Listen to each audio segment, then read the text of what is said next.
Hello there.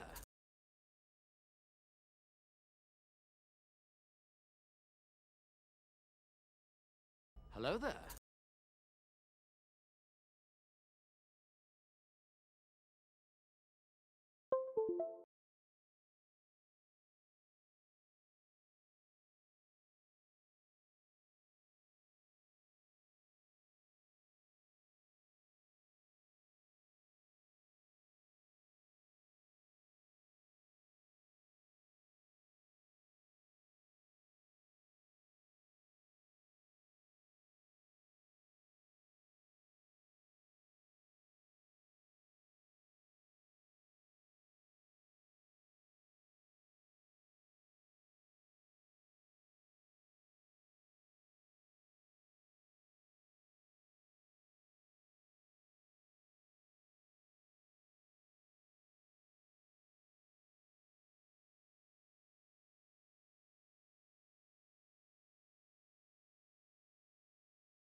Alright, hello. How are we all doing?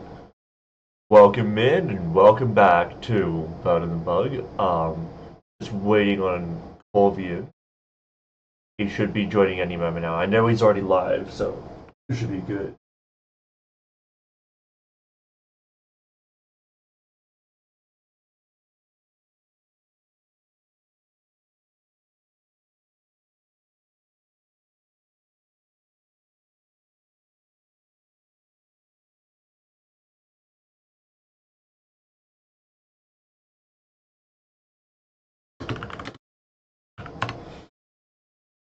Uh, hang my phone? Ah, it's fine. Well, as long as I get the general gist. Alright,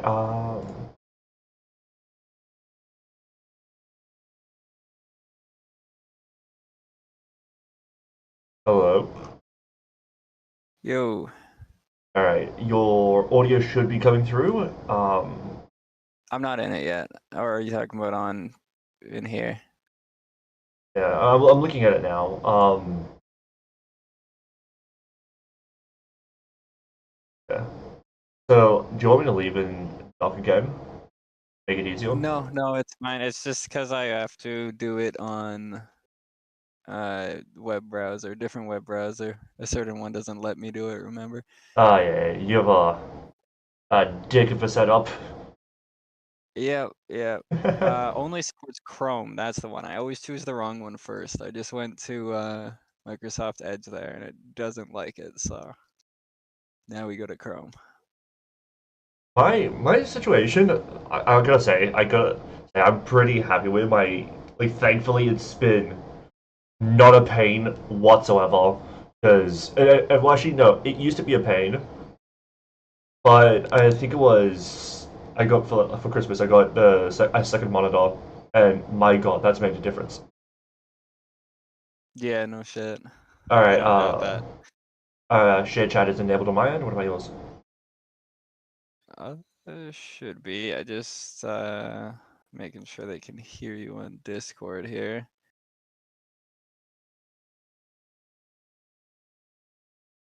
Can you speak again? I just wanted to check the audio levels.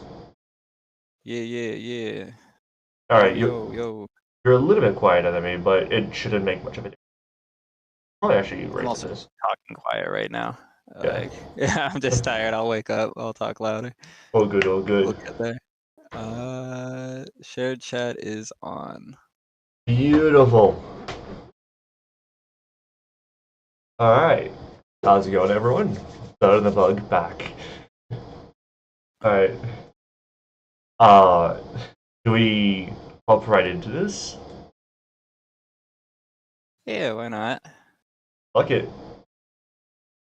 No reason not to. I'm gonna change how the fuck I'm sitting because this is gonna be painful on my old back if I don't. We go from there. All right. But yeah, how's it going, everyone? So today we are doing anime festivals, and there's gonna be some that might be unfamiliar, and in similar fashion, I'm doing one girl for anime. Okay, so just to go through the list real quickly on who we have. By the way, all of which I am not familiar with. Some of them are going to be familiar to Corvian and not me. So keep that in mind. Some of that ranking is going to be mostly based on him. Okay. I'm on the wall right now. Doing what, Zing? Okay. Why is that specifically lucky? Yeah, I don't know. Maybe Deku likes to shop. That's my guess. Valid. Yeah. Alright, so we have Android 18, Akame, Alia, Asuna, CC, in Che, or what is that? Che Ha In? I can never fucking remember. It's solo leveling girl. I can never remember their names. We've got Charmy, we've got Chizuru, we've got Delta, Urza, Faye, Frieren, Hakari, Hinata. Who the fuck is this? Because this is one that you did. That's Horimiya. Well, not Horimiya. Horimiya. That's Hori from Horimiya. Okay, But Hori from Horimiya. Okay, sweet. We've got Shinomiya Kaguya. We've got Kohaku, Lemon, My Valentine, Maki, Mari, Megumin, Mikasa, Misa, Momo, Nagatoro, Nazuna. What's her fucking name? Nezuko. Nezuka, thank you. Is that Nika Robin? Yeah. Oh, look at that. Fucking good. I don't even watch the shit. Ochako, Maki, Power, Rem. Uh, we've got Rui. That was by inclusion. We got Rukia. We got Saber. Um, why am I blanking on her name? I think that's Dude, I can't even tell because you can't see the head. What the yeah. fuck? I think her name is like Shizuka. It's been so long since I watched that show. Um, we got Sarah's Victoria, Shino. Who's this one? Taiga from Toradora. There we go. Okay, Taiga from Toradora, Tatsumaki. Why am I blanking on her name too? Toru. Toru, that's it. From Dragon Maid. We got Toka. We got Uzuki. We got Yor. We got Yumiko. And then we have Zero Two. What are you ranking them by? The quality of woman that they are for a partner. We're talking how much of a best girl they are.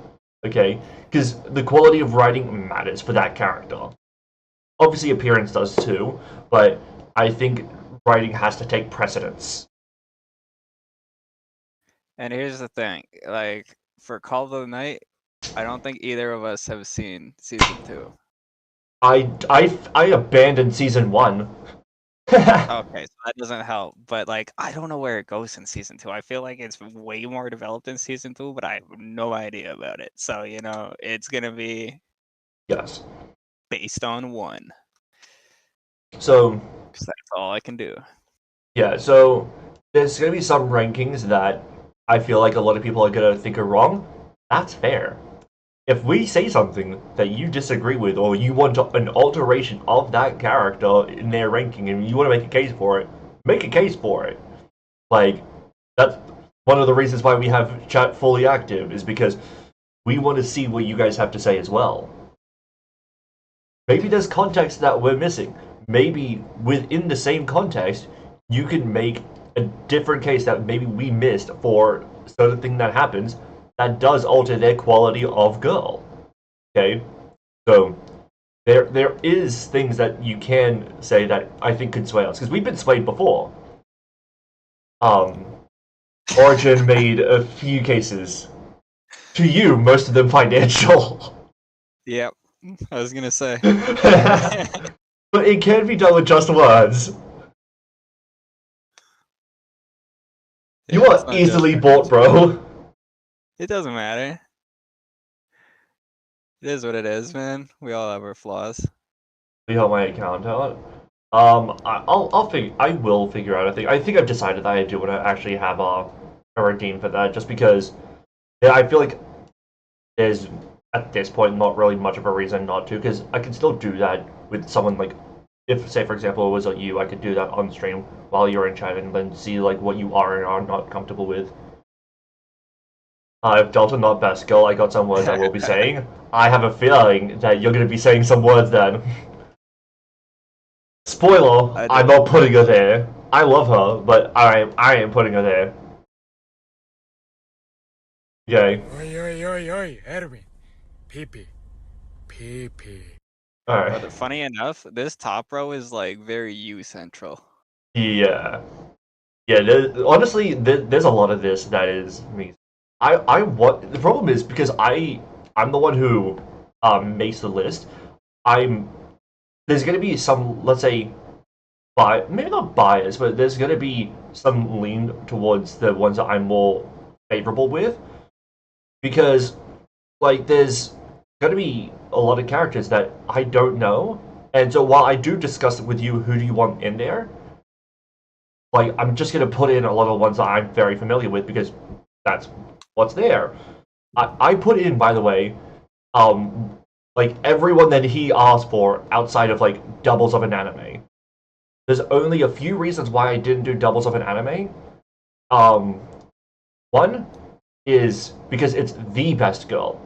If it's the best girl, it's one singular, right? Otherwise, I could put in like 5 from fucking Bleach alone, and that leads into the second problem is that it could just clog the list because we've got what 3.5 rows of characters.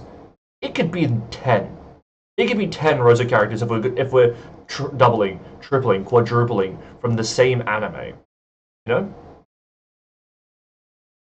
Well, fuck, it's anime, man. We could make it 10 just with one per. Like, you can get very carried away with this very Yeah, quickly. very fucking quickly. I can't put any of these ladies in trash tier here. I can. We'll see. I can't say long. I got Genshin to work on. I got to get to Novelette's weapon because I lost it to Shapai's weapon. Dude, I'm trying to lose to Shapai's weapon. But no, I get it. I get it. All good, all good. So Corvin, is there anything you want to say before we start? I think it's pretty straightforward. You see the list, you see the tiers, you see the, you know, how this goes, you know, anime. I'm assuming if you play Genshin, you have the understanding of what goes on. And if you disagree, you're wrong. Who will be able to put in trash here? Dude, if you've interacted with me for a great amount of time, and if you've been online for a great amount of time, you will not be surprised with who ends up in trash here, I think. But you know, that's pulling from down the line. All right, so this is gonna be a very difficult list to do because there's gonna be some things that are gonna be personal, where we have to rank them somewhat subjectively and like take into account how much we personally like them. Um, and there is no better segue in my mind than into talk about how that's the case with Android 18. Okay, because she is very, very, as a character in the show, and what she contributes as the best girl, especially if we're considering just Dragon Ball Z, it's minimal. But the culture latched onto her because, you know what, she was loyal to Krillin despite her being a past opponent. And she has the most attractive design of all the women that are in the show. So the culture very much lacked on here. They latched onto her here. Despite there not being as much content of her being like a really strong female character in that show. That's gonna be a hard ranking.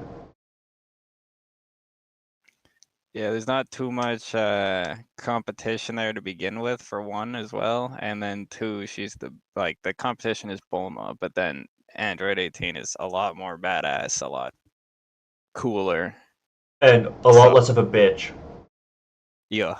So there's bias going that direction for sure. Like Just some of hate. them, like the options are, you only have one real option.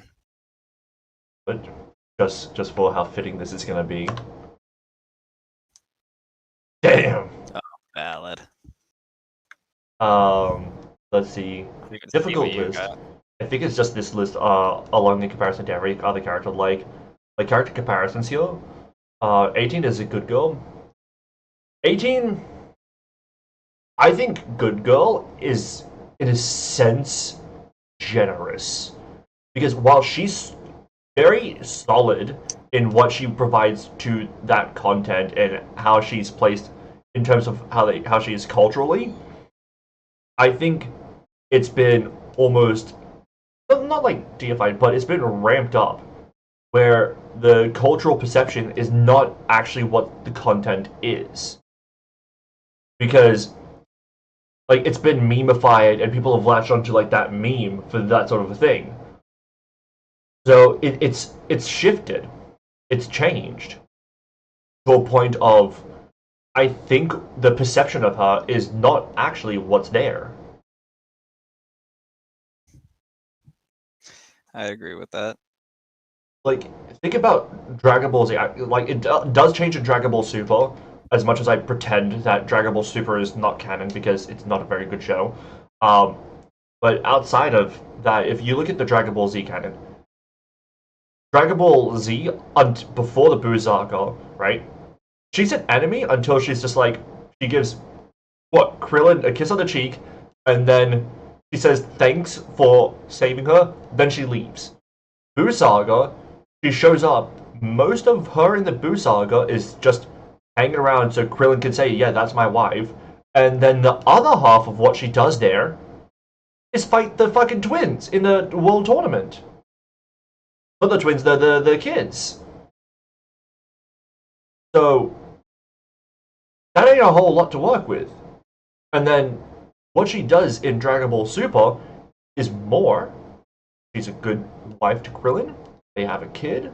That's nice. Like they have a kid in Dragon Ball Z, right? I love twins. Hey, Baloo. Like, but if you look at what happens in Dragon Ball Super, again, because it's mostly a shonen anime about just combat, there is not much for her to be the best girl, right? So I think I gotta go mediocre. That's where my mind's at. I love her as a character. I think if they wanted to go that route, they could put her more in there and have her do more for being like a best girl. But I think based on the content that we have, it'd be hard to push her into anything high. I'd be chill with that. That sounds pretty much exactly how I'd kind of break that down. There's never been anything all that moving about it. Right? Like, it's not a show they generally touch on Yeah, and romance over fighting. yeah, so it's not like a problem. It's not like a fault of her as a character. It's just that's not what the show is. Yeah. Be your wife. Yeah, there's been minimal there. It kind of just ended up happening. Hero is best girl.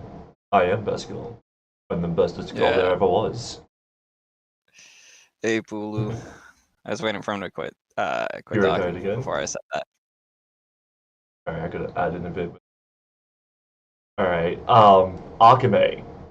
Do you want to talk about Akame first?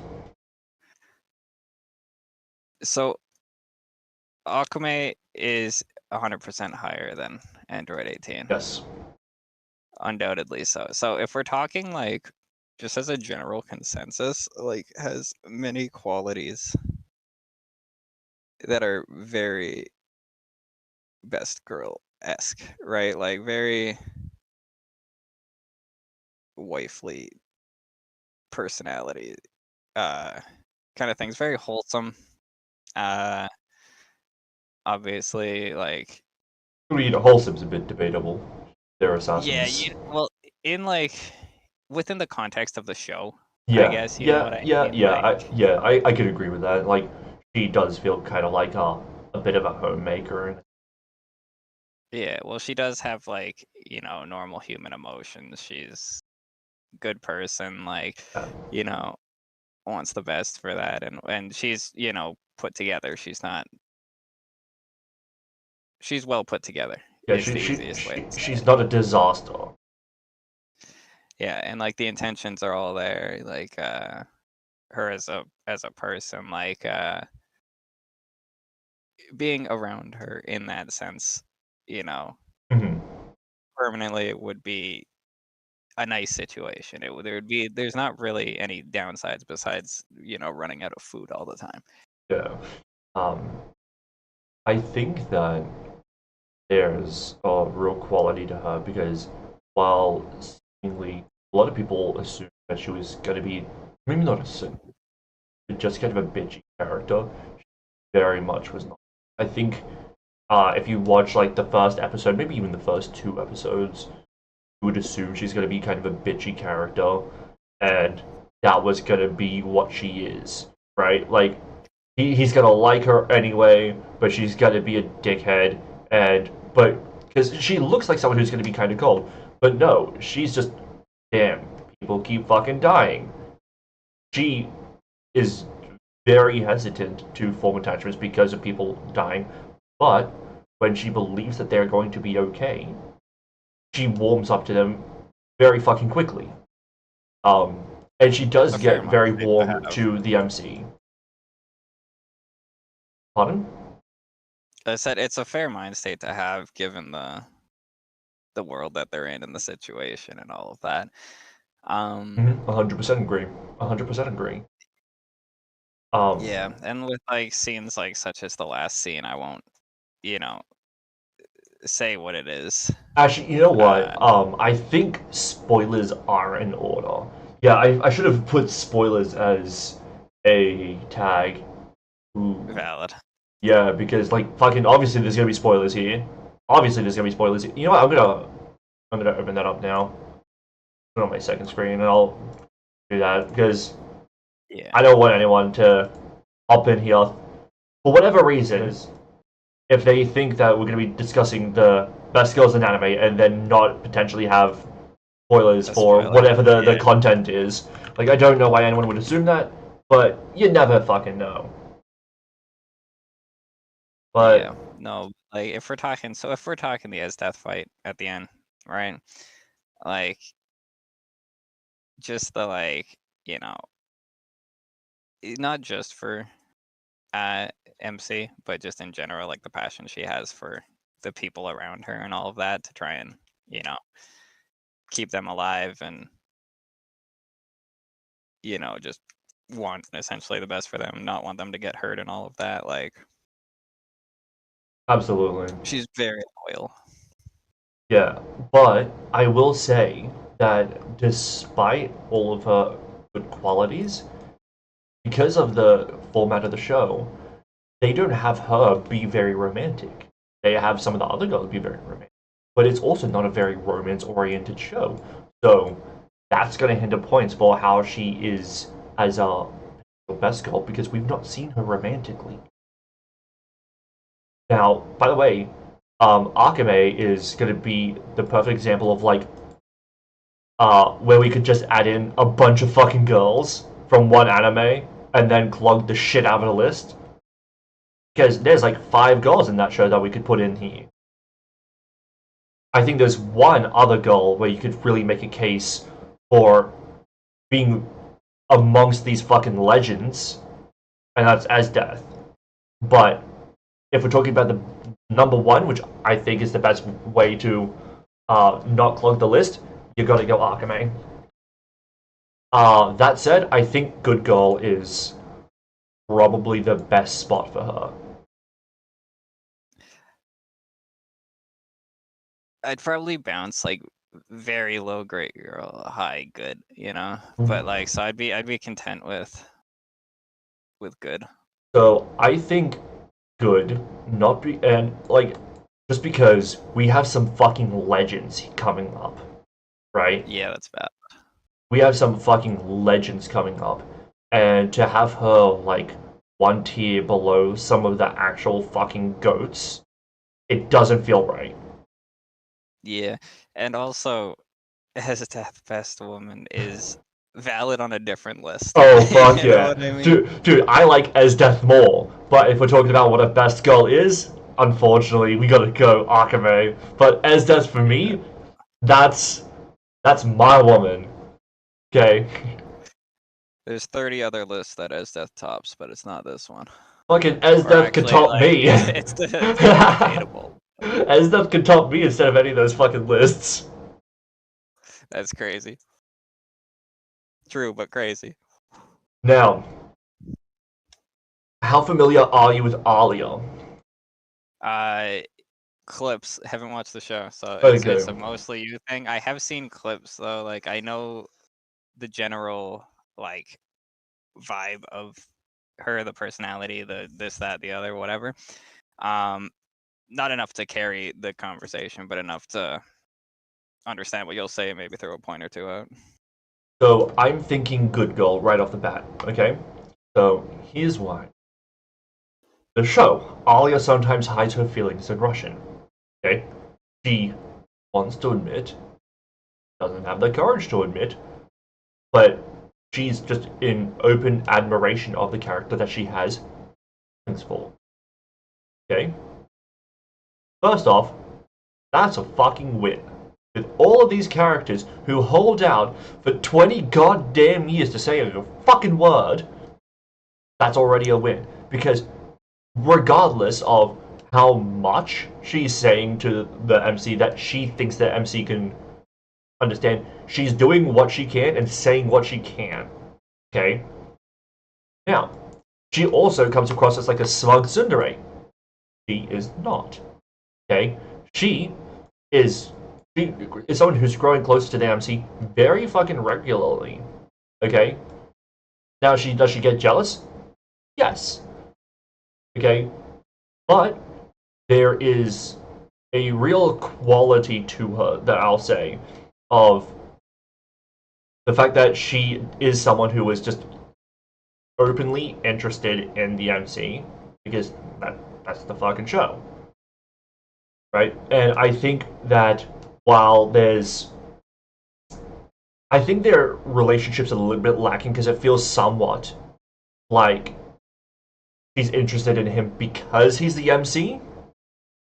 I still think that that is deserving of a good girl placement because there is some things that he does for her as well. So I think that's absolutely a valid placement. If somebody has more information, by all means. What do you think? And what have you seen that could justify any shift? Honestly, I'd probably just agree with what you said. As much as I've seen through clips is about as much as you can grasp from that, right? Hmm. It's one of those situations. It's tough, the ones too, where like, you know, most of the anime is just the inability to Communicate properly. yeah. Oh shit, Komi could But have been here, but you know what? I've not seen enough of the show. right. Yeah, I haven't either. Where did you even Damn. see that? Where did that come to your fucking head? Pardon? Oh, because we're Is just it talking about how she can't communicate oh properly. I was like, Komi can't communicate. Oh my god. that's so funny. Yeah. Yeah, so for this one, I'll have to trust your opinion more or less, right? Like,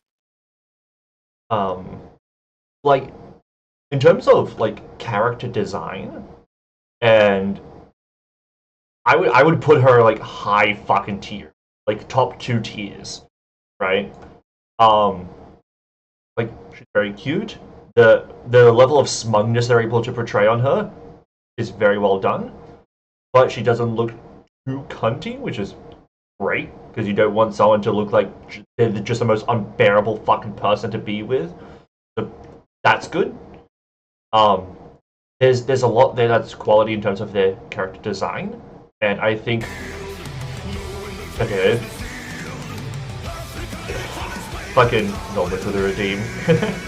He's pulling his cock out! I think you could make an argument for low tier Great Girl, but I think having a tier separation between her and Akame is not fair. yeah, no, that's valid. Also based on a fucking Spade. whatever the I just call him fuck. Spade. Spaghetti spade. Anyways, the next one is gonna be interesting based on This what is I gonna be assume I think I know about you.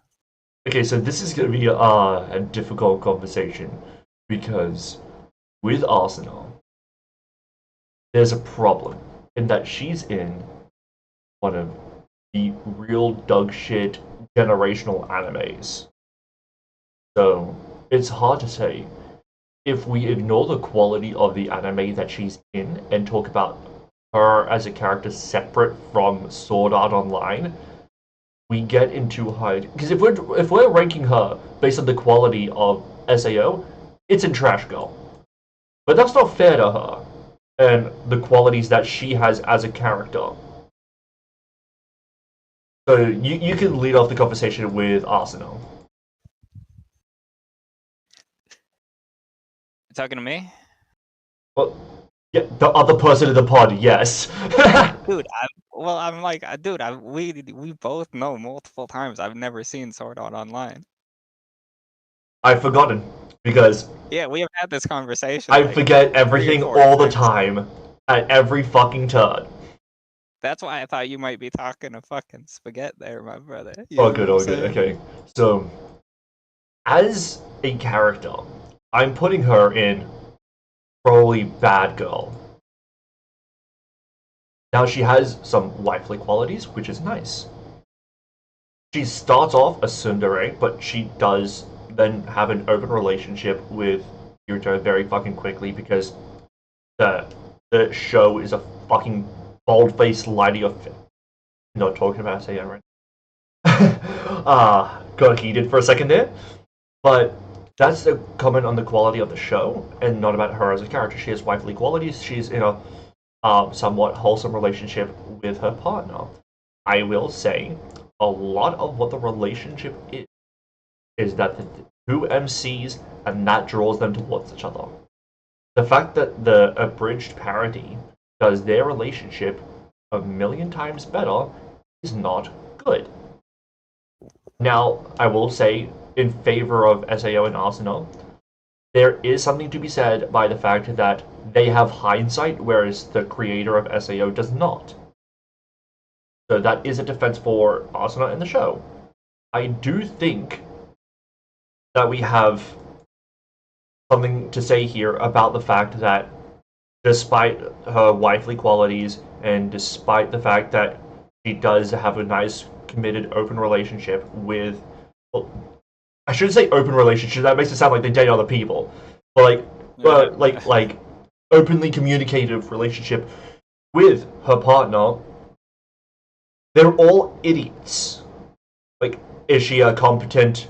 Uh, is she a competent opponent? In season 1, yes.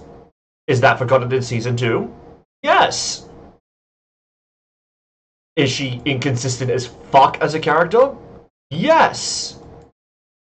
I'm putting her in bad girl. I think you could even make an argument for Trash Girl, but I think that wouldn't be fair, and you'd have to ignore her positive qualities to do that, and just let the bad qualities, and then also the bad qualities of the show skew your positioning too much.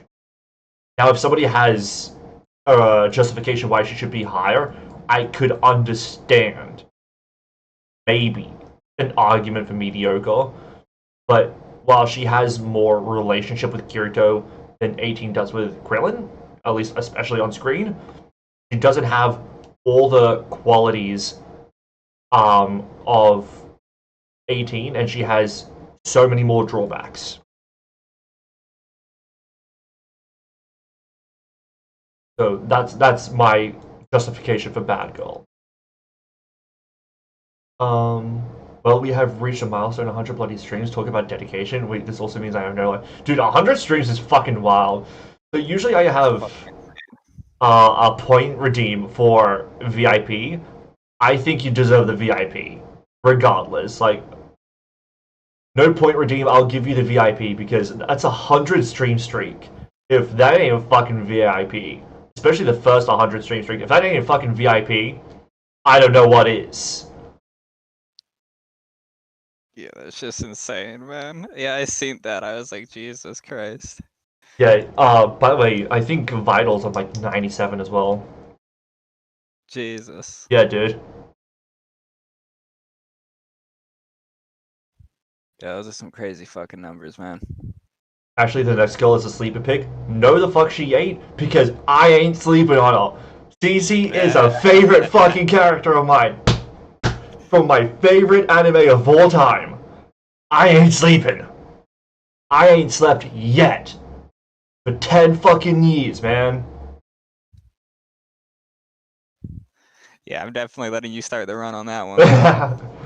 Cece, I will hear nothing below Great Girl, okay? I will hear nothing below Great Girl. Okay? Did you not sleep? No, I'm talking about sleeping on Cece. I did sleep. Who's the girl from Yu-Gi-Oh? I just recognize her, not her name. Oh, My Valentine. So, Cece, I will not hear anything below Great Girl, okay? Because, by the way, no spoilers for Corvian. We just finished season 1 of Code Geass, last night, okay? So, we're watching it actively together, and I think, assuming that we do have the time to watch all of season 2 this week, we're gonna have a dedicated pod to discussing just all of season 1 and season 2 Code Geass, and that nothing else. It's just gonna be a Code Geass podcast episode, okay? Because that show is fucking phenomenal. Now, to Cece, my best girl, okay? Start off. Okay, let me set the stage for you. Okay? On the fucking goat right here. Okay, on the fucking goat right there. Okay? You start off. Mysterious girl. She gives our MC power and sacrifices herself to save him. Goated shit right there. No fucking hesitation. Okay? Now, is she dead? Yes. Does she stay dead? No. Okay? Another point for her right there, okay? Now, she comes back. Openly says in front of Lelouch's sister, he made a promise to me about our future. Okay? She is tied to him. Okay? And not because he's MC. They have a contract. That's strong reasoning to be tied together. Okay? She saves him in Narita when Suzaku is going to capture him. Okay? Best girl shit right there. She saves him from Cornelia when Cornelia was going to capture him. Goat shit right there. Okay? She saves his life from Jeremiah at the end of season 1. Goat shit right there. Hello there. She, okay, is the one who lets him know that his sister had been kidnapped. Goat shit right there. Now, has there been romantic tension? Slight. There. But slight. Like when she comforts him during or the episode was, I think it was Bloodstained Yuffie. She comforts him during what goes on there. Okay, that is nice, more subtle, it's more wholesome, because while he is a man of war, he is still a person. And so something as fucking traumatic as that, I understand. There is so many more things that cement her as a high tier girl. But because this is not an anime of romance, I think that to put her into best girl would be an injustice. Is she my personal best girl? Yes. I think great girl is the most appropriate tier. Oh.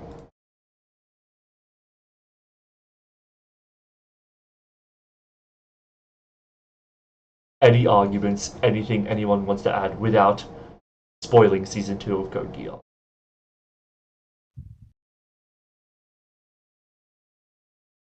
That includes you, Corvian.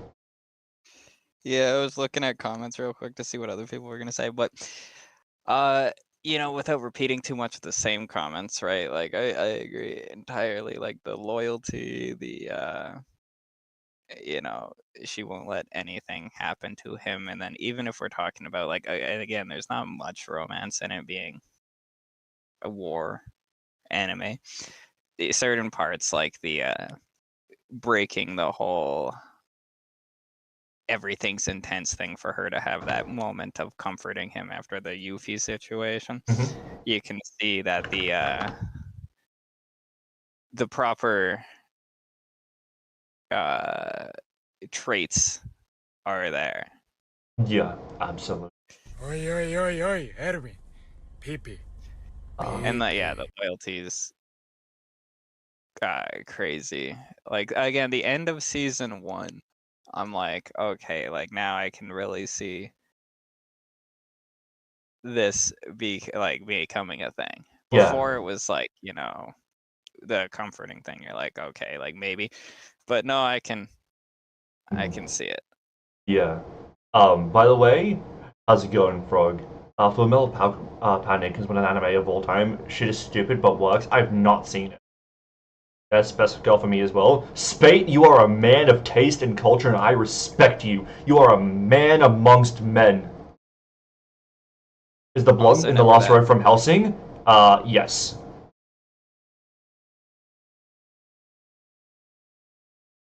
I want to break your whole Corby. Never that. Only the other way around. Do we love Helsing? We love Helsing. Especially Corby. That is his favorite anime of all time.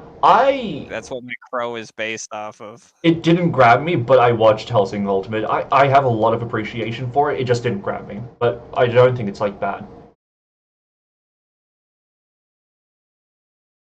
Yeah, it just Kelly it didn't grab Guidance, me. Norman. Is that the girl from Solo Leveling? Yes. Yeah, so no one Integro is fire. Yeah. No one has any argument for why CC should be lower. Again, personal, best girl. I mean best girl. Out of anyone on this fucking list, she clears them all for me personally.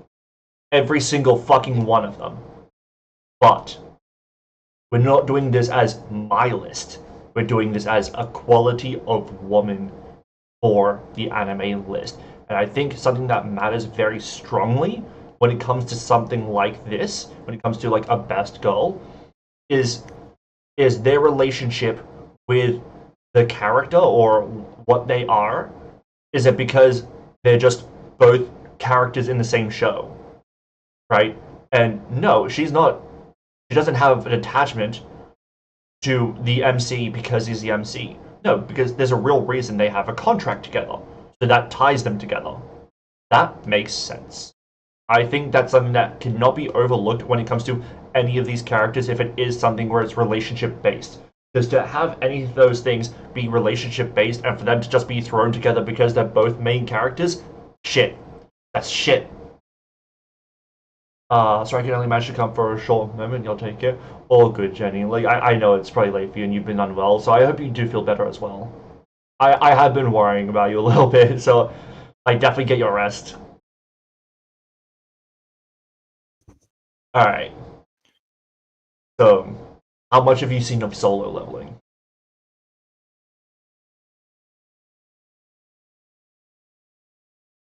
Golvy. Sorry, I was reading this. I think the person between Uraraka and Power is Maki from Fire Force. Yeah. That's correct. Yes. But, yes. So how much have you Easy seen? question. Of Solo? Yeah. Not much. Okay, well, you're not missing much. Right now, she's trash gold. There you go. Nice. There is basically nothing to her other than she has some power that's mostly been alluded to. She's an attractive girl, which in anime is fucking meaningless, right? True. And then, oh, most people smell bad to her, so she covers her nose, but oh my god, the MC doesn't smell bad to her. I don't fucking care. You know what? I've argued myself down. She's in no. Is that a real thing? Yes. Everyone smells bad to her? Yes. Can anyone make a case for why she should be higher than no? I can be argued maybe to Trash Girl, but yeah, she ain't fucking high.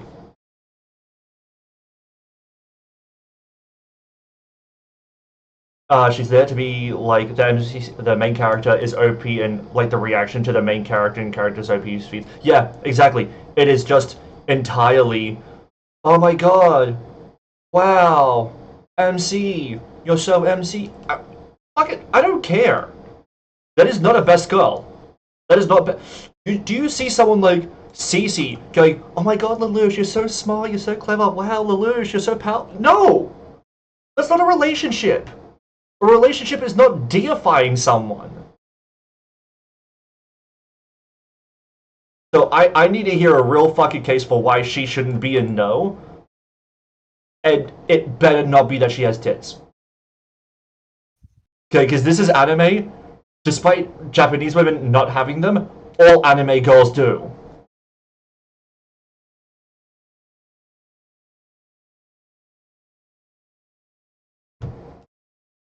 Oh my god, you are the best here. I am. So I need to hear something because honestly, I've just irritated myself thinking about fucking her and the writing of Solo Leveling. As a show I do appreciate, the writing is trash and bothers me.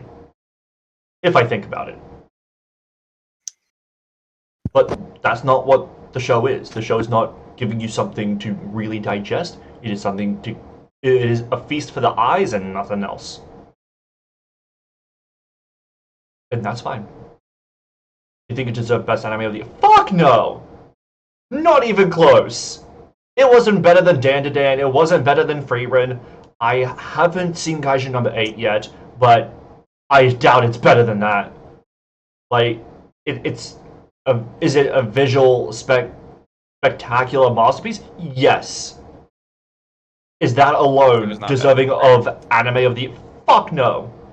Because if you're talking about anime of the year, you're talking about many different qualities, only of which it has one. So, what the fuck are we talking about here? What the fuck are we talking about here?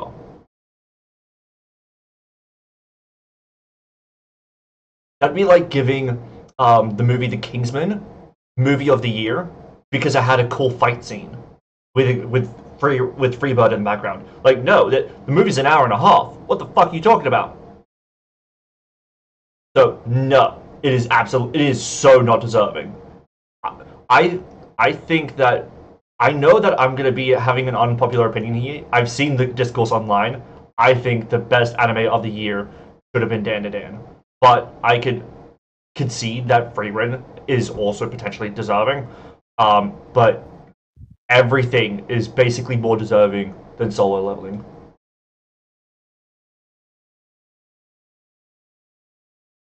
The main character had drip in anime of the year. I agree with you on that note. Yeah.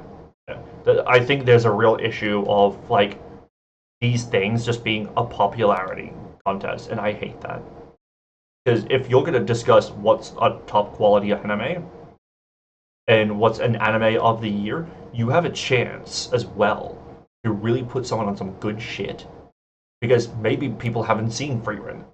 Despite its hype, maybe some people haven't seen it. They're like, you got anime of the year? Okay. Okay. But, or Dan not as big as Solo Leveling or Frieren. Maybe it gets anime of the year. People are like, oh, wow, I watched those two. Those two I really liked. That got better? Wow. Okay. Maybe I'll watch that.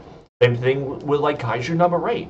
You have a chance there to expand people and their view of these shows by giving it to the actual most deserving instead of what's most popular.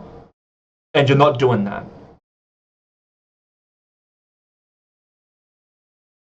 I also just looked it up. Sarge is literally pretty much as death. Sarge from Food Wars. I've seen Food Wars. I could not remember a single character's name from Food Wars. It's significantly Oh worse wait, as death. Erina.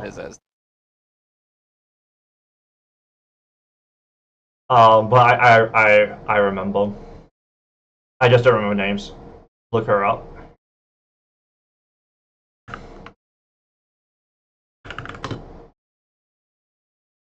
Wait. Just because this is Food Wars and this is very lewd, I have to do it on my second screen. I can't trust that it's gonna not have NSFW shit. I just fully commit. Erina is a Scoffier, kinda, yeah. Alright, I enjoyed Apothecary Diary, Dan and Frieren Kaiju number 8 also. Yeah, like, there was a strong year for anime, and they gave it to fucking Solo Leveling, but that's a whole other conversation. Now, have you seen Black Clover? No, next two are you, bro. Bruh!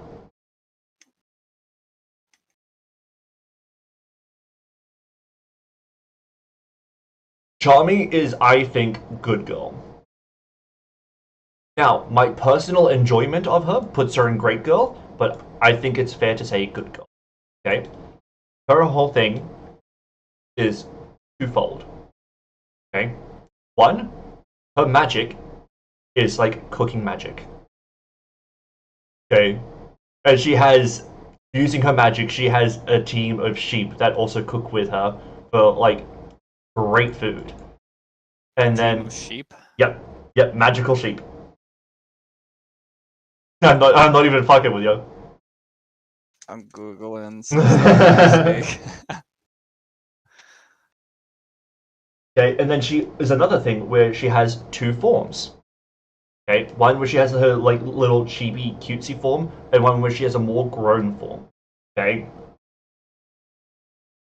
so that's kind of the thing. So I think it's good because you get the twofold, the cutesy and the more womanly. That's nice. That said, her romantic interactions are so far as I've seen, and I've seen quite a decent amount of Black Clover, is quite minimal.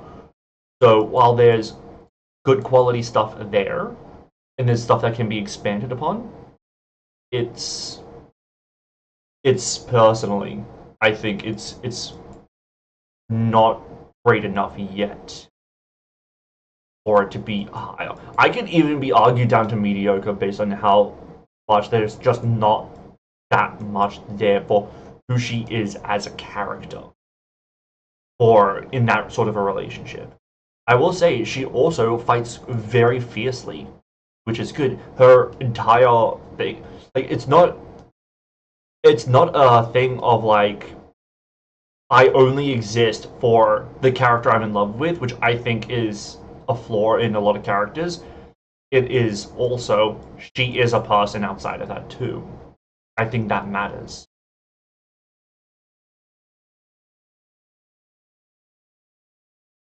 Wait, you said Lucy from Fairy Tail? What the fuck is Lucy from Fairy Tail? I should have included her, to be fair. That's a mistake on my behalf. Because I have Eliza from Fairy Tail. Are you thinking about Kohaku from Dr. Stone? I guess it might just be a little bit smaller on your screen, so it's harder to see. But yeah, that's Kohaku right there next to Kaguya. Because we're doing one girl per anime. But yeah, I could be argued down to mediocre just because we haven't seen as much of her in that way. Hmm. Yeah, I think I would actually want to put her in mediocre. I personally really like her. Again, if it's personal enjoyment of character, she's in Great Girl. But I think based on some of the criteria that we have, it has to be mediocre or good girl. High mediocre, low good girl, I think.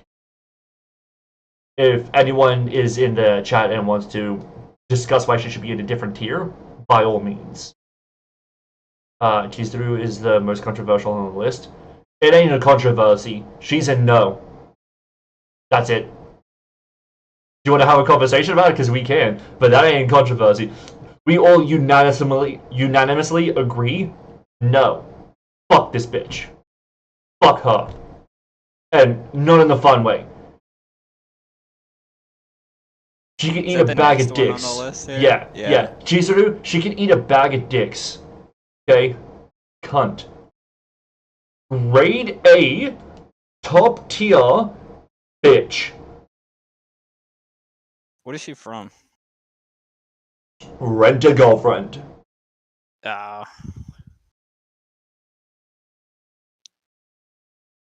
Have you seen when Tommy's food gets disrespected? I have. Okay. So, Chizuru from Rent-A-Girlfriend. Let me tell you how much of a bitch I had heard about Rent-A-Girlfriend for a long time. Mostly the name, rather than any actual discourse around it. Because I watched it a little bit earlier when the conversation around how terrible she and that show and slash manga is was not as widely discussed in details. So, same thing happened with me in SAO. I had heard it mostly by name, and so I watched it, waiting for it to get better. It's so horrendously bad. Okay? It is so bad. So, the whole thing is that she is a girlfriend for rent. That's not inherently bad, right? I can vibe with that depending on how the show turns out. Depending on how the character turns out. I can get that. I can be okay with that. We can be good. Fuck her. No. Not in this shit. Okay? So, she is lying to her family, and her family and the MC is lying to his family because they think he's a loner, which he is, and so he has a rent-a-girlfriend pretending it's his actual girlfriend. And then her family is about to catch on, and so she lies and says, no, this is my boyfriend, for free. Okay? And then she treats him like shit for it. Because, oh my god, I can't believe you made me lie about... Bitch, you chose to! So, first off, fuck you. Second off, I'm pretty sure at some point he saves her life from drowning. She's still a bitch. Secondly, she cucks him. And she rejects him at every turn because the writer, for whatever reason, is in love with this colossal cunt. And so she's instead actually in love with the writer who wrote himself into the manga and then rejects the MC. That's a real thing. Look that up. She cucks him, he's into it, and then also she is going to marry the writer. Google it. It's real. Fuck her. Fuck this manga. Fuck this anime. This is dog shit. And so is she. The MC's into it? Yeah, he's kind of into getting cucked. What the fuck? In what way? She just goes on dates with other dudes. You'll see. I'll see. Now what? Now I have to watch the anime? No. No, do not. Do not watch the anime. Do not watch Rent a Girlfriend. It is dog shit. I am very fucking passionate about how bad this is. Dude, just Google Chizuru cucking MC. It is so fucking bad. Yo, what the fuck did I walk into? Us discussing this dog shit of a character and this dog shit of an anime and manga. What's that? How's it going, Neko? Yo, hit the lolly what? I have no idea what the fuck that's talking about. I don't know. Are you talking about Tanya the okay, Evil? shit. I'm saying things I shouldn't have on here. Yeah, dude, like, I don't know why you... this is why I do it on a second screen. I don't have a second screen, brother. Put it on like a BRB screen, man! Love the passion? Oh, Anyway. you should have seen my fucking rant about I didn't think her. the anime was like that. I didn't think the anime had things like that in it. No, this is the worst show you've ever fucking heard of. Okay, it is actually horrendous. I didn't think there was actually the business, you know what I'm saying? Like, The writer wrote himself into the show and has her marry him instead of the MC. No matter how many times she rejects the MC because this is such a dog shit show, he's still just like, oh, Chizuru, oh, I actually kind of like you. She doesn't fucking... She's marrying someone! It's kind of funny that Domestic Girlfriend is better than Rent a Girlfriend, yeah. And that's a fucking roller coaster of quality. It ends on such a low note. And I'm talking about just the anime. The manga, from what I've heard, gets so much fucking worse. I'm actually surprisingly really glad we don't get a season 2, which is not often the case. But yeah, she is in no. You know what? I'm putting Chahae in Trash Girl, because she is leagues better than Chizuru. valid. That's It's just the difference of not having anything specific compared to having what you don't want. Yeah. This is a grade A cunt. And in a grade A dog shit anime. Kind of funny that, yeah. Petals of Reincarnation is interesting. I haven't read it, but I've heard about it because it's apparently getting an anime. I've not heard about it. Yeah, I fucking hate this shit, man. With a passion. Okay, look, I think automatically, if someone saves your life, you are required to not be an absolute dickhead to that person. I think that's a fair thing to say. You don't owe them your life. You don't owe them your love. Just don't be a cunt. I would have assumed this, like, I've seen this before, and I just assumed it was a fucking wholesome anime. Oh my god, you put Alia and Only in Good Girl. Who's... what? Oh You my mean god, Agme? it's Mulan. Yeah. Dude, look, we're ranking, like, quality of character. My personal enjoyment is quite high for Alia. I think that it's going to get better in Season 2 for her, and she could potentially be in Great Girl. But I think right now it has to be Good Girl. Especially when we have some fucking legends coming up. Convince Mulan. I've never seen it. Delta is my best girl. Delta is... she's going to be hampered partially by the fact that, again, this is a show where there's not, like a romantic tension or interest or interaction between her and other characters. That's going to hamper the show a little bit. Hamper her ranking a little bit.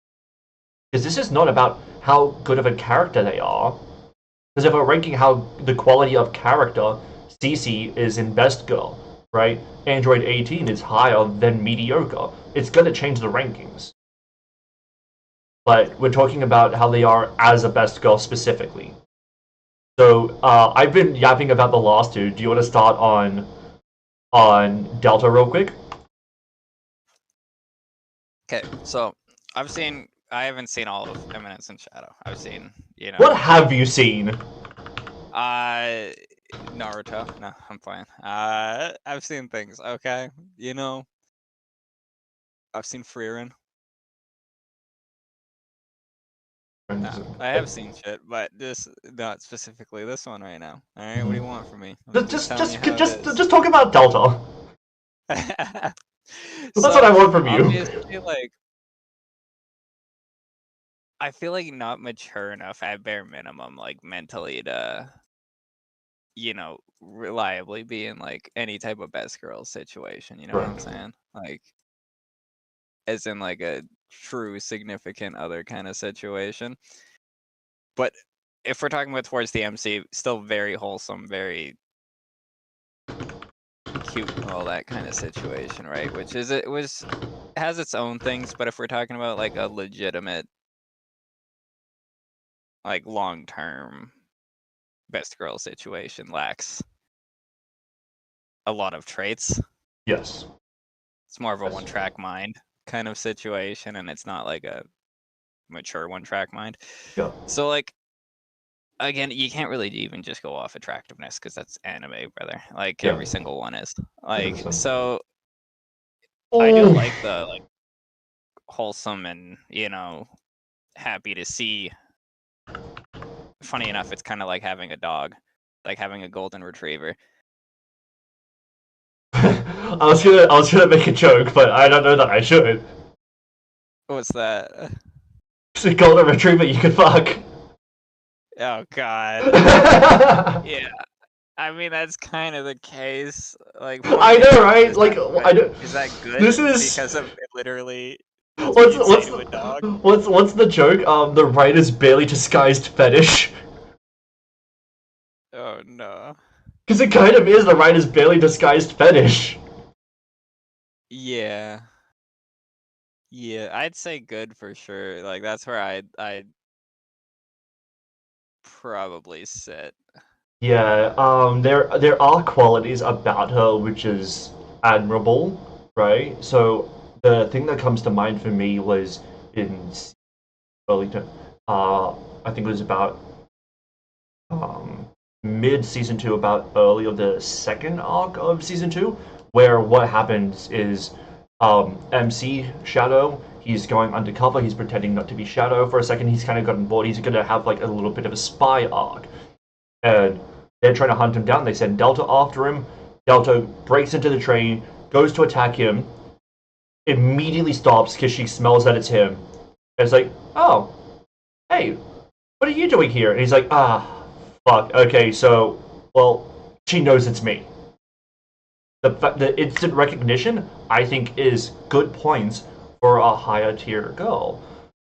That said, it really is that the writer just wrote, this is a big titty dog girl that you could fuck. So, yeah. On that note, I think putting the dog girl anywhere but good girl, she's gonna not be happy with that.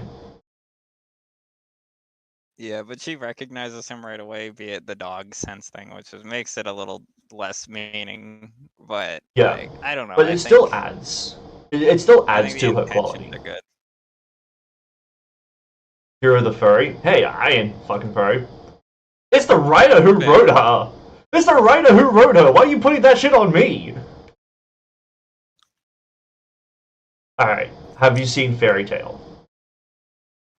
Do you want the real answer or the fake one? I feel like I know what the answer is. Give me the real one. No.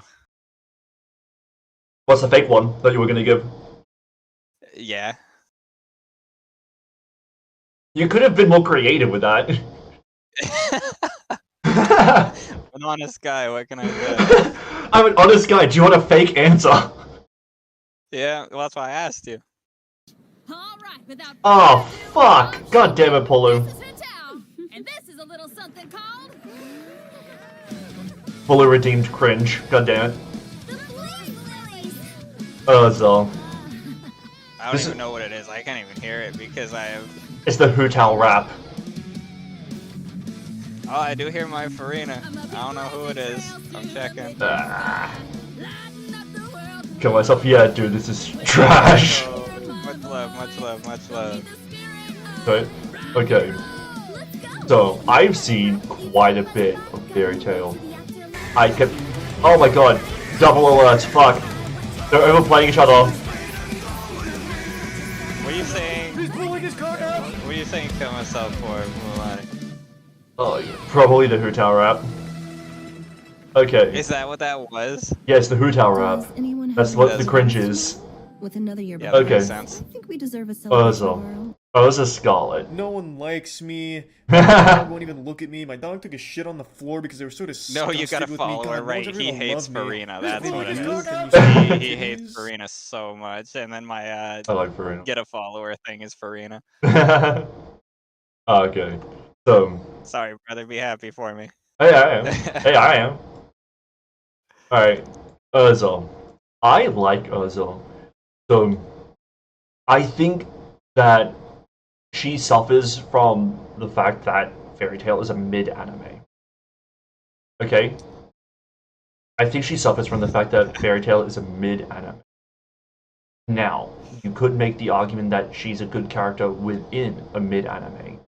I think that's fair, but you have to also consider, like, that the quality of writing of Fairy Tail is going to affect her personal writing. Right? So, like, there's a benefit in that her power, her magic, allows her to have infinite kits and infinite fits. So that way you'll have her look many different ways, all of which look quite nice. Like, honestly, Corby, if you've not seen anything of Fairy Tail, you could just look up Ursa Scarlet various armors, and you'll see her in a fucking whole host of different aesthetics. Right? That's cool. She's dedicated to Jalal. That's cool. She's dedicated to her guild. That gives her like strong characterization outside of just, oh, but he's the MC. But that's nice too. That said, it is still hampered by the quality of writing. I think I want to go mediocre to good. I think she's less of a good girl than Alia and Akame. I think she's high team mediocre, but I think that's still mediocre. All of you, where's your hot friend? Oh, I'm right here. Crovy? Who the hell are you calling Crovy? Next girl here knows where to place her. I believe in this man of culture. Oh, you're gonna be disappointed, I think. You're gonna be disappointed, I think. But you know what? Maybe you can make a case for him. We'll see. We'll see. So I think mediocre is fair for us. Valid. Everyone If- goes crazy over. Yeah, look, that's because the show has a pretty dedicated fan base, and I think that's fair. To have that dedication of fan base. And the fact that she has so many aesthetics means that she'll appeal to a wide range of characters, of people who will find appeal in that character. I think the quality of writing is what's really hampering her. If you put her in a show that has the quality of writing of something like a Code Geass, right? Just the writing quality, not even like the anime is the quality of Code Geass, but just like the writing quality or the characterization, she would instantly go to good or great. But she's just hampered by the show in itself. Valid. Okay, now I feel like I know the answer to this because the answer is the same to every time I ask this fucking question. Have you seen Cowboy Bebop? No. No. Oh wow, I'm shocked. Fuck, Yeah. fuck me. I'm gonna go sit in the corner for a little bit. Okay, you didn't need to cuck yourself like that. That's crazy. Bro got a cuck chair on his own volition. Everyone heard, okay? Everyone fucking heard. I didn't tell you to sit in the corner. You volunteered to sit in the corner. It is what it is right now, man. I'm just. He's not even fighting the allegations. I'm just surviving. You crying? I stopped take being what we lazy can. today, Hero, not and come. did clear Dire and Stygian. Nice. Do not come. If you better clear Dire and Stygian with your account. You're right. By the way, Pullo with the perfect redeems of the you crying and the do not come. Do not come. Perfect redeems. Thank you, Pullo. That's crazy. Goated shit. Hey man, don't king shame him. I will king shame. This is not a kink shame free place. Okay, I believe in king shaming depending on what the kink is. Okay, I believe in it wholeheartedly, and I'll say that with my whole fucking chest. Emotional Hey man, I stand on damage. business. I don't care what the fuck anyone All else right. says. All right. Hey Valentine, Cowboy Bebop. If we are going in terms of influence of woman, best girl right there. Okay, she is such a strong representation of the classic femme fatale archetype. Okay, she is like not. They make her attractive. They give her a very strong aesthetic. They gave her also a very seductive aesthetic, and that is the whole point. She tries to seduce so that way she can try and trick people. That's neat. If you want to have the strong archetype of the femme fatale, that is a very strong person to try and follow if you're trying to write that. Again, that's a whole issue as to why the live action failed. They didn't want to have a femme fatale. They wanted something else, but that's a dog shit show that nobody should watch, and that's something else entirely. But if we're talking about the best girl, we have to acknowledge her outside of her archetype. Okay? Her influence puts her up top. But we're not ranking influence. Otherwise, Android 18 wouldn't be mediocre. It would be significantly higher. Okay? When we're ranking character, we're ranking their personal qualities. She's kind of bitchy. She really is. Okay? That very much hampers her as a character. She has repeatedly robbed the people who have helped her. That hampers her in terms of her quality. And then she just jumps on to the Bebop, and that is something that she does, honestly, to some extent, not even like within the will of the characters that we've been following, Spike and Jet. That hampers her as a character. She's constantly tried to rip them off. Okay, does she have positive qualities? Absolutely, she does. I think you gotta go good girl for her.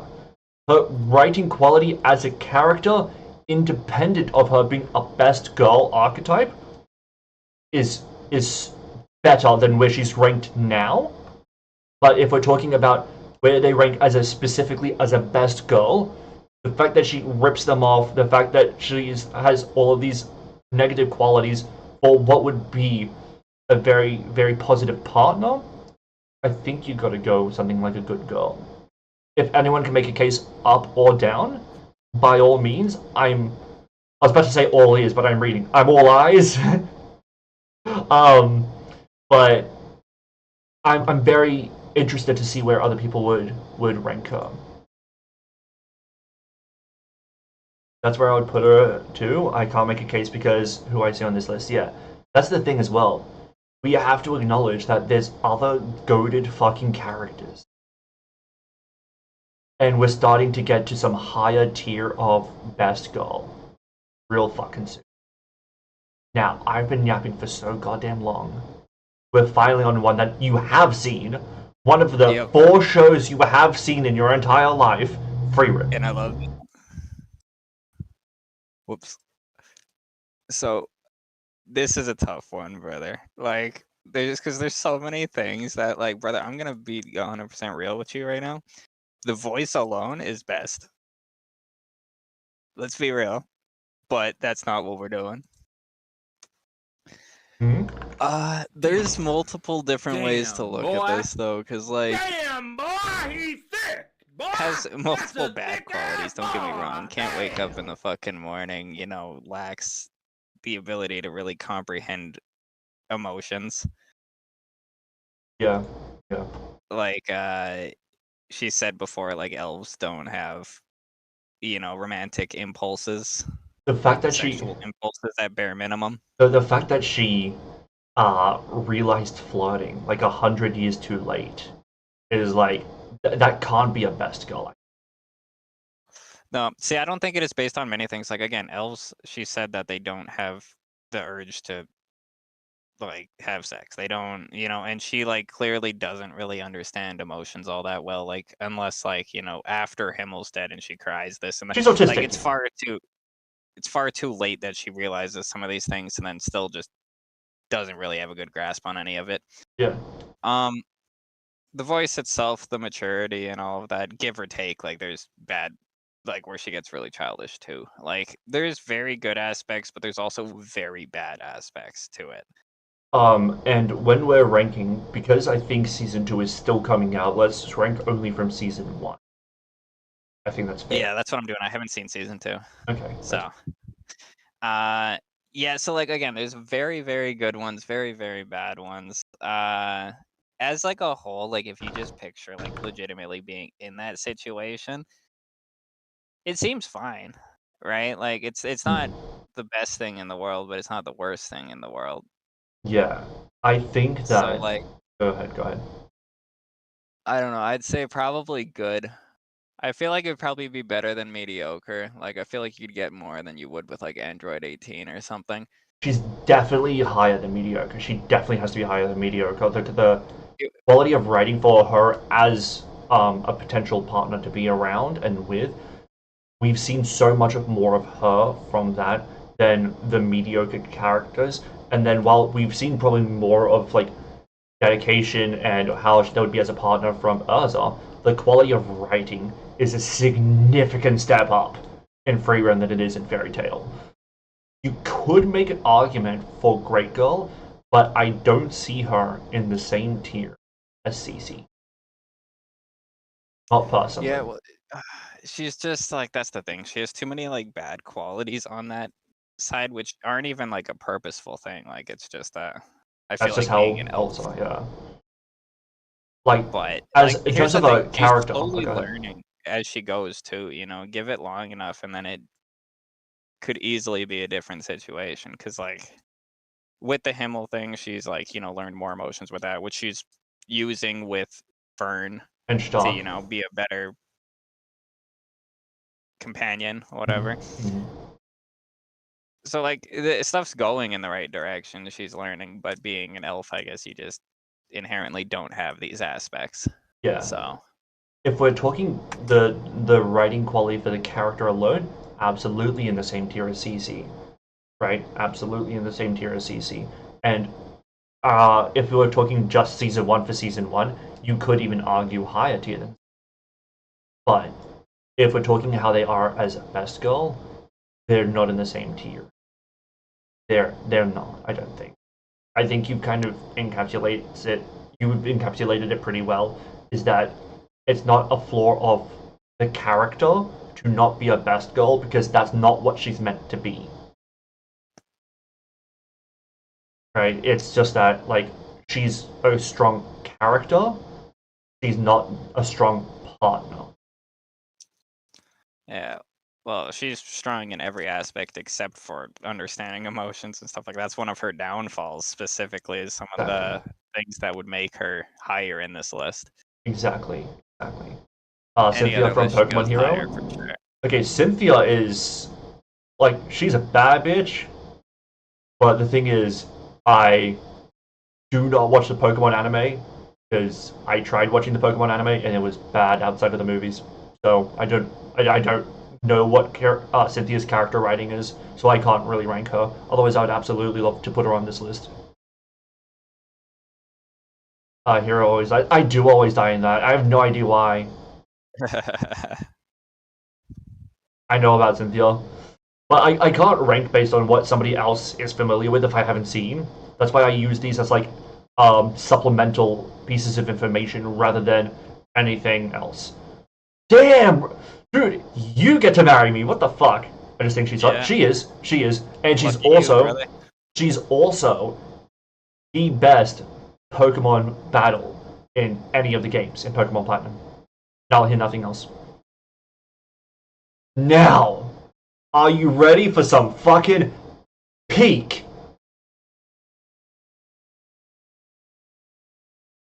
You already know the answer on this one, so let's just jump the gun. Best girl. The answer is I don't know this one. Is what I meant. You're a dick. But she is best girl. Okay, we have our first best girl in my mind when it comes to Hakari from the 100 girlfriends who really, really, really, really love you. Okay? She, I think, is our first best girl. Alright, why? Alright.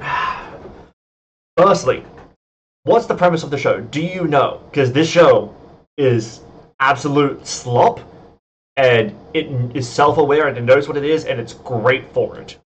Do you know the premise of the show? Yeah. Perfect. So I'm not going to spoil anything for you.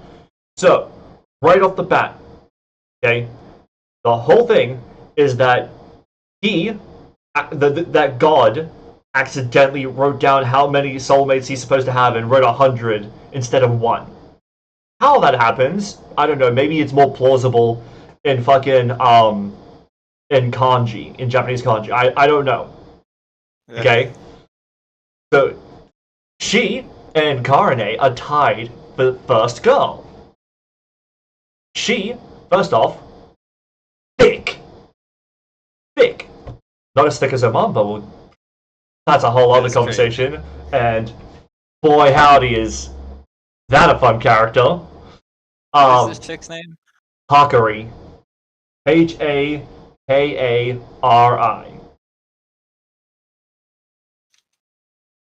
Okay, continue. Okay? She is thick. Okay? By the way, she's not my favorite girl from this show. She's second. There's a close third. Okay? She, because obviously of what happened with God, she's in love with the character. First off, she is fucking down. Okay? But also, she is very, very, in a sense, open. Obviously, the relationship's open because it has to be, because he's dating 100 girls by the end of it. Duh. But, like, the fact that she's tied with Karane and he's like, I can't. I'm sorry, but I can't just date one of you. I love you both. She's down for that. We good. Okay? Because she loves him. In the setting of the anime, okay? I don't think in real life that's a positive quality, right? Where you're just so obsessed that you're like, you know, you can date whoever you want as well. I don't think that's a positive quality. But in terms of the setting of the anime, I think that is. Okay? Now, and then she is willing to, in a sense, give up her future because she thinks it is, and give up her relationships because she thinks it's going to hamper them, because she has to. She will self-sacrifice. So there is a level of not just respect and of that character there, but there's also a quality of that writing there too, which I think is very valuable. Okay, she wants to be a wife very, very strongly. So despite him having other partners, she is still dedicated to this man. And as far as I have seen from these 2 seasons of this show, her wanting to be a wife doesn't mean that he gets rid of his other girlfriends.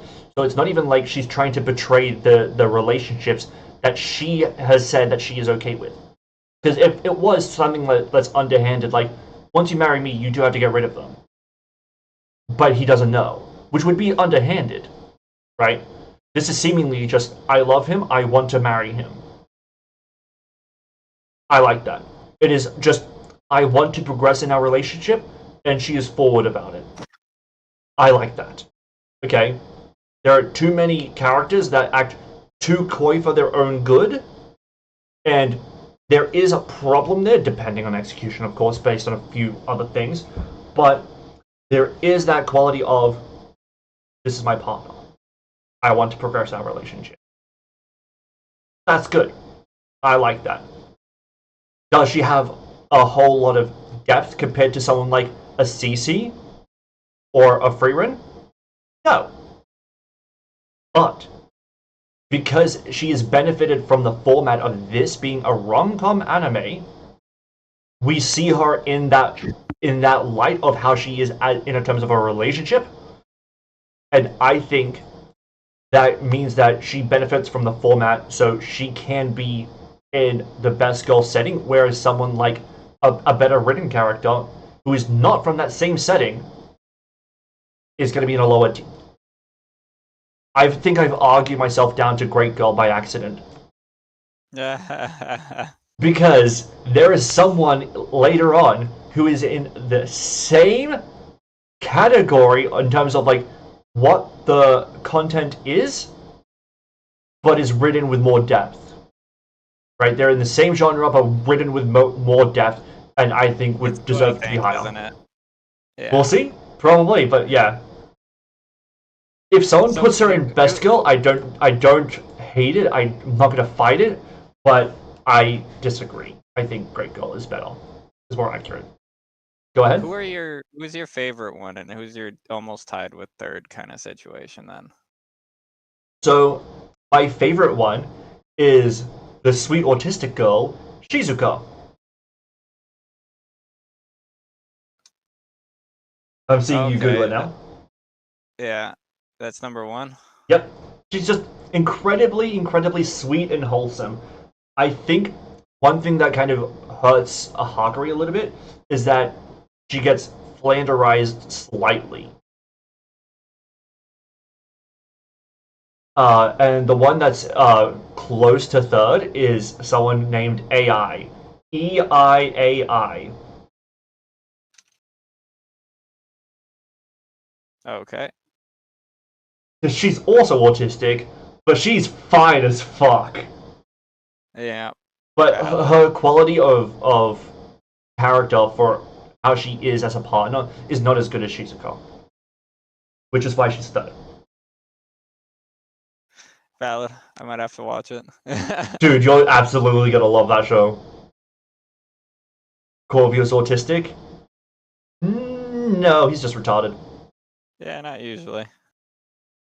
Alright, you've seen Naruto, so you can talk about Hinata. You've seen nothing, so I end up talking about everything at the end. So you have to take this one. I'm vibing, dude. We're chill. So, go ahead. Let's just get out the way that it's somewhere high off the bat. You know, being that it's like a weirdly obsessive thing, I don't even think it's a bad thing in the case of Hinata. It's wholesome. Like it's not in like a weird depraved way or anything that would lose any points by any means. She's just wholesomely likes him for who he is, like a nice guy, right? Yeah. Like, and then if we're talking about on top of that, funny enough, we actually have seen when they get older and get married and stuff, and like she's like settles down very well. Yeah. Like, you know, she's a very she cooks, she fucking does all this well, like she is a good parent, good wife, whatever, like and then on top of everything, like always had unwavering like loyalty and trust in Naruto the entire time. Yeah. Like not a single shred of doubt at any point. I think that's the first best, rather. I think it's 100% dedication from the very jump. It's fun to goon with others, but sometimes you should have the right to goon by yourself. The Boruto situation and all that. Like, I don't think it can be any like name something that would drop anything. You know what I'm saying? What is not already like lined up perfectly in this situation? So the thing that some people harp on when it comes to characters from Naruto, well, I should say characters from Boruto, because this ain't fucking Naruto, and you cannot blame Naruto, is that when it comes to a lot of the women, that Kishimoto, first off, Kishimoto cannot write women, we'll know this, but when it comes to a lot of the women, they forego their being a ninja and just end up being a mom, okay? Yeah. That is a flaw in, I think, every single female character except for Hinata. Hinata seemingly never really liked being a ninja. She's not an aggressive lady in any sense, right? She's just a kind, caring person who is in this more brutal world, and so she is here more so out of obligation. I don't believe for a fucking second she actually wants to be a ninja. That is not something that I believe. I think that she saw that she's going to be a wife and a mother, and was like, this is exactly what I want. Whereas someone like Sakura, someone like Ino, someone like Tamari doing that, I think is a mischaracterization of who they are. I think it's perfectly in character for Hinata to see her future as a wife or a mother and to be like, that is actually what I want. Now, you were saying that she's a stalker. I agree that it is not bad in the way that she's a stalker. Because it's not like Naruto ever said that he hates her and doesn't want anything to do with her. Because if she stalked him at that point, that's a problem. Right? Well, Because that's a so rejection. much stalker. She's just obsessed. She never Yeah. really followed him around. It's just when she saw him, she'd lose control. Like it's She followed a little bit. Not a lot, but a little bit. But I don't think that she's like problematic in the way that she does it because she very much respects and appreciates him. But if I believe that if for whatever reason there was a legit reason that at least from what she saw that Naruto just did not like her and did not want anything to do with her, I don't think that she would like be a fucking stalker. I don't. Okay, one of the reasons why that she likes Naruto is the fact that he puts in a lot of this effort, despite people hating him, so that way he can earn respect, so he can earn the admiration of others. Right? It was absolutely, I think absolutely it was respectful in the way that she was, and to the point of where part of what she did was work on her ninja skills, so that way she would be noticed. It wasn't just I'm begging to be noticed. You know what? She wants to work hard to earn the mutual respect of someone who she knows that, especially at that point, is someone who values working hard, effort, someone who values effort. Naruto at that point had to work for every fucking scrap of what he had, and so she knows how much he values effort, and so she puts in similar effort to work hard on something that, while she may not uh like love, she's doing it because he will notice her that way. It's not like, oh god, you have to do horrible things that you hate so that way the guy notices. That's not how I value that. But to put in effort, to work hard, so there's mutual respect earned between you and someone that you admire, that is valuable. I think what she's put in is very much best girl material. There is some drawbacks that I will say. I still think the ranking is correct. Don't get me wrong. I still think there's best girl. I still think that there is some drawbacks. One, there is a flaw in that we see very little mutual stuff with her and Naruto prior to them being married. yeah. But that is a flaw of the writing for the show, not a flaw of her personal character writing. There is also an issue of immediately after she confesses her love during the pain arc, nothing fucking happens. Yeah, Nothing that fucking one was happens. a little dicked. Yeah, but that is a problem of the show, not her personal writing.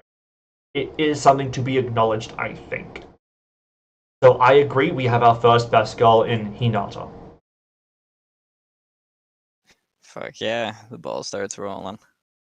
Alright, another of the... this is the second of the 4 shows that you've ever watched. Yep. So you can take the Wait, ball on this what? one. On the next girl. Oh, Hori. Mia.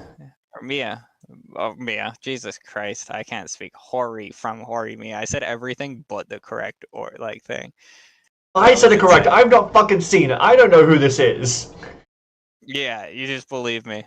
I said Hori because I was like, oh yeah, I remember you saying that earlier. It's Hori. Yep, yeah, I went every direction. I went Hori Mia, which is just the name of the fucking show. I went Mia, which is not her name. Which leaves Hori, and that's where we are.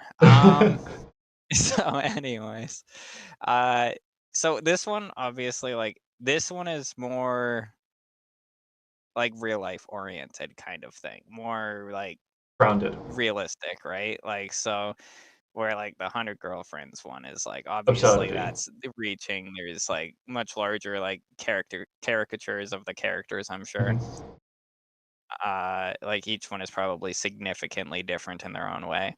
Oh yeah, that's Yeah, so this is more very human based, right? Like this is a normal fucking human. And Hori is very wholesome. She's slightly tsundere at some times, but like also not. It's kind of more just like a little flustered, I guess. yeah. I But don't like, think having some reservations about playing out and revealing your whole heart. I don't think not revealing your whole heart is tsundereism. I think those two get conflated, unfortunately, too much.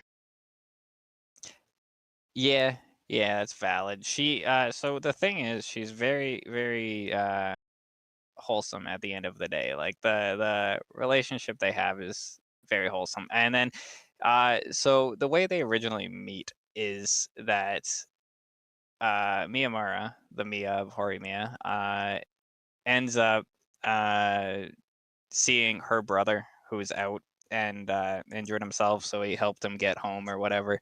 Opens the door, realizes they're in the same class. But she is, in high school, but also she takes care of her brother and the house and does all the cooking and everything. So she's very mature. You know what I mean? Taking care of her little brother, and she has a lot of good traits, especially for like in the position where they are, where it's like, Miyamura and Horimiya. Yeah. She's very like wife coded for him to begin with. Right. And then just she's a very like quirky, funny, like kind of person to be around. So it would be like I feel like it would be a very enjoyable situation, right?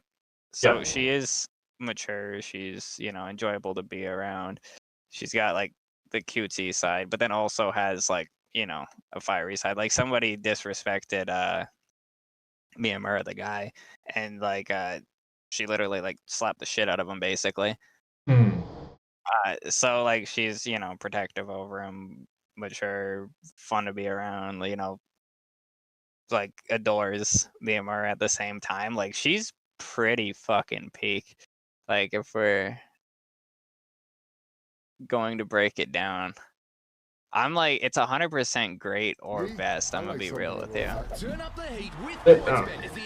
Because like you got to keep in mind of the situation as well as where I'm kind of thinking of it, right? Like they're high school students. So I think the fact that they're high school students does hamper them a little bit as well. Just because obviously they're gonna have some immaturities, but that does, I think, have to factor into the quality of their writing. And not into the quality of the writing, but in the quality of like character that they are, because obviously you are not as fully formed as a person at that point. I'm a little hesitant because I think that when it comes to the critical eye and spotting problems, I think my eye for spotting problems is a little bit better. So to put her in best girl based on something that I've not seen, I am hesitant. I'm leaning towards more on great. I'm just saying it was a possibility. I'm not saying that's where I'm leaning to at all. I'm saying like there could like I could be argued there, but I would probably sit on great. Just due to like it's not Hinata. I don't think it would be. I don't think it would be Hinata. Yeah, so that's going to be kind of the gauge I have for some of these. Like, do you think there's a tier of separation between Hinata and Hori? Yeah, I do. I think like there. I do think there's some state where you could probably argue it in a different sense, but like just thinking about it, just based off looking at the two, there has to be like. There's also the part where I'm just like there has to be separation there. Yeah, I can understand that. Do you think that the tier of best girl that she's in right now is similar to Cece? Because I think Cece becomes more best girl in season 2 than season 1, but I do think that there's stuff in season 1 where she's a great girl. So do you think that she's in a similar tier of best girl as Cece? I do entirely. So it's like the Aaliyah situation, but they actually, share their feelings, and it becomes a very strong relationship kind of thing. Like, the writing is good. It's there, like 100%. I think it's at least there. I wouldn't drop it below this. Okay, I'll concede because like I have to trust you on this. Based on what you've said, I can support that pretty easily. Now, watch it sometime and let me know. Have you seen Love is War? No. No, what the fuck is, dude? This show is absolute fucking peak. Okay, now straight away, are you watching? Are you watching? Watch fucking closely. Bam. Shinomiya Kaguya, best girl. Oh wow, the delay is crazy. Okay, there we go. I was like, dude, I haven't seen shit yet. Okay, Shinomiya Kaguya, best girl. She is phenomenal. If we're talking ranking my personal favorite characters, she's probably number 3 on this list. Okay, she's number 3 from the girls on this list if we're ranking personal favorite characters. It goes Cece, then it goes Momo Ayase, then Shinomiya. Well, here's the question, Kate. So you say, obviously, the high school thing has an effect, right? Yes. So where's the, like, explain that, and I guess just the whole thought process here. Okay, so the thought process is that so in an instance, right? So you'll have characters in a high school setting, right? And we'll use Rui as an example. Rui is a character in a high school. They're in a high school setting, but their relationship feels not high school, right? It feels like it's not trying to be a high school, right? Whereas this is a perfect high school romance in a high school setting, and it doesn't try to pretend to be anything more. And I'm talking about the meta of the show. So if we're ranking like the high school girl, like even Hagari, I will say, her stuff, a lot of it doesn't feel very high school. I think that's another thing that brings it down a tier. Is while they're in a high school setting, and they hide behind the high school setting at points, a lot of their stuff isn't high school. It's kind of the issue of a lot of the anime settings where they try to have these people forced into proximity every day, but they want it to be relatable to younger people, so they make everyone high schoolers, even though none of the situation is high school at all. That's kind of a flaw of the setting. This uses the high school setting to its advantage. Okay? But they're acting somewhat like high schoolers, based kind of like what you're saying about Hori. And it doesn't pretend that it's an adult relationship. They have character flaws that are relevant to their age, right? And the character development that for her, the level of growth that she shows is so significant, I think, and it shows her quality of character because she's ever growing. It's not someone who's a stagnant character, right? You see too many characters who are stagnant and in terms of like who they are as a person, and all that ever changes is that they get closer to a certain person, often the MC. As a person, she changes significantly. She learns to be more vulnerable with the people that she trusts. She learns to trust more people. And I think that's a very, very strong thing for a character. I think in terms of character, she's right up there with the other guy, right? I think her and the deuteragonist, the male deuteragonist, I think those two are in the same quality of character writing. Okay? So the whole point of the show, Love is War, is that they kind of have a little bit of a crush on each other, right? The two characters, and they're trying to force the other one to confess because they think admitting it first is admitting that you lose. It's a battle. They're trying to force the other one to admit, because otherwise you lose. Right? And that's the whole point of the show initially. They, in a sense, they also both feel somewhat unworthy of the other person. So they keep striving to be better than they are, so that way they could seemingly be worthy of the other person. With Genovia as well, she eventually comes to the conclusion that I don't have to force the other person to admit this isn't a war, right?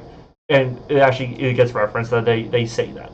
So this isn't a war, and so they come full circle as I don't need to force them to admit. I'm just willing to open up and confess myself, and to have her change so drastically as a character, so much for the better, is so strong. And then also, she's someone who, again, in a similar sense of like Alia, comes across as smug and you kind of assume is bitchy.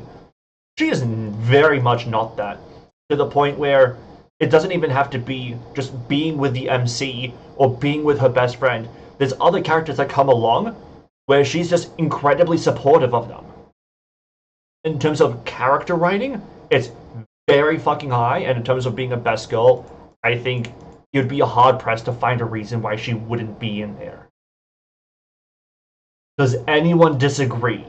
Who's seen the show, obviously. And if you have any questions, let me know. Without seeing it, I'm gonna have to take your word. But you seem adamant. I could, if you have a very compelling case, I could be argued to great goal pretty fairly. But anything lower than that is just a slap in the face. Like, get fucked, no. Get fucked. Yeah, that's where I'll stand with Horimiya, but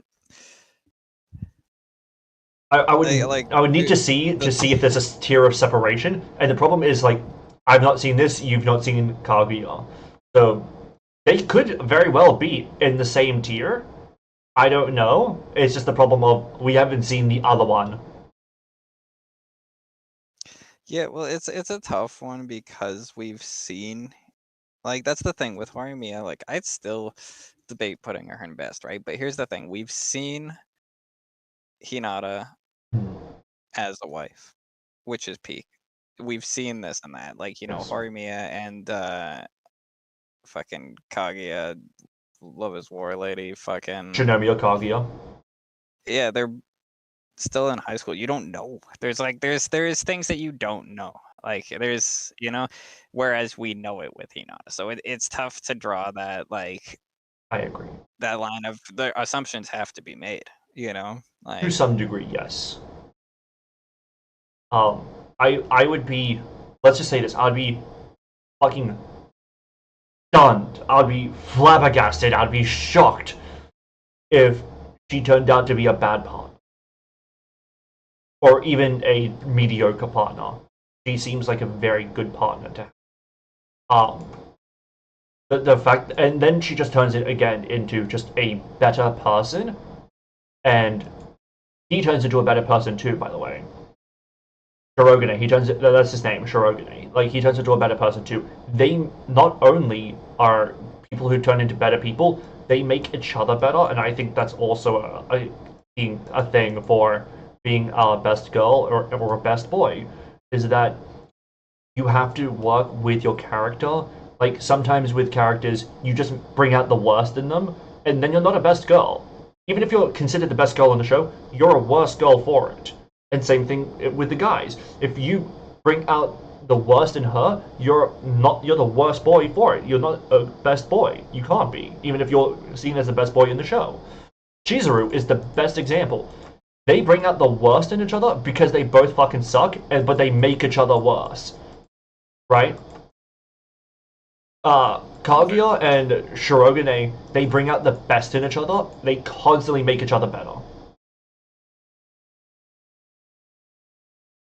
So to see it as different would be something hard to do, I think. yeah, I'll take your word for where you feel like they should go. I do recommend watching the show. It was a wonderful experience, and the OPs for the show are phenomenal. They have some of the best anime openings you'll ever see or hear. The songs are great, the visuals are great. I am gonna watch it at some point for sure. High recommend for me. And considering that the only other thing I've recommended to you is Code Geass, that should mean something. Yeah. Chizu is the worst. Is worst the power. Huh? The power of her being the worst? If that's what you're saying, I 100% agree.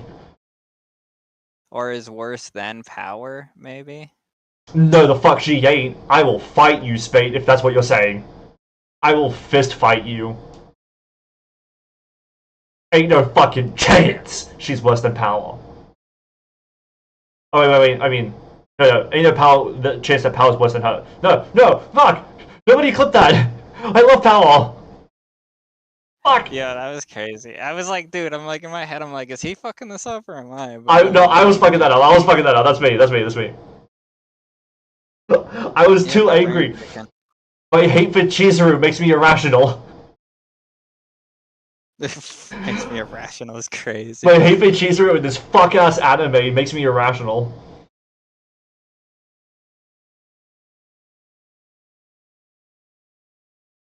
Alright. Cool.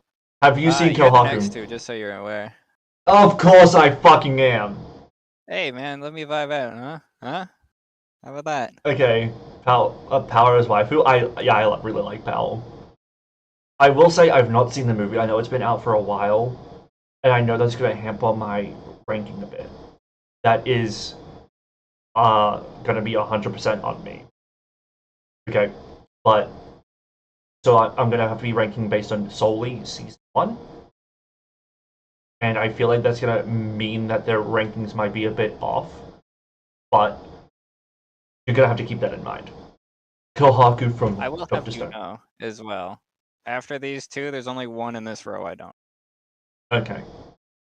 So, Kohaku from Dr. Stone. Solid fucking.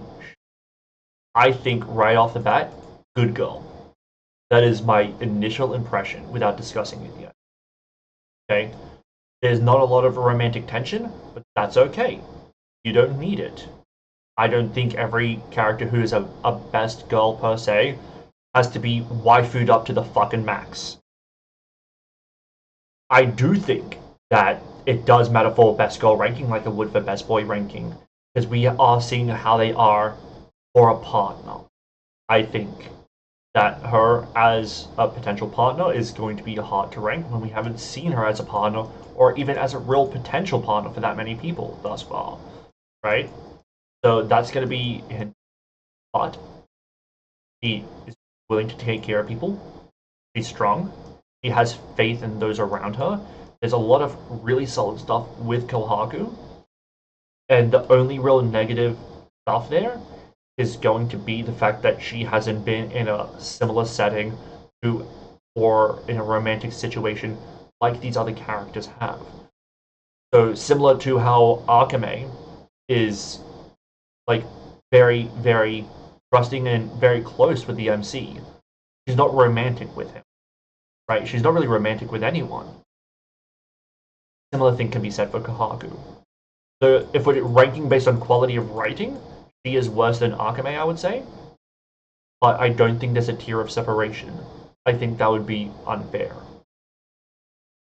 Does anyone have any disagreements?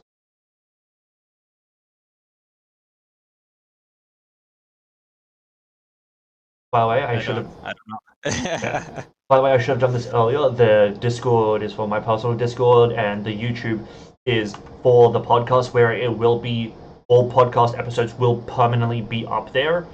So subscribe on YouTube to Bird and the Bug. No disagreement. All right, sweet. All right, Lemon from Mashal, I think, is in the same tier. Because while she's more waifu'd than Kohaku is, she doesn't have the same level of writing that Kohaku does. Right? She is Great character. I love Lemon. Okay, I see Lemon on screen, I'm smiling. She's a fun time. I enjoy her. But that aside, while there's a lot of waifu qualities, right? She's a very sweet girl. By the way, you'll hear that a lot. They're a sweet girl, they're a sweet girl. Yeah, kindness is a fucking virtue. Kindness is a virtue. Kindness in the male characters would be a virtue. By the way, I think that's the next one. Best husbando. Well, assuming that we don't get through Code Geass. Code Geass, assuming that we get through that first, that will take the priority. But husbando will come, like, after that, assuming that we get through Code Geass. But, yeah, it's just that she's not the same tier of character as these others, or as a lot of these others. I do think that her being somewhat vulnerable, like physically being vulnerable, she's not very formidable. I think that hurts her, right? Because then it comes across as somewhat like, well, is she just there to be waifu? And to an extent, she kind of is. Like, I know that in the first thing that we saw with her, she was there to kind of hamper MASH. That lasted less than an episode. Lasted less than an episode, then from there on, she's waifu. And I'm okay with that, right? Not every character has to be like this fucking big brain, S-tier character writing fucking Giga Chad that Lelouch is. But we do have to acknowledge them, right? As that does matter. It can hinder you. She's perfect for what she is. She serves her role very well. I still think that leaves her a good girl.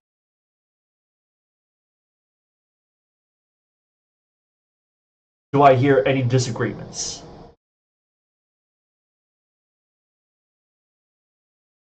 No? Alright. Sweet. My Valentine. Do you wanna take this one for now?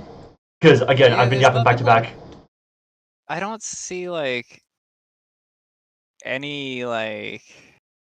This is obviously going off memory because it's been so fucking long since this, right? But there's nothing like that legitimately gives fucking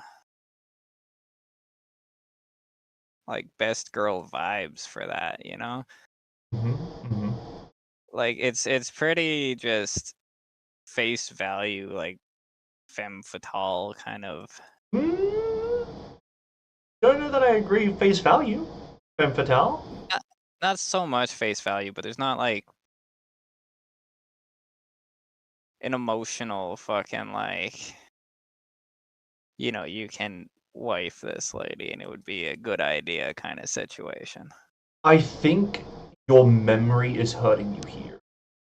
It might be. Tell me something then. The first arc, the Duelist Island, Duelist Kingdom arc with Pegasus. First off, we saw, yeah, she's smart, right? Because she outdoes not Weevil, the Dino guy. I can't remember, Rex. Yeah, she outsmarts him. Whatever, not that big a deal, but okay. Then later in Duelist Kingdom, that she tries to outsmart and beat Joey. Whatever, you know, that's fine. Like again, that's fine. It doesn't really change her as a wife. But then later on in that same arc, she literally saves Joey. Okay, Joey, who was opposition to her. One of the things that she does is because they're at the Duelist Kingdom, and they're at the semifinals and then the finals, right? So at the semifinals, you need to present either card, the Hand of the King or the other Hand of the King, right? Which is a specific card just for the tournament where it has money on it, or it has a blank card so you can ask for whatever, or you get the prize money. Okay? Bandit Keith stole Joey's card. She gives him her card. She gives him her card. Right? She saves him. Because she's not just a dickhead. She was an antagonistic force, but she wasn't just a dick. Right? So someone who was in opposition to her, saving him because hey, like you guys are decent people. So while we were foes, I'm not against you. So there is value there. It's not just strict femme fatale. I'm gonna distract you with my boobs, right? There is more to her than that. And while she seemed extremely superficial at first, there's more there. I don't think she's anywhere near the highest tiers of like these two tiers by any means. Don't get me wrong. But don't know. I would say that it's face value, easy femme fatale. When is the last time you watched this? Because like I watched it like around release, and that's 15 years ago. I watched it more recently than that. Okay, I watched it like when it was coming out. I watched it like when it was coming out. I watched it when the movie was releasing. The not any of I forgot there's so many movies. Pyramid of Light. I watched it when Pyramid of Light was releasing, and then I watched it again. With by the way, when it was releasing, and you said like 15 years ago, dude, it was releasing over 20 years ago. What do you mean? Your timeline's all fucked up. No. I was doing the math with 2016. I'm an idiot. I don't know why 2016 is where I was doing that math off of, based being like what year it is right now. No, it's it's 10 years on whatever the fuck I said originally. Yeah, 25. yeah. So, Jesus, fuck me, dude. So, I watched it again, like, within the last 10 years, probably. Jesus, my fucking math is absurd today. That's crazy. Yeah, so it's been a long time since I've seen it, long story short. But she Good Girl for me. I think I mostly agree with the ranking. I would think Good Girl, but I'm leaning more so mediocre. From what I remember is I would do mediocre, but I obviously don't even know what year it is, so. So I'm leaning mediocre for the same reason that we have Android 18 in mediocre, because she's perfect for what she represents, but what she represents isn't like the best wife, and it's more so what the culture has latched onto and attached to her, more so than what she actually is. Right, because if we're ranking Android 18 in mediocre, I don't think that there's a tier of separation between her and My Valentine. And if it is, I would say that Android 18 would deserve higher. We've seen her as a wife and as a mother. We've seen her go from an evil and antagonistic force to someone who is just loving and supportive and has admiration for her husband, who is significantly weaker than her. Right? So I think if we're going to put them in a separate tier, I think Android 18 would have to go higher, but I don't think that there's a tier of separation. I also just don't see My Valentine being up with Akame. Yeah, I don't think she's up there with Akame. I don't think she's up there with Alia or Delta or Faye or Freerin, Kohaku or Lemon. I think this is a tier of separation for basically all of them and My Valentine. I can rock with mediocre for sure. As a character, great character, suits her role perfectly. As a best girl, mediocre. Yep. But that'll do. Alright. Maki. Maki's a lit one. Let's go only the first two seasons, because season 3 is still coming out. Say what? Let's go only the first two seasons, since season 3 is still coming out. Yeah, well, you'll have to speak on 2, because I've only seen 1. What? Motherfucker! You know this from the last time. Don't even... I can still be angry about it, I promise you. I know. I'm very talented. I'll be angry about anything I goddamn want. Yeah, it's not new information, though, alright? Let's just put that out there. That is fucking... Just speak. Absolute peak, though. Extraordinarily determined person, regardless of what it is. Like, pretty much... Fuck, how do I word this? Pretty much fuck, I agree. Yeah, 100%. No, pretty much, man. Like that's all day, every day. No, just like the personality she has of like the determination and shit. Like, I feel like for a significant other is exactly what you would want, right? She is a little like cold on the surface, but like, I think she has the makings of very like high. Yeah. Just based on work ethic and the respect, the care, and everything. So, what changes in season 2 is a big question because obviously a lot changes in season 2. I know that. I know. You gotta watch. You know what I'm saying? So I'm trying to think of like I don't know if it changes at all. You gotta watch season. I know I'm going to, brother. So, Maki's an interesting one because if we talk about character, she's rejected by her clan as a whole, and even her sister, right? And then it's just like, well, fucking, that's the world, I guess. And then just sticks her nose, into the fucking gym, and it's like, all right, let's go, let's do this shit. You know what? This is what I can do. Let's do it. So someone who's willing to accept what is and then do absolutely the most with what they can, admirable. As of season 2, there's so little of her as a waifu, as how she is as a partner, to the point where I don't even know that I would say she's great girl. As a partner, there is less of her as a partner than there is Cece, Hakari, and I'm assuming Hori. That's the thing. Very with much. all They're the literally a relationship. yeah, with all the top tiers, there's gonna be them as partners. That's gonna be the point because that's what the ranking is largely about. How they are as partners. As people too matters, but how they are as partners. So she can't be great girl. We've not seen that. And if you're asking me, I think good girl is almost a stretch. Because as a character, good. Wrong character.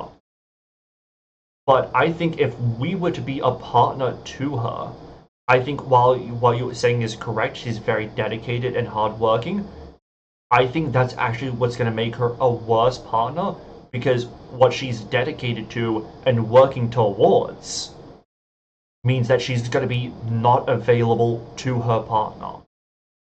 I mean, who says she's not, like, dedication isn't just a thing in general, and she can be dedicated to you. It's just a trait that she has about things that she likes. I whatever, agree, but I think her dedication towards these specific goals that she has is going to take precedence. Right? Like, say for example, we'll use Goku as an example, right? So, Goku, his dedication to training and getting stronger, in a lot of ways has taken precedence over his wife and his children. Yeah. Even though he's dedicated to them as a husband and father, his dedication to strength is first and foremost. I think her dedication to her goal is first and foremost. And so I think putting her even in good girl feels like a slight stretch. I could see the argument for it, but while there's, in a sense, there is admirable qualities about her, I don't know that I would say there's a lot of, like, wifely qualities about her.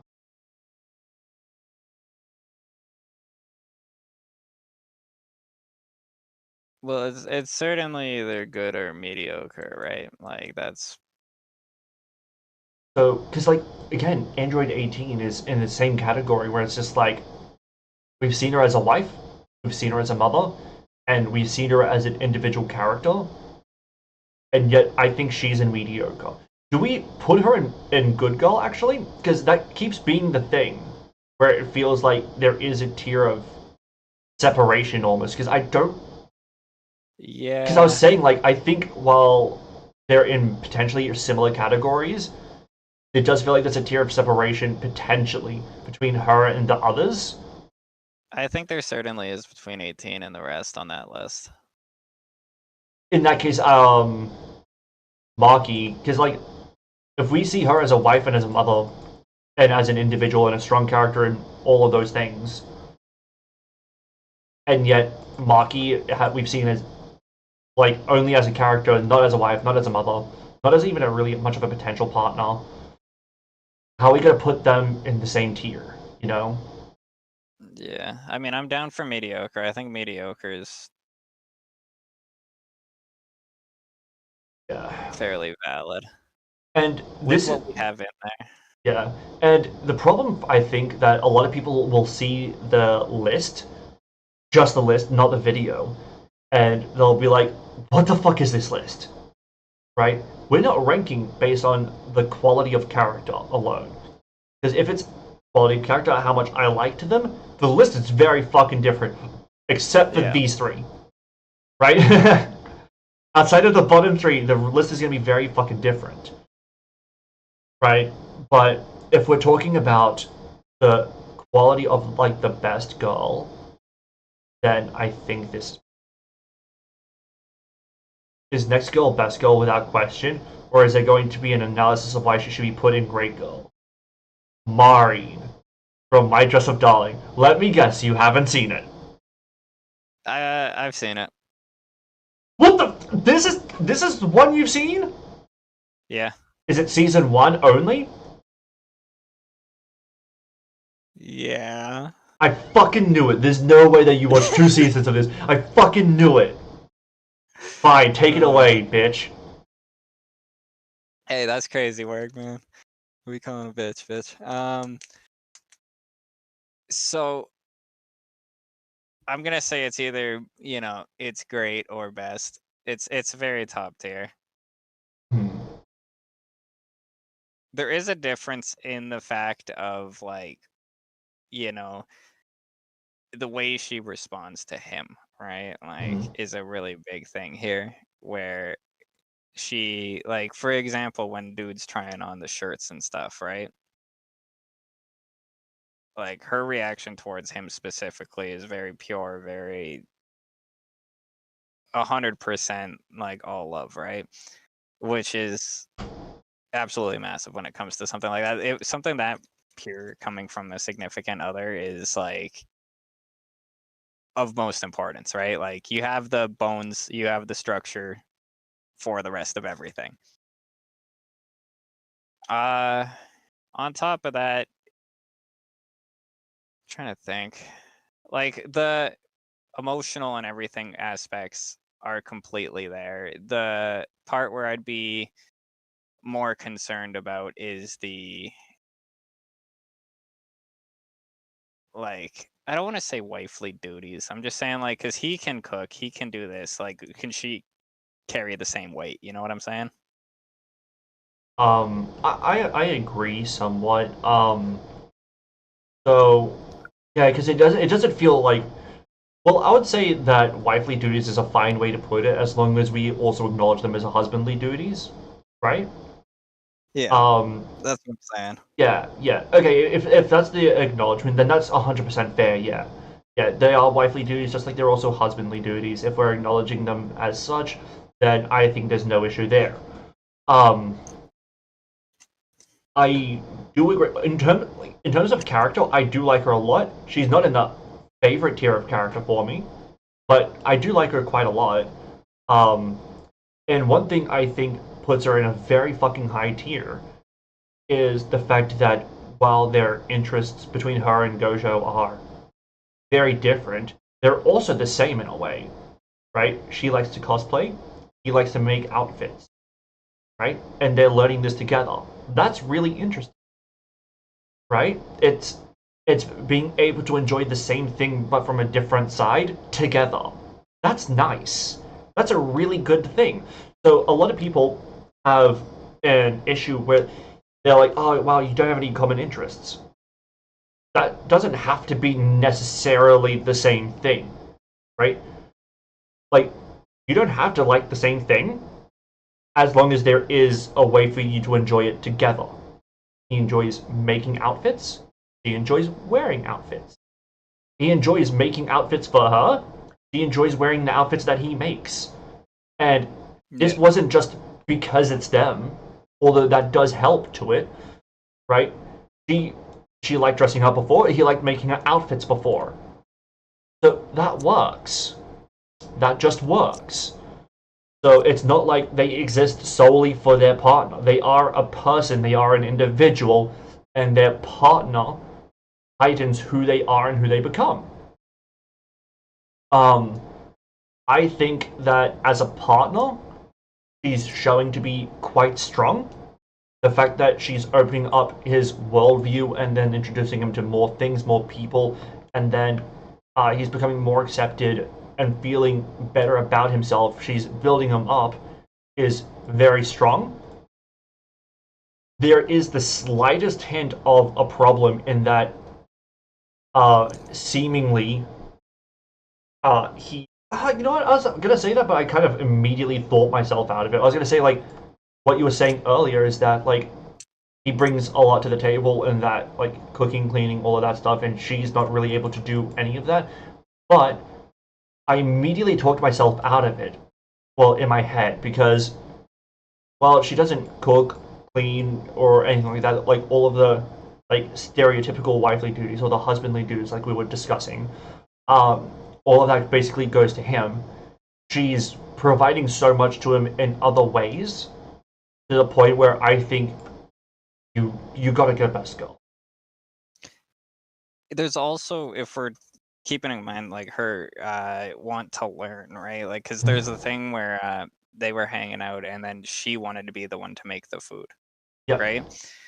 And so she went and did it, and, like, you know, after, like, she took the, I'm pretty sure she took the time or whatever to, like, look up some stuff or whatever back in the, like, a little bit before or whatever, just to, you know, want to do better in these aspects and whatnot, and actually succeeded in so with the knowledge of wanting to, you know, be better for him in those certain instances is also Yeah, I a think big thing. I think the fact that she's willing to learn, and the fact that as well, when it comes to learning how to make the outfits and stuff like that, they're kind of doing that together. She wants to learn too. He's taking part in some ways in what he's doing because, like, this is something that they're spending time together doing. This is a shared interest. I think that puts her in best girl quite comfortably. I think if we have Hinata and Kaguya there, it doesn't feel like a tier of separation for being the best girl between them, but it does feel like a tier of separation as a best girl between her and, like, Cece.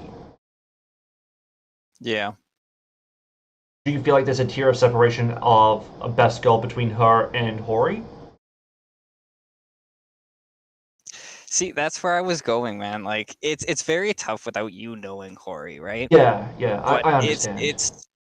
it's fairly similar. That's the big thing where I'm like, you know, kind of on the edge, and it's a little tough that, like, you know, we can see Hinata in the future and what happens and all of that. Ori is very similar in the If you're not sense of Marine. if you're not comfortable So putting her in best girl without any, like, back and forth, we can say that she's number one great girl, or, like, we could put her in best girl and just, like, have her at the end if you're just not comfortable doing that without a proper back and forth. But I'll be okay with her in best. It's very close, but, like, I do think there's, at least currently, like, maybe we're edging towards, edging is a fucking bad word, man. Jesus Christ. Considering that you didn't just, like, leave it out, oh, we're just edging, like as long as you don't leave it at that, I think it's fine, because that's just kind of been dominated by, like, weird online discourse. But, like, obviously, if you don't leave the sentence there, it's not a weird thing to say. Yeah. So the thing is that, like, I might give the edge to Marine. But it's close enough that, like, I'd want to put Hori closer to at least top of great. Because, again, they are, if this is how you feel about, like, Marine, it's a very similar. I'll be comfortable putting her in best girl, because the thing with a lot of these is like I feel like there's a clear tier of separation between them. Like Hinata is clearly at minimum a tier of separation between her and Cece. That feels pretty clear to me. There's definitely a clear tier of separation between like Hakari and Alia. There's definitely a clear tier of separation between someone like as a best girl, someone like a Akame and an Urza. So it does feel pretty separate, but if you're like, man, I'm looking at her and Marin and they feel very close, I'm okay putting them next to each other. That doesn't feel bad. Yeah, I'm down for that for sure. Because that like lines up very well to me. Because like I feel like there's that tier of separation. Because like I imagine that looking at anyone in Good Girl, it feels on your end like there is a very very obvious tier of separation between them and mediocre, right? Yeah. Exactly. If you're not really feeling that with Hori and like Marin or Hori and Hinata, then I feel pretty comfortable saying that she's in best girl. Obviously, my opinion might change if I see it, but I don't think that's gonna be such a travesty where it's like, oh my god, no, there's such a separate. I doubt it. It's gonna be to that such a degree. No, it would be like I guarantee if you watch it, it's at bare minimum great. If you know, possibly the same situation as Maureen. Like, obviously, it's all up to the eye of the beholder, but like, it's such a similar. It's a similar trope, right? Like, so you get a very similar thing. They're both very well written shows, like very well built characters. So it's like you get a similar situation from it. Megumin. This is gonna be an interesting one. Yeah. Because Konosuba is fucking goated. I love Konosuba. She is definitely the best girl from Konosuba. Not my favorite girl from Konosuba, in a sense of like who I would want to be partnered with. That's Darkness, 100%. Yeah, valid. But in terms of what a best girl represents, Megumin is better. So that's why she's here instead of Darkness. She also is just like a better representative of the show. She's kind of the face of the show more than anyone else in Konosuba. Yeah, well, both Aqua and Darkness would be very bad in this position in reality. Especially Aqua. Yeah, especially. Darkness, though, is pretty rough as well in this Yeah, instance. but like a baddie in the bed, you know what? You can't go wrong there. Yeah, But well, she's Megumin's got just one thing going for her, and that's it. Like, yeah, but like Megumin feels like a better, more rounded character.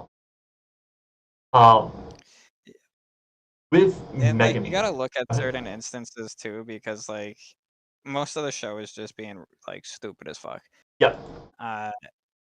So it's like looking at the certain instances of like, you know, the time when they're at Megumi's parents' house and or the times where, you know, they're going out to fucking bomb that castle that the fucking demon dude's in and stuff like that. The little interaction moments. Yeah.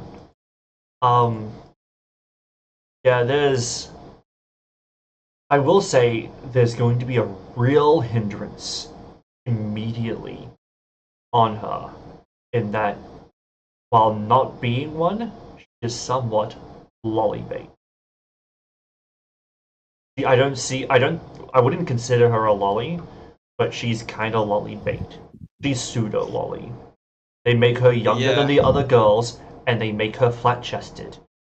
And they make her smaller, and they have him refer to her in a younger way, even though there's like a year separation in age between them.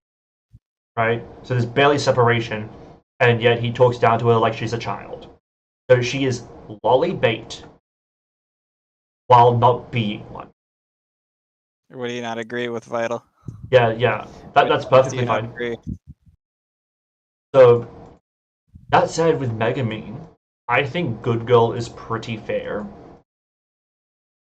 Because there's plenty of stuff there where it feels like for Megumin, there's romantic tension, there's romantic chemistry. I think he has the best chemistry with her. but there's not enough substance for her to be above someone like an Android 18. Like, how the fuck could she be above Android 18? Ain't no fucking chance. Yeah, I'd say the same thing based on like the one where they're at Megumin's parents' house, right? Yep. And like he uses the freeze magic, whatever. We get through all that point, that like you can see there's something there. Yeah, like her as herself is a good character, a good person, good this and that. But there's like nothing more than that. Like you can't really make anything past that at this point, and like it's definitely more than like My Valentine, Maki, and all of that. So like with that scene alone that I'm talking about, right? So and even just with some conversations when he's carrying her back and stuff. Yeah, there's a lot of qualities to her. There's absolute great chemistry. She has the best chemistry with the MC. It's just there's lacking substance, which couldn't put her above like an Android 18. There's not enough substance to put her above like a Freerin or a Faye Valentine. There's not enough substance of her relationship to put her above an Alia. So I think it's part of the thing of the show too. Is where like they can't take things too seriously. Yeah. Mainly Asuna, but it's probably just because I'm very biased towards SAO. So the problem of Asuna is that it's just the quality of writing of the show. It tries to take the relationship very seriously, and the quality of writing is ass. And then in season 2, she loses all of her like freedom, majority of her competency, until she gets like off screen suggested essayed by slimes, which why the fuck did you need to have that? She loses so much of what made her a potential very competent partner, which we saw in season 1. And then, so I think that, as well as the bad writing, puts her in a bad girl. She could have been a good girl if the show was better written and it acknowledged her as more competent, because she is supposed to be competency on par with Kirito, and yet the show seems to so fucking regularly forget that. Because he's cool MC, dual wielding swords, black jacket, it's MC guy. So yeah. Okay, that's very fair. That makes a lot of sense. I forgot about season 2 for a minute. Yeah. I think that she should be higher in terms of that the character deserves better, but we could also say that about the whole show. I think the show deserves better than the writing it got, because the premise is solid as fuck. I really fucked with the premise, but the execution was my problem. Now, speaking of the execution being the problem when it comes to character writing, Mikasa! I love Mikasa. She is not a great best girl. They've kind of like ruined part of what would make her a very good best girl, because she loses a lot of her agency and becomes the girl who says Eren. She's pretty inactive in the plot, and while there's a lot of qualities to her, the fact that as a scout, she's like the most powerful one outside of Levi, right? The fact that she is very competent outside of that, the fact that she's very dedicated, the fact that she saves him at multiple instances, that's all very good. She lacks so much in terms of character depth because they decided to give it all to Eren that, like, I feel like I have to put her in mediocre. Well, she doesn't have like, dude, I swear to God, for like the majority of like, because I have watched all but last season of this, so, but like she doesn't even have like a personality for the most part. Her personality is Eren. Yeah, she loses a lot of her personality. just entirely focused on nothing but him. She kind of suffers from what we were discussing earlier, where it was she exists solely for MC because he's MC. Yeah, and she has a peak design, peak character. Like, she could have been great, but then devolved into just literally that.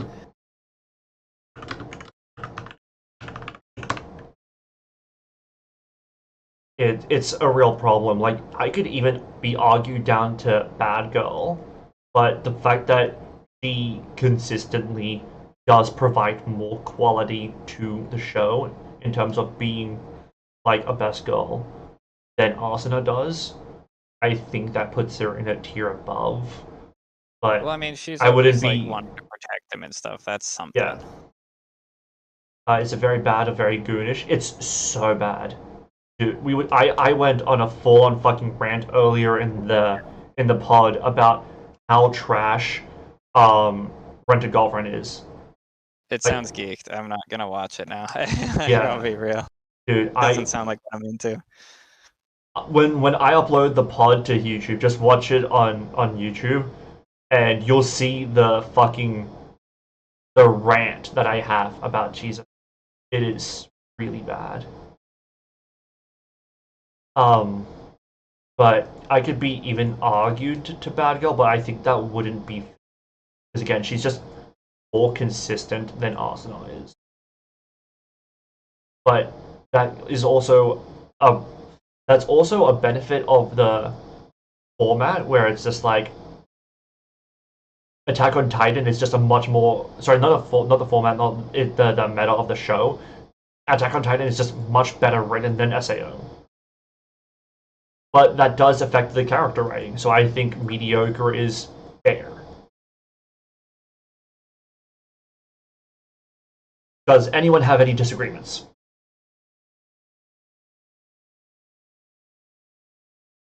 I'll assume no, but maybe I'll read it in chat. Have you seen perfect. Death Note, at least? Yes. Both Yes, seasons? Huh? Both seasons? Both seasons, yeah. Okay. Since I have been yapping about most of these characters, you take it away on Mikasa for now. Misa's a weird one.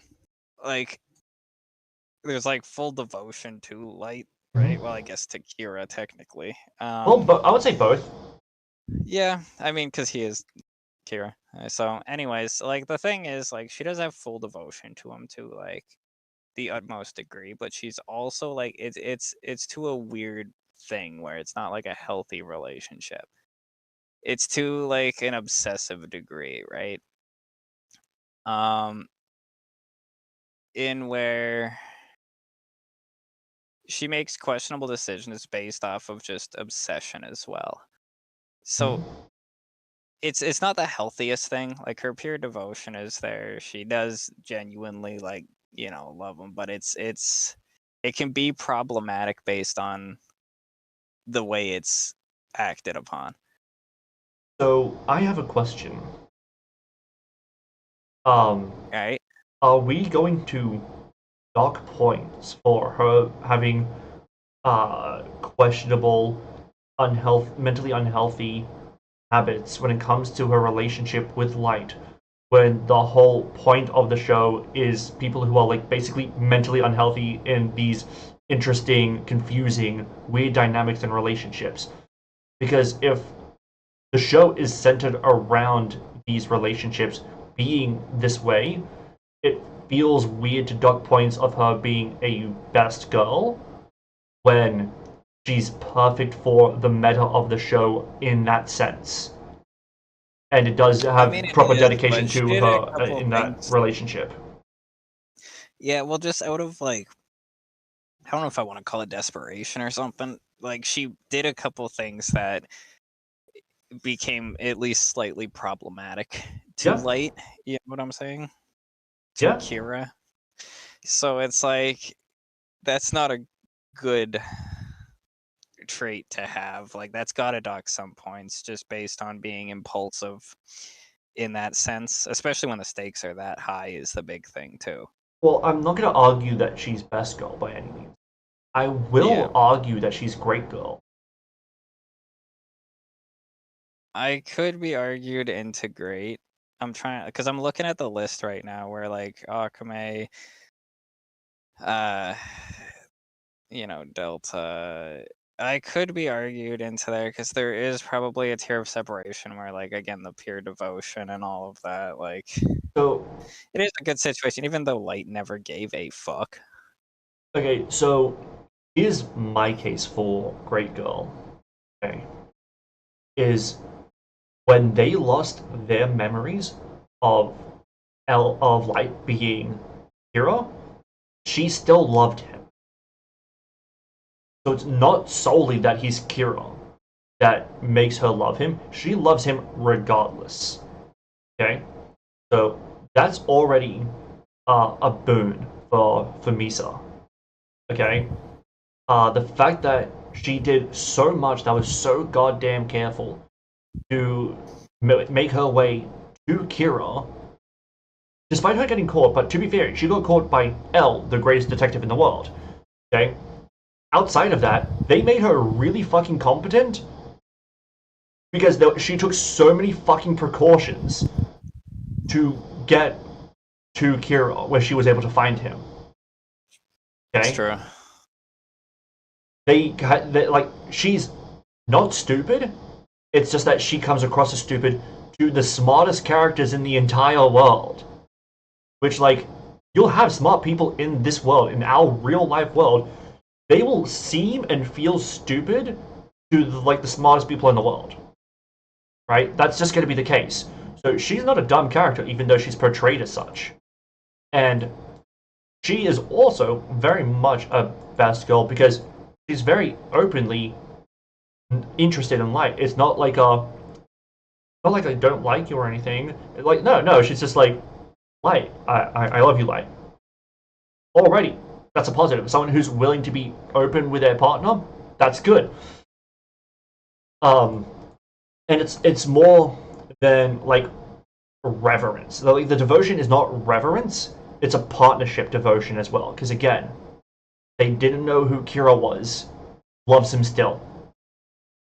That cannot be overstated as to something. Because if it was just Kira, that would be a problem. That would dock her points absolutely. But the fact that no, he doesn't have to be Kira. I love him. I love Light. That's something.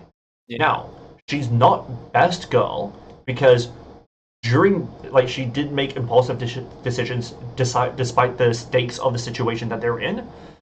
And then also you have things like her being clingy to the point of I will get us both caught when it came to things like when it comes to when Light was like, well, sometimes I'm gonna just to keep appearances up, I'm going to have to like see other people.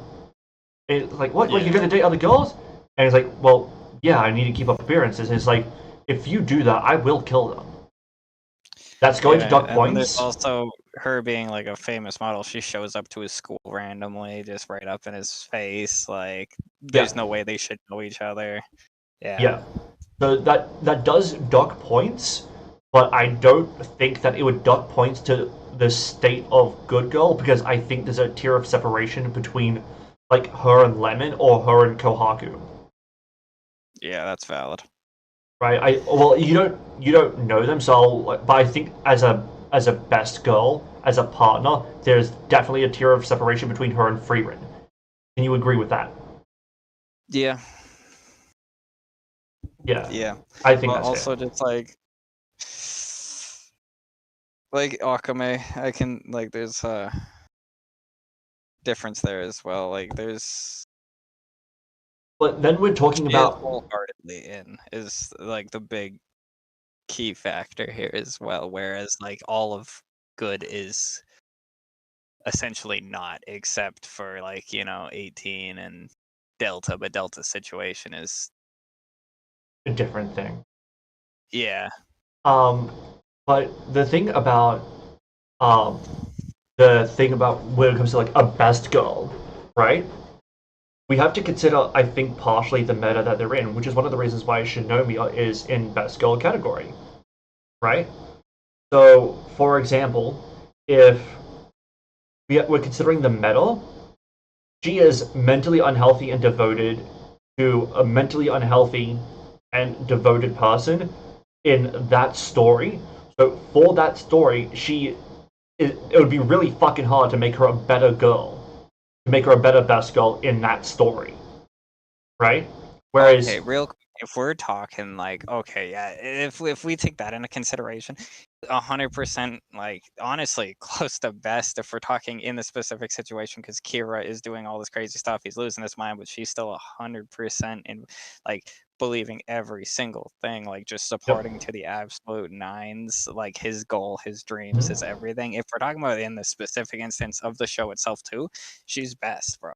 I don't think that she's best because remember, she made reckless and impulsive decisions and was devoted to the point where it would have gone in court, and in the end, it pretty much did. So I think because of the consequences of her actions as a result of her character flaws, that puts her down to great girl. Like, I don't think Kira would have gotten caught if she didn't have those issues where he's not allowed to see other girls because it will kill them, and her showing up to his school, which eventually like gets like her arrested, which then has a further tie to Light. I don't think Kira would have been caught that way. So in the end, she led to the downfall of Kira as a whole, the Kira duo as a whole. So I think that has to be acknowledged, and that's why I wouldn't put her in best girl. No, you're right. I will take that for sure. I think great is perfect. Yeah. I would put her probably at the top of great. I would put her above Cece and Hakari as a great girl, but I don't think I would put her as a best girl because for the meta that they're in and what she represents as a best girl in the story is not as good as Hinata, is not as good as Shinomiya, is not as good as Marin, and I'm assuming that you'll say that she's not as good as Hori. Yeah, 100%. Yeah, so I think that's 100% a very strong ranking for her. And speaking of a best girl, we got Momo Ayase.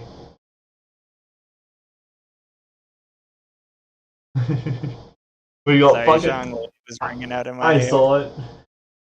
For a best girl, we got fucking Momo Ayase. That is a best girl if ever there fucking was one.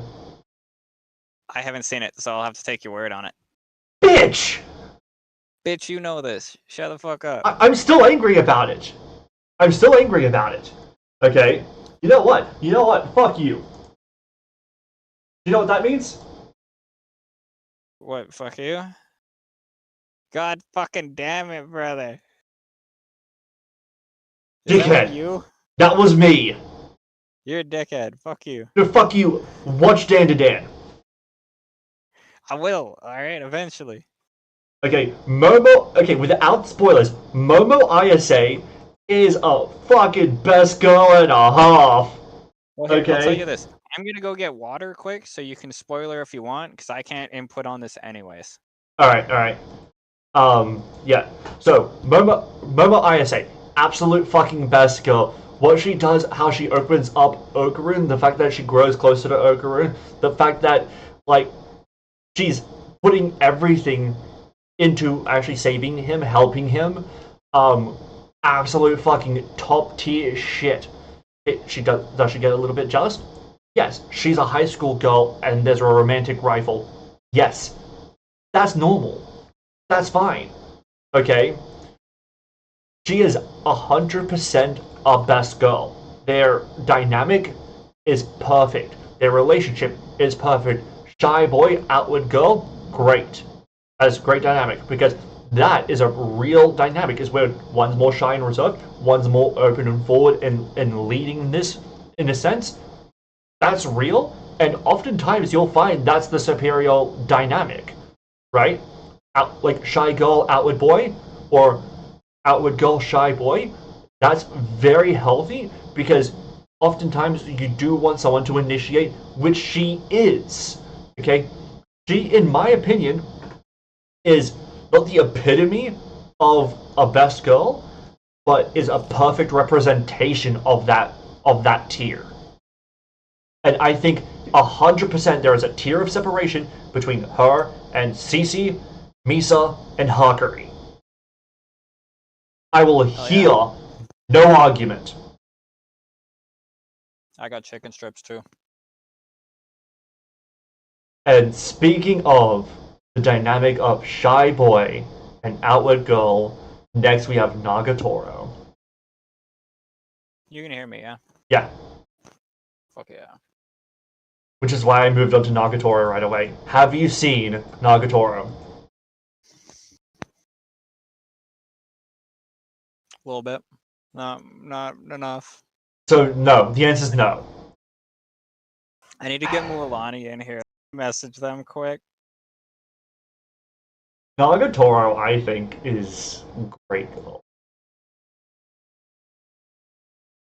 Okay, so usually I hate Cindere's, and she felt very much like a Tsundere. There is so much character growth and growth in their dynamic, and there's so much progression that I think it puts her higher up. Because it's not just she's Tsundere at her core and nothing fucking changes, and every dynamic, no matter how far along you go, is Tsundere. It's not that way. The amount of growth that happens, I think, is so significant, and how good and seemingly, and not entirely, but largely healthily, their dynamic is very good. And then also the fact that despite starting out as a tsundere, she's put in so much to try and help her the MC. Is she the MC? No, he's the MC. The MC, and for that to be the case, the fact that she's enlisted the help of her friends as well, I think you have to put her in great. I think the writing for her is not as strong as the writing for Momo, Ayase, Mari, Kaguya, Hinata as a best girl. So I think there is a tier of separation, but I would probably put her as number 2, right behind Miso.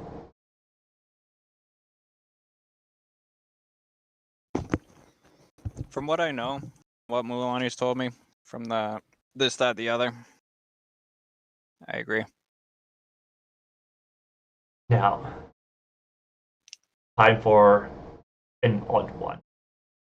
And you've seen a lot more of this than me, so by all means, take it away. I haven't watched second season. Neither have I. I don't think I even finished first season. I abandoned the show. I don't know if second season's still going on anyways, so it's like something we wouldn't touch on regardless. This is a weird one because like I from what I've seen, it gets, I'm pretty sure, you know, where she would have a higher rank in season 2. So I'm pretty sure like we eventually get to that. Like it's an evolving thing. In first season, it's like she gets very flustered when anything romantic comes up. And it's like, so there's been bad situations where like, you know, she just didn't show up some nights and all of that, which is a bad best girl that you cannot rely on is not a good system or good thing for a best girl. Sure. Yeah. There was a bunch of hidden things that like things that she kept hidden. There was a bunch of, you know, unreliable traits. There was like, it was kind of all over the place. It was more of a like not a long time, just a good time kind of situation, you know what I'm saying? But like started warming up towards the end, and with stuff that I've seen coming from season 2, right, is that she starts to warm up a bit more and figure things, like, I guess, figure out like human emotion type stuff a lot better. Yeah. So like, in my opinion, based off of that stuff, like especially where I see it going in the clips I've seen of the new stuff, but also just where season 1 ended, it's above mediocre for sure. It is not on the same as Mikasa or Maki. So undoubtedly so. Like there's more warmness there. There's more like actual one-on-one, like personal basis, and it is genuine, just doesn't So, quite understand it, at least within season 1. I have some problems with Natsuno. And it's definitely a problem with the whole show as well, but with Natsuno specifically. So I think her gimmick as a vampire with someone who's like a teenage boy, whatever, let's play it out. Vampire with teenager, it's kind of played out because it's supposed to be like a YA self-insert bullshit thing. Whatever, right? But that's not my issue with her being a vampire. Okay? My issue with her being a vampire is that it seemingly plays with her age too much. So she's with a teen boy. They go to an adult pool party. Okay? They seemingly are supposed to be roughly the same age in appearance and maturity. But then they have them in an adult pool party where they serve alcohol. So she's getting alcohol legally. Okay, so she's an adult. They think she's an adult, and she's getting hit on by adults. Oh, so they think that she's an adult. So either she's adult enough that people think that she's an adult, in which case then she's predatory because she has the maturity of an adult, or she's a child and then people are just serving alcohol to children and then these adult men are hitting on a child. Either way, that's kind of fucked. I don't like that either way. Like, I'm sorry, either your show is pedophilic and not acknowledging how pedophilic it is towards Nazuna, or she's a pedophile. Because when you're a vampire, you kind of get stuck, kind of, in that same place. One second, I'll wait for the osmanthus wine to end. But, Son of a bitch. yeah, I saw. So when you're a vampire, you get stuck in that same place mentally and physically. So is she stuck mentally or physically as a child or as an adult? If she's stuck mentally and physically as an adult, she's a predator. Like, a sexual predator, she's a pedophile. That's fucked up. She's stuck mentally and physically as an adult. How is she in this adult pool party getting alcohol and getting hit on by adult men? So that's a real problem where it doesn't want to acknowledge the fact that she's probably an adult that's stuck as an adult. Because they draw her as, like, a teenager. So which one is it? That's the problem with the show, but it does affect her as a character. Whichever one we want to accept as being true.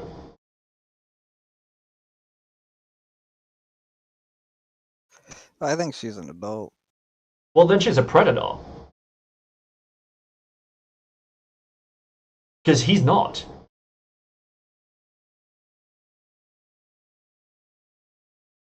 And then we also have... Who? Nazuna. And then we also have the situation of her trying to make him jealous. She does apologize for, like, very quickly. I still think that it's kind of a fucked up thing to do overall. So while she gets points for apologizing for it, it doesn't give her more points than she lost for doing it in the first place. Right? Like, if I punched you in the face and then I said sorry quickly after, you're still going to have an overall negative experience and negative view of what just happened. Because I did something ultimately shitty. And then while I did apologize, which is better than not, I could have just easily not punched you in the face in the first place. Yeah. So what do you say? Like, what is your thought process here? I think that it's ultimately hampered by the quality of writing of the show, and that I feel like it's probably going to... It would raise her ranking if I had seen Season 2. From my experience, I was thinking Bad Girl. That's crazy. Dude, you're telling me it's under fucking, it's under Maki, it's under Mikasa, who are like, Maki has no showing of anything, and then Mikasa is like boiled down to just yelling Aaron. and neither of which are pedophiles. Yes, I don't think you realize pedophiles are bad.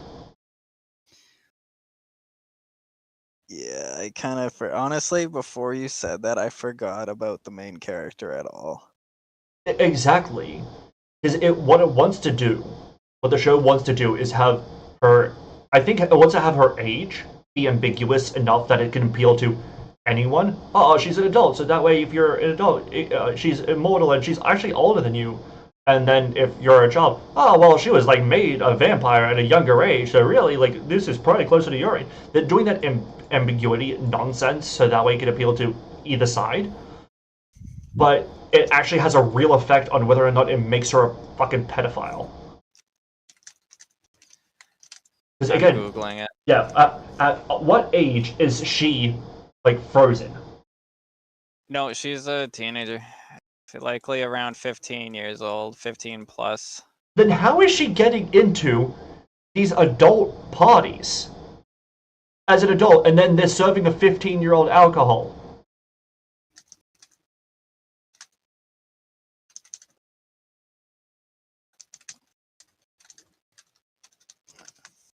I'm Googling that as well.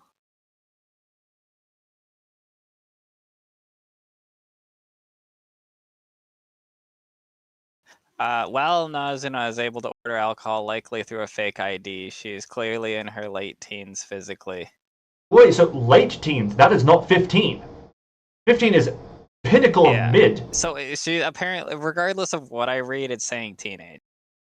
But even if it's teenager, at what point? Because 18 is a teenager, but it's still an adult.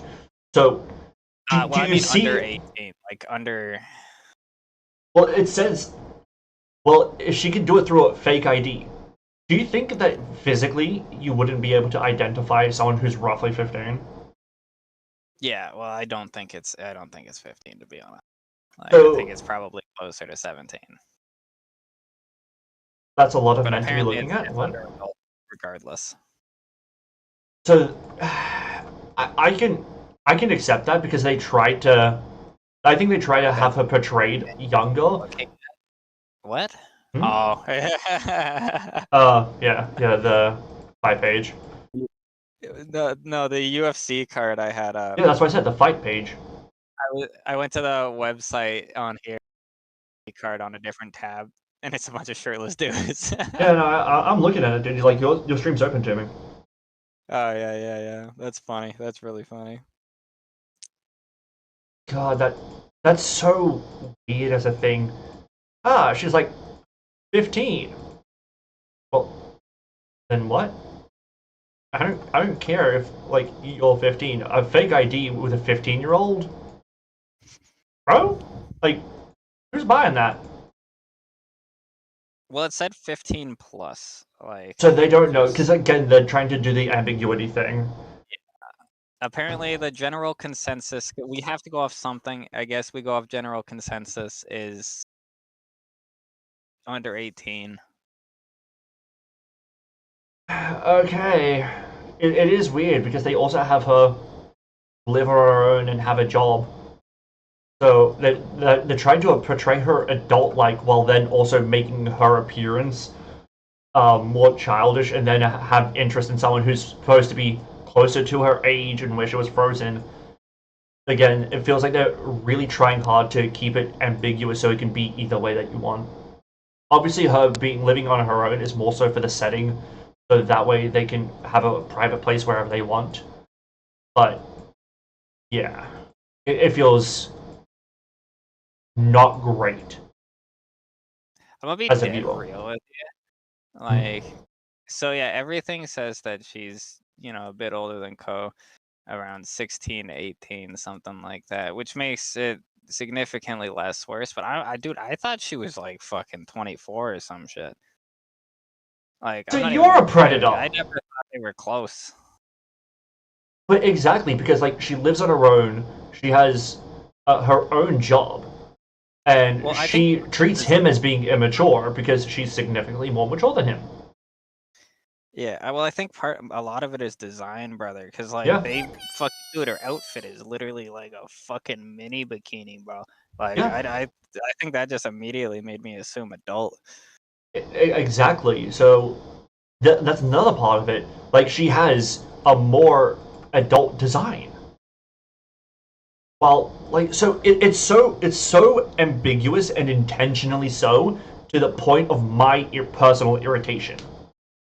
Also, congratulations, Hero, on Nuvi's weapon. Sorry, you were saying? Because isn't she taller than him? Like, because you know, women are notoriously shorter than men, and if they are around the same age, if we're gonna use that as the example, like I think they're about. that's another one that makes it a little confusing. I think they're about the same. But Yeah, that's I what I'm don't trying know. to look at right now. I don't know that I would use the height as a thing because I'm sure there's going to be screenshots where she's shorter and screenshots where she's taller because like that's just down to drawing. You know? Yeah, I'm not. It's just more of like a secondary thought. Yeah. Yeah, they're like the same height. So Anyways. yeah, it feels very odd with her, like as to where she could go. And the fact that how much she keeps him in the dark of what the world around her is, that's something I very much dislike. He's kept so in the dark about the world.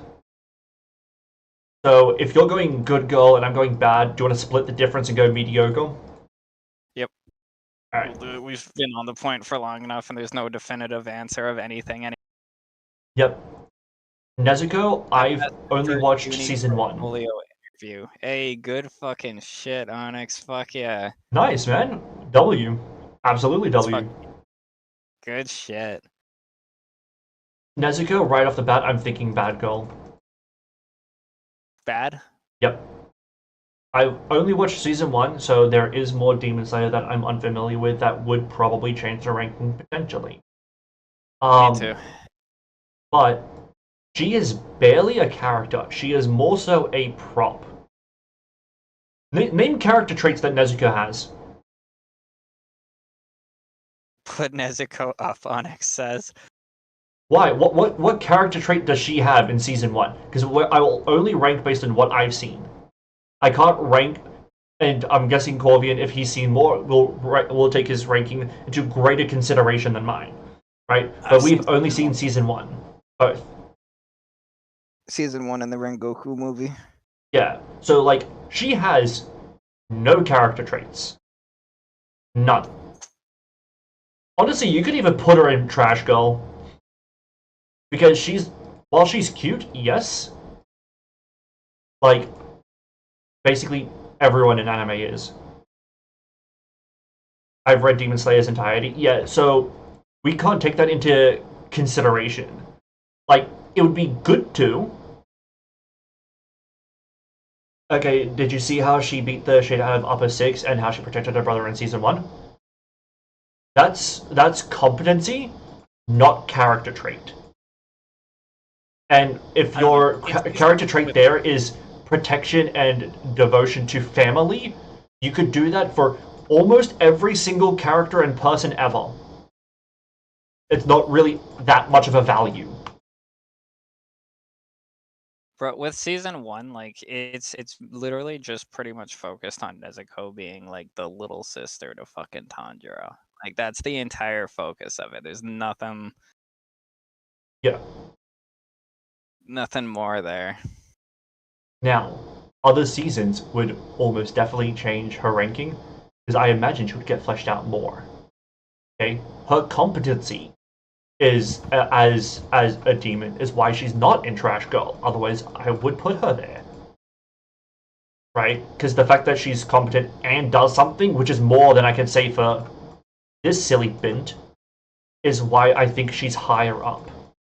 But we have a lot more character and a lot more positive character from Asuna in season 1 than we do from Nezuko in season 1. But Nezuko is not as hampered by bad writing as SAO is, right?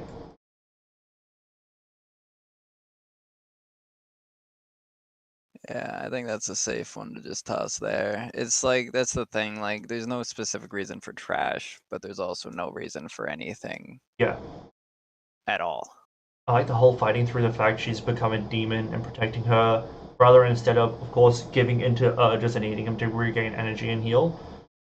So, like, willpower, that's another one, which is admirable, right?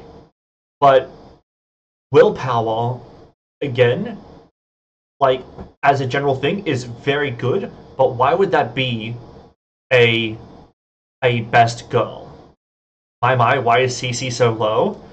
So, how's it going, Ice Cream? So, CC, in my personal view, is absolutely my best girl. She's my favorite character in this whole fucking list. She is in Great Girl instead of Best Girl, because while she's a great character, and I would say maybe the best character here in terms of writing, her relationship with the Lelouch is not like best girl waifu sort of relationship. So I think that's a fair ranking. She is not as much of like a best girl in the meta as much of a like a Shinomiya or a Marin, and that's just because of the format of the show being a show mostly plot based and about war, even though there is a lot of character, rather than something more relationship focused. But that's my justification for CC. She's my favorite character there, and she's a top 10 favorite character in all of anime for me. So, like, she's. By the way, it goes her, and then right behind her is Shinomiya when it comes to those characters. And then right behind her is probably Momo. They are so fucking close. Actually, you know what? I might go Momo, but it's hard to say. They're so close. But yeah, how's it going, Ice Cream? Alright, do you want to take over? Because we're talking Nico Robin now. Nico is a very, like, okay, so she's great or best. There's no way around it. So anyone in chat as well, actually, if you have a thought process on this to help me out with, because, like, bro, Nico Robin is, like, very similar to Hinata, but, like, so not like to a specific person, right? But just as a general concept. She could be like the most ideal situation, like completely put together, extremely intelligent, extremely caring, very soft, but also very strong. You know, like covers every fucking area. And then with the Straw Hats as well. Like very close and very nice to Chopper. And just everyone specifically, especially Chopper. But like she has every trait that's So exactly what you would want. I To the dot. I have a question. Well, more so a thought that I want to get out there. So a lot of what anyone is in these rankings is partially based on execution, right? So like they execute Hinata as a best girl archetype like perfectly. That's why she's like definitive best girl, right? So a lot of it is based on execution. There is, let's say, not like a problem, but there is something to be said here in that this is One Piece, which is incredibly long. And so the people who are going to support her as a high tier or best tier character are people who are One Piece fans and have more likely to have a bias towards her and the execution of One Piece than they are like a more low investment show like a Frieren or Eminence in Shadow. You can watch both of those in 2 days, whereas it would take you months to watch all of One Piece. So there is something to be said about how hard it might be to talk about the execution of a Nico Robin.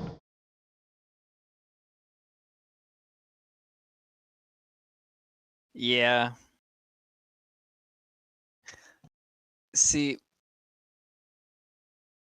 You don't. Do you know, or you have no idea about One Piece? I watched a little bit past Arlong Park, which is 44 episodes. I watched maybe like 46, something like that. Nico Robin's not even in there Yeah, yet. exactly. I mean, like, that's why I'm devoting entirely to you on this. But that's why I Yeah. thought I would put that that thought out there, because that is going to matter. But I don't have the answer on to whether or not that should affect her ranking. Because while I have issues with the writing of One Piece, maybe even from my perspective, they would write her so fucking phenomenally as a best girl that she absolutely deserves to be right there, right next to Hinata. I don't know, which is why I'm just putting that thought out there, just because that amount of length is going to weed And out last people I who checked, don't like the playing with writing myself, of One I didn't Piece. need to always have people with me, okay? It's fun to goon with others, but sometimes yeah, you should have the right fucking to goon by Deku and yourself, okay? Ice Cream Brothers. What do you think? Because like she's 100% either great or best. There's Because- absolutely no like I'm 100% on that. Like So the reason It's- why I mention that as much as I do, because like there are people who will watch like Eminence and Shadow and be like, you know what, the writing's not great, but I'll watch it. It's 2 seasons. It's fun enough. The execution of the fun of that matters. We can go the same thing with like an Arcame. It's 1 season. It's like an over 20 episode long season, but it tells a complete story in that 1 season, right? But regardless, it's going to weed out people who are just not going to be fond of One Piece, and then they'll have a bias towards One Piece writing. I still have to finish One Piece, but how much have you? I'm guessing you've watched a decent amount, if that's the way you're phrasing it. Like, how much of Nico have you seen? Here's what I'm gonna say. I feel like she could go either way, right? Okay. I will say to put her in Great Girl, but like high. Based on just the fact that it's not so much romance related. Like Yeah. you can tell like 100% she's still gonna be absolutely top tier, regardless. Even like, but we just haven't seen it yet as much. You know what I'm saying? But like, you can tell that everything is absolutely perfectly there, and she's. I think based on what you One Piece. just said, that would have to go to great, because the one where we have it, so we've seen Hinata as a wife and as a mother, so we have that idea of her and what she can do. The others we haven't seen as wives and mothers, but we've seen them in that relationship setting and how they perform that way. Whereas we haven't with Nico, right? Yeah. So You can tell that. Would that push her to great? I'm throwing her at the top of great, but I can see that potentially, because if that is like the best girl archetype, I can understand it. But with all of the top tier, we've seen them in their relationships.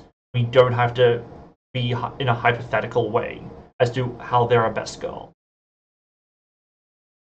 yeah, that's true. I mean, either way, the core is that it's in great. Okay. I'm like, I haven't seen it, so I can't be like annoyed or be like, oh no, that's fucking bullshit.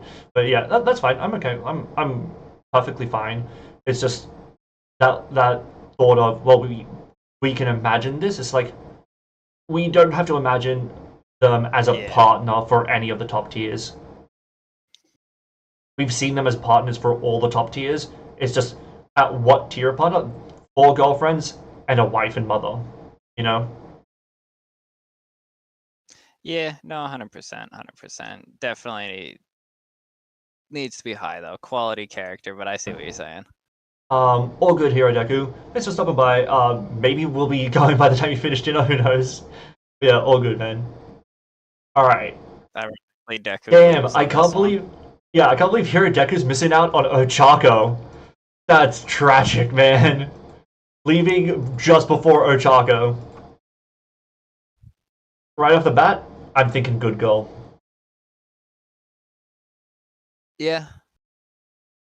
She feels in a similar vein to like these other characters, where it's like like Lemon, like, oh yep, you have power, you sometimes use it, you have caring and a love for your character, you have a nice enough personality, but the show hasn't given you enough attention for you to really cement your place as a high tier girl.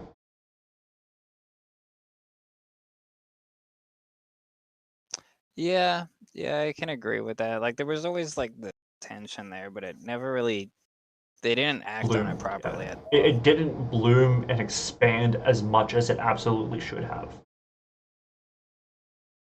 Yeah, so it left things to be desired. Alright. This one's all you, buddy. Maki. Maki Maki's a tough one because it's the same situation as like honestly would be extraordinarily like ideal. All the like everything, like extremely well put together. Very smart, very strong, you know, very determined, very motivated. This, that, and the other, like everything is peak. Like you really couldn't ask for more, but there hasn't been any type of specific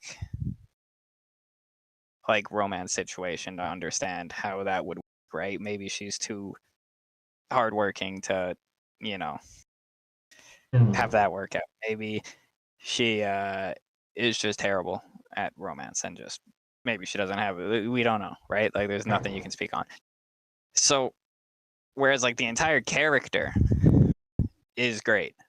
Yeah, but we There's no Go ahead. there's just no anything behind it. Like well there's no romance. You don't know about it. I can't say anything about it. And like Put her in mediocre then, because Freeran is a great character with mild romance, and yet she's only in Good Girl because of like what we understand of her as a partner. yeah. Well, I mean, Nico is in great with Zero as well. Dude, that's Like- all you. Like no one I have in the high tiers that I put there has anything like that. Yeah, yeah. Nico needs to be up there. Like, Do you think that despite the lack of romance with Nico and despite the lack of romance of Maki, that they are similar as quality of girl? no. I'm actually looking at it now. Funny enough, the other Maki in Mediocre Yeah, makes me think that this Maki needs to be in Mediocre. I can see it. Romance is an important characteristic for this tier list. Yes. So because we're thinking about best girl, we're not just thinking about how they are in terms of the character writing, but also how they are as a partner. In terms of not just the partner for like us, the viewer. Obviously, that'd be kind of weird because then it would just be like, oh, I like this one more. Oh, I like that one more. But like in terms of the situation that they're in, right? So Mikasa is a great girl because she's a great waifu, great character for that world that she's in that relationship that she's in. Whereas, like, if we're going based on our real world life, she'd be in fucking no. She is a mass murderer and psychotic yandere. No! Right? So romance does matter. It's not just about the quality of character writing. Otherwise, this list would be very different. And if it's just about how much we like individual characters, that obviously make this very different. So I think that makes this much more interesting because we have to go into how they are as a specific archetype, as well as how they are as that archetype in that world, and then also how good the execution is as that archetype. I think all of that matters greatly. Because otherwise, then it would be like, well, who's the best girl? Well, I would consider the writing for that. So I'm going, number 1 is Cece. Number 2 and 3 is Momo and fucking Shinomiya. Number 4 is probably gonna be like Freerin, you know? But, like, that's gonna change it so much. But yeah, Maki number 1 being in Mediocre makes Maki number 2 have to be mediocre. They're very similar. Okay. I can respect it because I've seen some of Fire Force. enough to be like, you know what? Like when she was sparring with Shinra and the other guy, I was like, you know what? That's cool. I like her because I knew vaguely about Fire Force. What was the girl? The other girl, Tamaki, is that her name? Yeah. Yeah, how she always falls out of her clothes. Um, Yeah. so I had known that prior, but I didn't know that too well. So when I saw this girl, I was like, oh, it must be her. And then I saw her sparring initially during the training session with Shinra and that other guy. I was just like, oh, this is not what I expected at all. They treat her with a great amount of respect. This is actually pretty solid. Yeah. And then I saw Tom again, and was like, oh, there we go. There we go.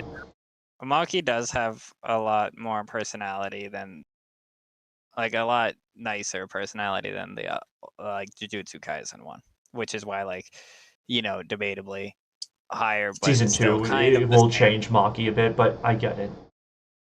Yeah, still the same kind of vibe. Okay. I can understand that. That's fair. You've seen a lot more of Fire Force than I have, so I get it. Power, I think great girl. Yeah. This one's mostly on you. Okay, now I haven't seen the movie yet. I watched season 1. We're still at the early stages, so I could be argued down to good girl because we're at the early stages. So you could be like, well, we haven't seen enough of her in that sort of a situation with Denji for it to be like, oh my god, this is the sort of situation or relationship that they have where that dynamic is phenomenal. But they're both so fucking chaotic, and they match each other's chaos perfectly. Their dynamic is great. Her characterization is funny. There's negative qualities to her that do hinder it. For one, she's stinky. That is a canon thing. She stinky. That ain't great. That ain't great. 2, there are negative downsides to her being chaotic and how impulsive she is, but we do know that she has care.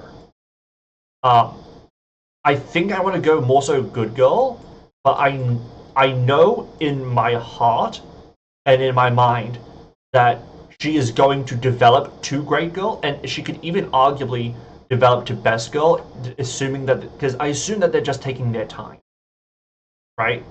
And if that is the case, that they are taking their time to develop everyone, it just means that she's not there yet, but inevitably will be. So I think I actually want to argue down to good. She has more substance and characterization. Kind of like Freerin is a very strong character, but not developed into a great or best girl yet. Does that seem fair? Yeah. Why does she smell? Is it explained? Doesn't wash. What is it? Say what? Doesn't wash. Oh, it's just that straight. I thought it was because she was like the fucking blood devil or some shit or whatever. I don't know. She lacks hygiene. Also, Yeah, that's what I I'm saying. did see your no, yes. I get it. I fucking get it, man. I'm right there with you. I scream.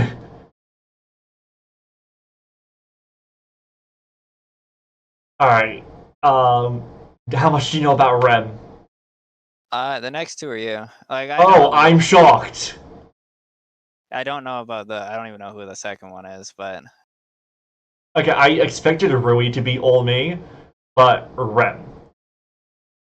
Rem, I know a little bit. Like I said, I So, if I was doing this solely based on reputation,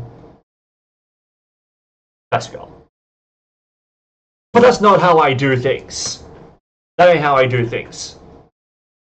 Get that shit out of best girl. Nah, I actually like Rem though. So, the thing about Rem is that she's a very formidable person, and she's also very sweet. She has a lot of care towards MC, Subaru, right? Now, this is going to be colored by what I haven't seen, so take that with a grain of salt. I know that she has one of the most heartfelt confessions in recent anime years. I personally have not seen that, but I'll take some of that into account because I kind of have to. The fact that, not what the confession is, but the fact that there is a confession at all and seemingly relatively early. Like, that matters. The people who waste somebody's, like, 4 fucking years because they're not gonna say anything, that's shit. And they're gonna pretend that they don't like him, and then they're gonna string him along. That's shit. She confesses pretty early. That's cool. So I'm doing this largely on reputation, but also on the somewhat I have seen. I want to go good girl, knowing that she's better than that. So take that into account. I know that she's better than good girl, but I can't rank what I don't know based on my own experience. So in good conscience, I can't go higher. The problem and dynamic I see with her, with Rem, is how dependent on her partner she'd become. She has a strongly anxious attachment style. Yeah, that's the thing. I have no problem with attachment, but dependency to the point of incompetence is a fucking problem. And so, yeah, I'm gonna go good girl. I could see her being a great girl, even potentially best. I doubt best just because of the quality of writing of ReZero is not up to the same quality of writing for these other people. Except for Hinata. Hinata's not written as well as these other 4. It's just that she's the perfect archetype for what a best girl is. Rui fucking Tachibana. What is she from? Domestic girlfriend. Gotcha. I love her. I fucking love her. Akame and Frieren, Tia for her seems accurate in this context. Okay, that's cool. That's cool. I fucking love Rui. She got done so fucking dirty by that show. I was on stream, I was on Genshin just talking about anime, and the show Domestic Girlfriend came up, and I went on about 5-10 minute rant about that show, right? Which, by the way, is a show I enjoy. Despite all the hate I have for it, I also really like it. Okay, are you gonna watch the show, or can I spoil it? You can spoil it. Actually, you know what? I kind of want you to watch it. Well, that doesn't help then. Yeah, yeah. I'll say. Well, I'll say this: the quality of the show is all over the fucking place. Let's fix this, of course, by my wheelie chair. In my opinion, the quality goes like this. Okay, normal, like mid. Oh, it goes up here. Okay, that's cool. And then plummets when a specific relationship happens. Then skyrockets again. And then we're at the end. And then it's lower than ever fucking before. Oh my god. The ending. And especially when I say the ending, I mean literally the last 2-3 minutes, maybe even just 2 minutes of the last episode pissed me off so goddamn much. Like, literally, they shit the bed and then end the show. Okay? It was working its way to being a very strong finale. And then it shit the bed and ended the show. I was like, what the fuck did I just watch? What the fuck did I just watch? Now, if I am ranking her as like a fucking best girl, waifu, whatever you want to bullshit name you want to say, but her personally, for me, bam, right there, right in best girl. But we ain't doing that. Unfortunately for me. her as a character, her growth is strong. What she's willing to accept that she shouldn't fucking have to knocks her down a peg. As a best girl, I think you want to go great because she grows throughout that first season quite significantly. Now, does she have the depth of character of a Freerin? No. Does she have the depth of character of like a fucking Cece? No. But if we're putting Misa in Great Girl, or what she represents in that show, what kind of level of character she is in that show, or the meta and how she fills the role so perfectly, despite some of her flaws and what she does to actually harm the situation, I think you have to put Rui in a similar ranking. If that's how we're ranking it, which is, in my view, partially how we're ranking this. It's not the same depth of character as some of these other ones. But there's a lot to push her high, and not too much to pull her down, while the rest of the show around her is insane. If anyone has seen this show and has comments on what her ranking is, let me know. I can see her in a good girl tier. But as a partner, as a best girl, I very strongly see her higher than a lot of these other characters.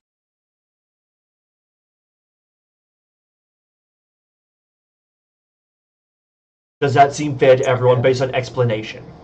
Even if you haven't seen it, does that feel fair as an explanation? Yeah, I trust you. I believe you. You've convinced me. Alright. Rukia. How much of Bleach have you seen? Definitely not all of it, but how many seasons? Point is a good question. So, I'm up to episode like 160-ish, which is like season 8, which is what? That's the arc where they're that's the Waco Mundo arc. So I don't know what arc you're up to. Okay, so I'll try and explain like Without spoilers. So I've seen Because you might be ahead of me. No, I don't believe I am. Okay. I can't think of me watching 60 episodes. Don't you watch So One I know Piece? Rukia's brother. He fought his Bankai already. Bianchi Kuchiki, yeah. Bianchi Kuchiki, yeah. That's the Rukia retrieval arc, yeah. When they the raid on the Soul Society, yeah. So I've definitely that sounds like I've seen that. I remember that name. When we meet Kenpachi the fucking goat, yep. That might be the farthest I've reached. Okay, that's kind of like where most people go. There's an arc after that, which is a filler arc, which I thankfully skipped. Apparently, that's like one of the reasons a lot of people stop is the filler arc after it is really fucking trash. Maybe that's why I stopped. Called like Who knows? It's like the Bounce arc. They're called Bounce, which is I think a shit name. But yeah, as a best girl, I think I want to go great.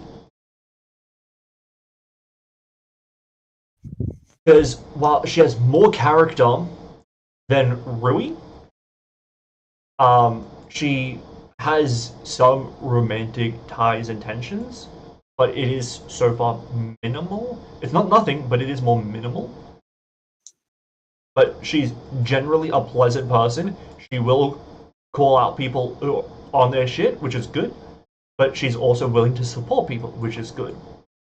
So there is more to her than like a season 1 Nezuko by a fucking country mile.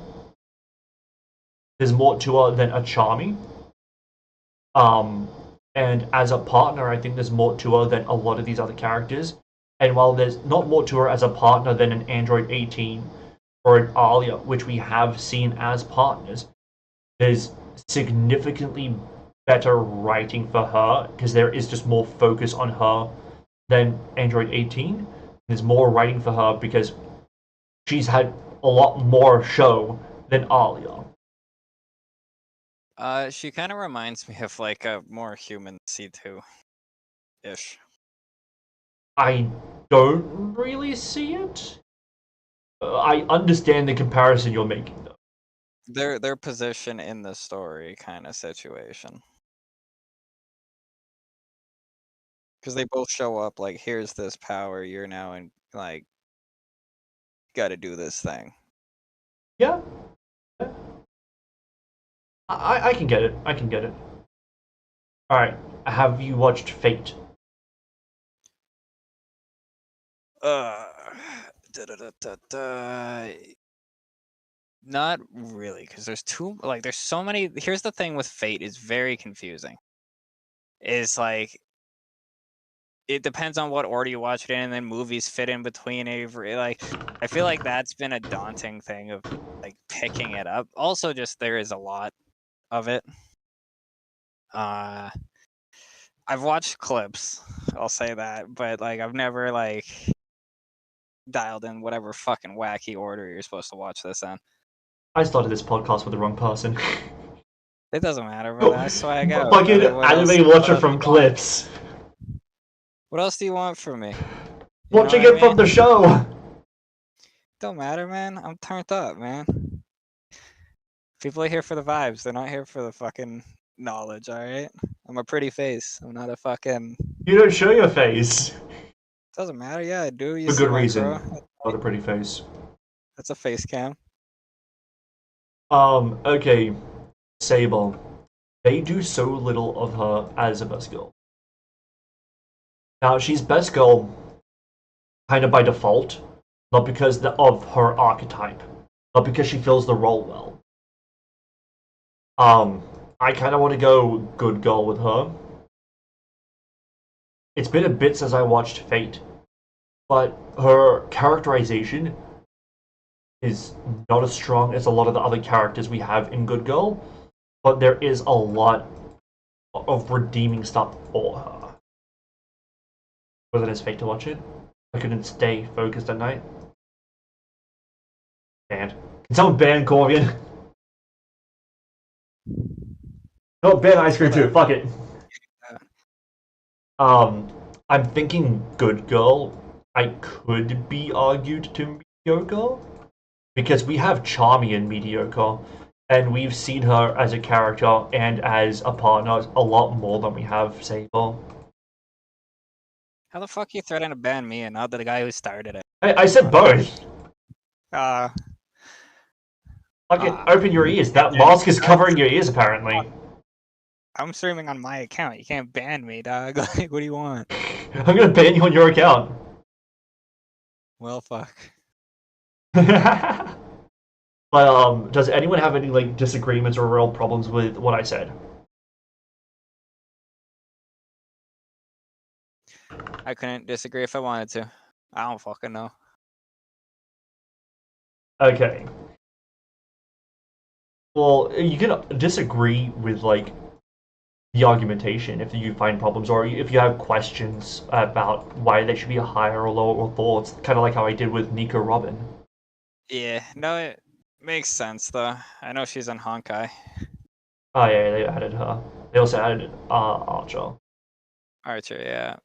I kind of want to pull her. Her ult is really sick, but she also doesn't have voice lines in English, which is weird. Alright, time for another fucking weird one. I don't, dude, who is this? There's no head on it. I don't even know. Oh, wait, no, it's Bunny Girl. It's the fucking... It's Sayuki. It's the... Dog Girl. Rascal Dreams of Bunny Girl or whatever Nope. the fuck it is. Nope. No? Nope. Her name is Sayuki, and she's a dog girl from Hensuke. Are you willing to fall in love with a pervert as long as she's a cutie? Just Google Hensuke dog girl. So just Hensuke, and then Sayuki if you want.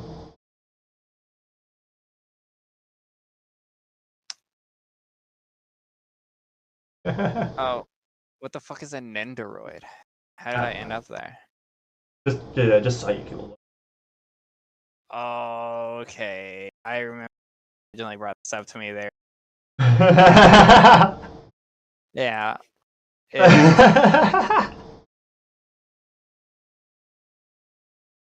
It's funny enough, meant to watch it, haven't watched it yet, but Oh my god, it is fucking ridiculous. Oh my god, it's ridiculous. I I enjoyed that anime deeply, despite how fucking weird and terrible it is, in a sense. Um, yeah.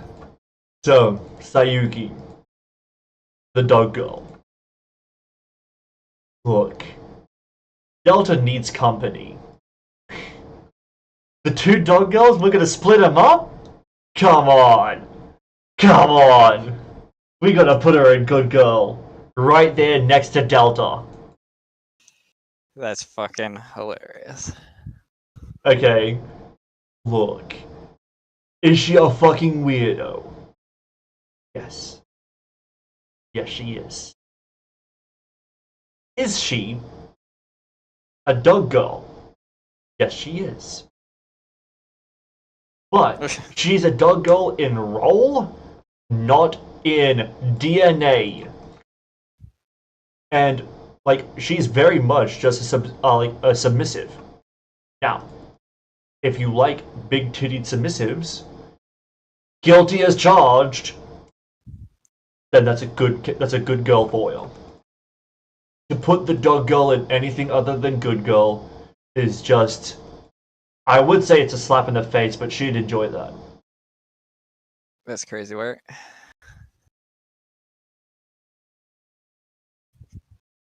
The dog argument convinced me, dude. Watch Hensuke, if that's the sort of thing you're into.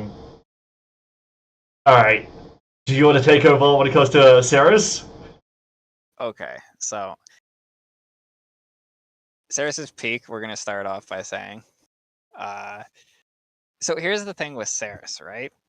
So Ceres is technically like Alucard's, like Alucard is her master, right? Yeah. So what we see is her being very like affectionate, like submissive and whatnot towards him. It's for a different reason, but the way she looked, you know, genuine affection, Yeah. right? So, and like very extraordinarily loyal. And then if we're talking as well as we have seen romance with her with Frenchman. I can never, dude, I've watched this so many times and I actually like the character, but I can never remember his fucking name. We'll just call him Frenchie. Yeah, Helsing French guy. Pip. I am going to call him Frenchie. I am not acknowledging a Frenchman by his name. Oh, dude, I'll be real with you. I did not think it was Pip. And I've watched this so many times. The only reason I would ever remember his name is because of the abridged version from TFS. Yeah, that's valid. Which, by the way, that's goated. That's a goated abridged series. It is 100%. So we have seen her in a relationship kind of scenario where they started like, you know, they had feelings and whatnot. And she was very devoted. She was very like, you know, like it was very brief. Very, very brief. But she did catch feelings and was Crushed. very open to reciprocating that by the end, right? In like a wholesome way. And then, you know, and then if we count how she is with Al, and then how like, yeah, motivated she is to make sure Alucard happy and this and that, and do what she can to, you know, make him proud, protect him, this, that, the other. Not to mention she's banging. Let's just throw that in there. So, right off the bat, I'm thinking great girl. That's me too. Yeah, because while she has as a character, she's very very strong, but as like a best girl, not as strong as these characters. I think is fair. Yeah. Yeah, well, that's the thing, bro. Before she was a fucking police girl, right? So she was already like, determined, motivated before, had goals, this, that, the other. And then she has all of those traits that I had already said on top, you know, mixed with just being strong-willed, strong in general. Like, there's a lot going for it. I would definitely say great girl, but then again, she doesn't have the experience or whatnot that, like, Hinata, fucking Marin, and Hori and stuff have by the end of stuff and all that, right? Like, it's a different dynamic. It's a war zone rather than like a rom com. She's hindered in a similar way to CC being. Quality of character is not the issue. It's just the format of the show that they are in does not lend itself to making a best girl into the best girl, right? Because like you look at the quality of character of Cece, she's so fucking phenomenal, but she's not in best girl because that's not what the format of the show really allows her to be. Yeah, well, exactly that. Yeah, you can't like. You're spending your time on Nazis, not romance. You know what I'm saying? Like, by the way, you don't have time for that. I was a little bit worried when you started off. To start off, she's peak. I was like, oh no, is he gonna argue that she should be best girl? Because I know how much you love Helsing. I don't want to have to be like, look, she ain't all that for a best girl. Like, I didn't want to have to do that. And I was like, but like, for the sake of honesty, I feel like I should if that was the case. So the fact that you're like, no, I'm thinking, great girl. I'm like, okay. I'm glad that we agree that the format does hinder her as a best girl, even though it doesn't hinder her as a character. She has great traits, and I think she would be very good in like a long-term situation like that, right? Like, but again, yeah, the show itself is. It doesn't lend itself to a best girl, yeah. Yeah, you can't get into that. Like, maybe if it kept going, it could have been cool. Like, she's adorable, she's smart, she's whatever. But like, you can only see so much.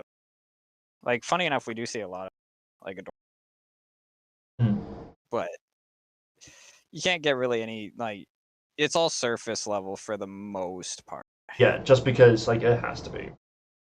Yeah, yeah, you can't. Yeah, there's no time spared for it, and that's just not what the show's about. So. Yeah. Well, the show tries to be pretty lean in its runtime, and if they spent like more time on that, it would start to bloat the show. Which I'm glad that they didn't do that.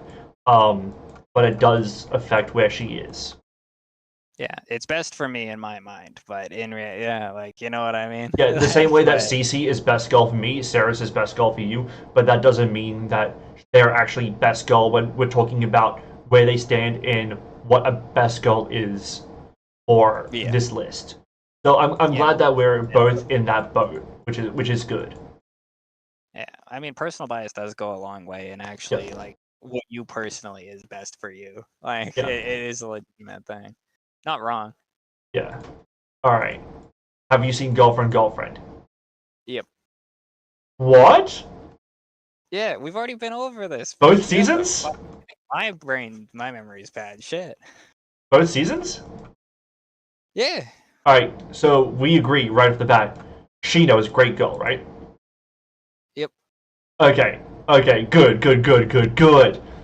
Okay.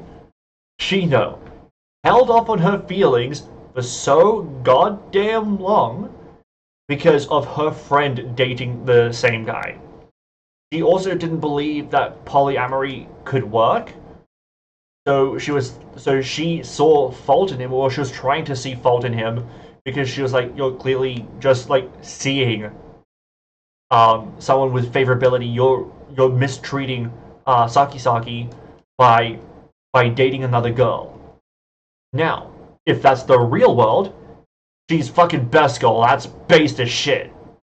But this is not the real world. This is the meta of the show, which means that like that it doesn't hinder points, but it doesn't give points or as many points in a way, because the meta of the show is that like he is insanely devoted to his girlfriends.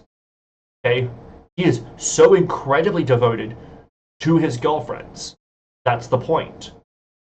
Is that it's not that he's just trying to get some bitches, right? Is that he genuinely cares for everyone there and he's devoting himself to everyone because that's who he cares for. That matters. And so the fact like there's funny precarious positions that like in situations that happen between MC and Shino. Obviously this is like sloppy like I probably shouldn't say sloppy. It's a bit of a slop anime at times, right? Um but they give so much character work to her more than anyone else in the show, including the MC, which is kind of shocking in a way, to the point where it shows how much integrity she has. She was going to change schools just so that way she was the best friend she could be to Saki Saki. Like her that level of integrity has to be admired. The execution of her integrity, especially in a show like Girlfriend, which is more so a goofy rom-com, that stands out. We still have goofy rom-com with her, but the integrity stands out as like, damn, you are the best person in this show. Yeah, and on top of that too, like you've said, like, the most of what there is to say. However, like on top of all of that, out of all the options in there too, she's the most put together. She's the most like intelligent. She's the so there's a lot going for her, even if it's not just those specific things. Absolutely. 100%. Especially in comparison to the other options. Yeah, she's absolutely number one when it comes to that. I would put Saki Saki third, and then what's the blonde girl's name? I can't remember her name, but the rich chick. Yeah, she's fourth. As much as I appreciate her drugging and kidnapping MC, Yeah. I do really appreciate that. I think that like that's I funny. appreciate the Fang. The Fang's never done anything for me. They never have on any character. Like as much as I appreciate that, you also have such a strong cast of girls there that she's lost. Oh wait, it was like Millie something, wasn't it? Oh, okay. You talk about Toradora girl. I'll figure out what her name is.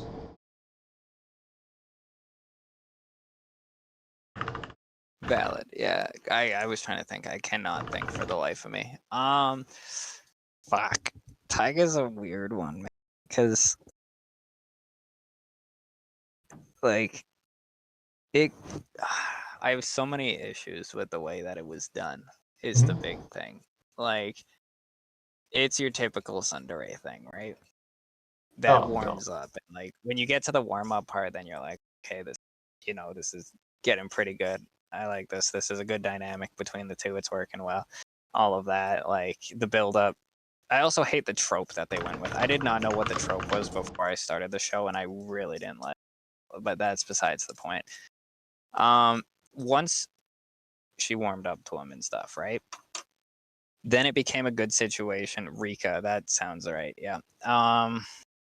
Yeah, once she warmed up to him, then it all started getting actually really good, and I started liking it, right? Even after all that stuff that kind of like didn't hit the right way, the whole trope. The whole trope is that they're both interested in different people and trying to help each other get with the other person the whole fucking time for like 20 of the fucking 22 episodes or whatever the fuck it is. Oh, it's fucking irritating. But anyways, once they actually do, admit that they like each other instead and all that, fantastic. But then so they literally admit it to each other, and they're like, okay, we can finally, let's just be together, do this. And you're like, yo, this is sick, this is fire, this is good. Bro, she literally just dips, just leaves the city for like 2 years or some shit, randomly overnight without telling it. And dude's just like, bro, what the fuck? And she comes back 2 years later because apparently she left a note saying she had to go find herself and be real with herself and like fix her relationship with her family so that she's in the best spot she can possibly be to have a good long-term healthy relationship with him. And I'm like, bruh, you couldn't have just once said that, you know what I mean, to handle this any other sort of way other than that. Like, that's just fucked up. And then show up 2 years later, whatever the fuck, it didn't specify, like show up, you know, year or two, whatever later, just randomly saying like, oh hey, ready to do that thing now. Like, it drove me fucking nuts and just like killed, like, I had to wait for that entire build up and the trope I did not like, and then finally when it happened I'm like, this is sick, this is good, and then immediately it's just like, okay, now fuck you, you're a fucking dickhead. Why did you do that? And like, I don't like, so she's like, she's not above mediocre. I Even, was like, when I thinking no or trash teal. Because first off, I think Tsundere is one of the worst archetypes when it comes to a character. And then, I'm sorry, you finally are in a relationship and you ditch for 2 years with no word? No, you can't be above bad. You ditch after a relationship started with no word for 2 years and then just show up, no word of a warning for the show up. You can't be above bad. You can't be. Okay, here's what I'm doing. Here's what I'm doing. I'm doing trash because, dude, as much as I like the character in the show, like, well, when it was good, like the good parts were good, right? Yep. But here's the thing. So Asuna, it's not going to be above Asuna just based on that alone. Like, Asuna's not good, but she's better than what the fuck I just explained, right? Yeah. She never ditched Kirito for 2 years with no word. Yeah, so like there's that. And then I wouldn't say no because like it's really bad, don't get me wrong. I think that what Chizuru did was worse.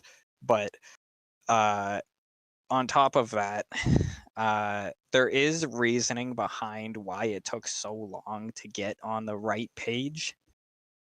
Well, I don't mind the idea of the setup of, like, well, they have crushes on different people. Obviously, that's fine to have a crush on somebody and then end up with somebody else because you realize your feelings for them. That's obviously fine. Yeah. But the part And, that like, I will not get past, ditching immediately with no words for 2 years, you're a dickhead, you're trash. Yeah. I wouldn't say no because I feel like that's worse. I would much rather just get dick. Yeah, Chizuru definitely deserves her own tier opposed from everybody else. I will 100% agree.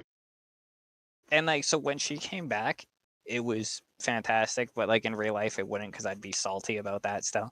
But like, and before that it was fantastic. So like, it was a good situation at points. Not many because it took so long to get there and then immediately went. But like, either way it's pretty shit. But yeah, I don't think it's worse than what fucking Chizuru. How old was she? Well, that does matter. I'm assuming she's pretty similar age to the MC, right? So fuck, what was it? I think it was they were like graduating high school when that all happened, and then she came back when he was like graduating college or some shit or something like that. He's in college 4 years? Well, it depends on what you go for. Okay, so like you know that it is 2 years and not like 4, right? No, it's not specified. It's just assumed. Like, I've looked it up. God damn. I tried to look it up and see what the actual time was after I watched it, but there's no legitimate answer. So legitimately, it could be 4 years. I mean, it could be, yeah. Oh! I think the reason I'm thinking of 2 is because that's like the most common fucking. That's the most common answer set. But potentially upward of 2 years, no fucking. That's trash. I will not hear anything else with what you've said. Holy shit. Googling it. How long did Tiger leave for? Approximately 1 year, actually, apparently. Does not matter. Does not matter. If I suddenly left my girlfriend for a day, like, that's just a dickhead move.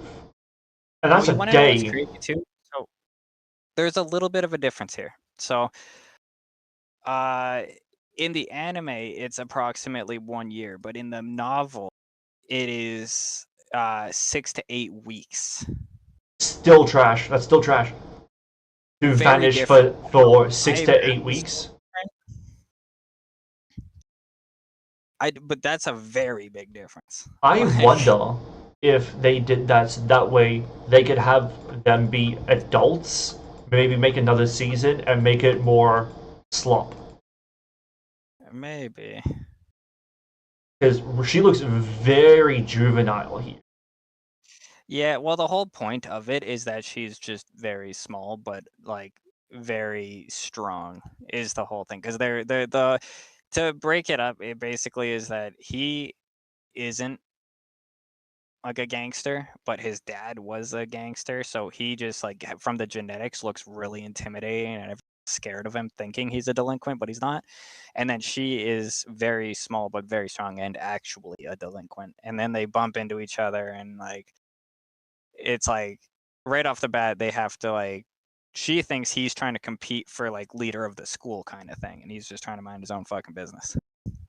Hmm. So her being small is like the part of the trope of her. Hmm. Speaking Small, of but, being like, small and feisty, Tatsumaki. I'm thinking bad girl. yeah. Look, she's fine as fuck. She is. Okay? She's a dickhead. Ice cream, I think she was 17. Okay, Tatsumaki, look, I think she's fine. I also think she's a dickhead. Yeah, she has a bad personality. Yep. One of But the worst on the list, actually, if not the worst. not worse than Chizuru. Not worse than Chizuru. I will fight you. Oh, true. Yeah, true. And I would say not worse than Taiga, because she never left somebody for a year that she was dating. Yep. Yeah, that's valid. I think that is so much worse than her just being a moody dick. Yeah, it really killed the show for me, man. It was brutal. Yeah, so I think bad girl, and it is just carried by the fact that she's attractive. Bad girl probably should have put her in trash girl because One Punch Man season 3. Ah, well, you see, the thing about One Punch Man season 3 is it doesn't exist.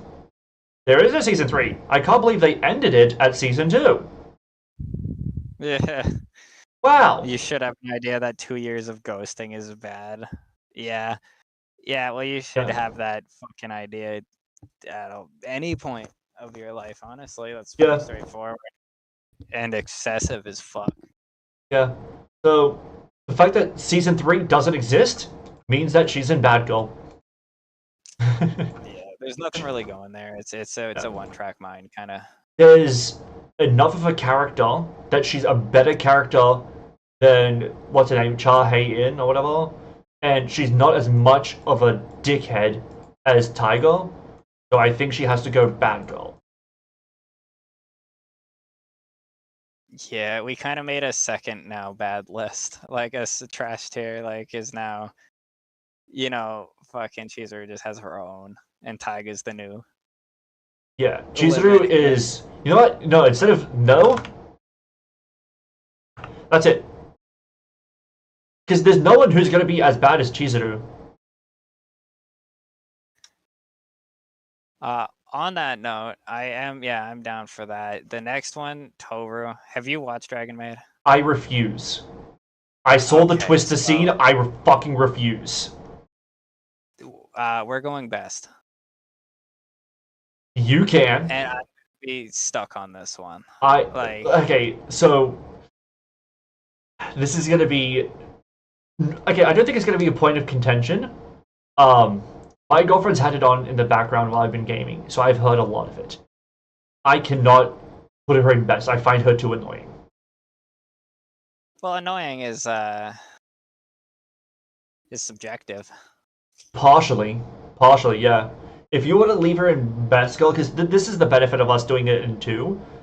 If you can't budge on best girl, because there are a lot of qualities about her that I absolutely acknowledge, she just grates me. So I'm gonna put her in great. So she like grates on my nerves, but I'm not going to just discount and ignore all of her positive qualities.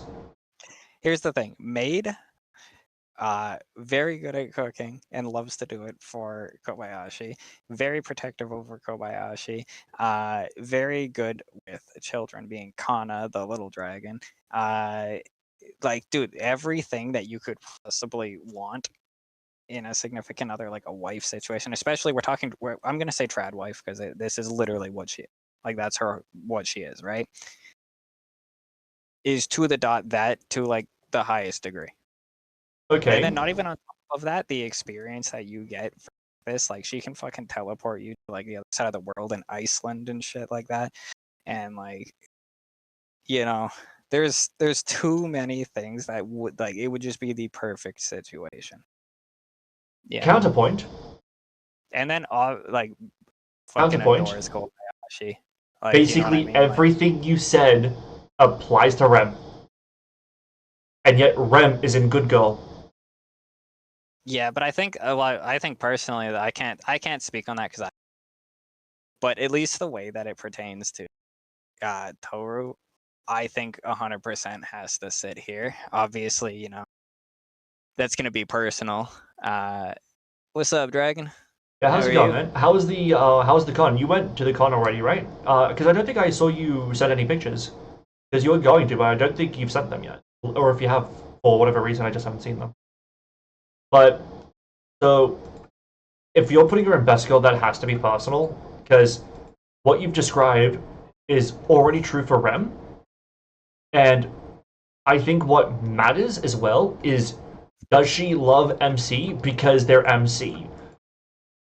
Right? That's the big reason why Rem is in Good Girl, because I haven't gotten to that relationship with her and Subaru, so I can't rank it on things like that relationship because I haven't So experienced it. The reason she loves MC is because she's a dragon. Everyone's terrified of her, and she ran into her while she had a huge like great sword stuck in her back, essentially, right?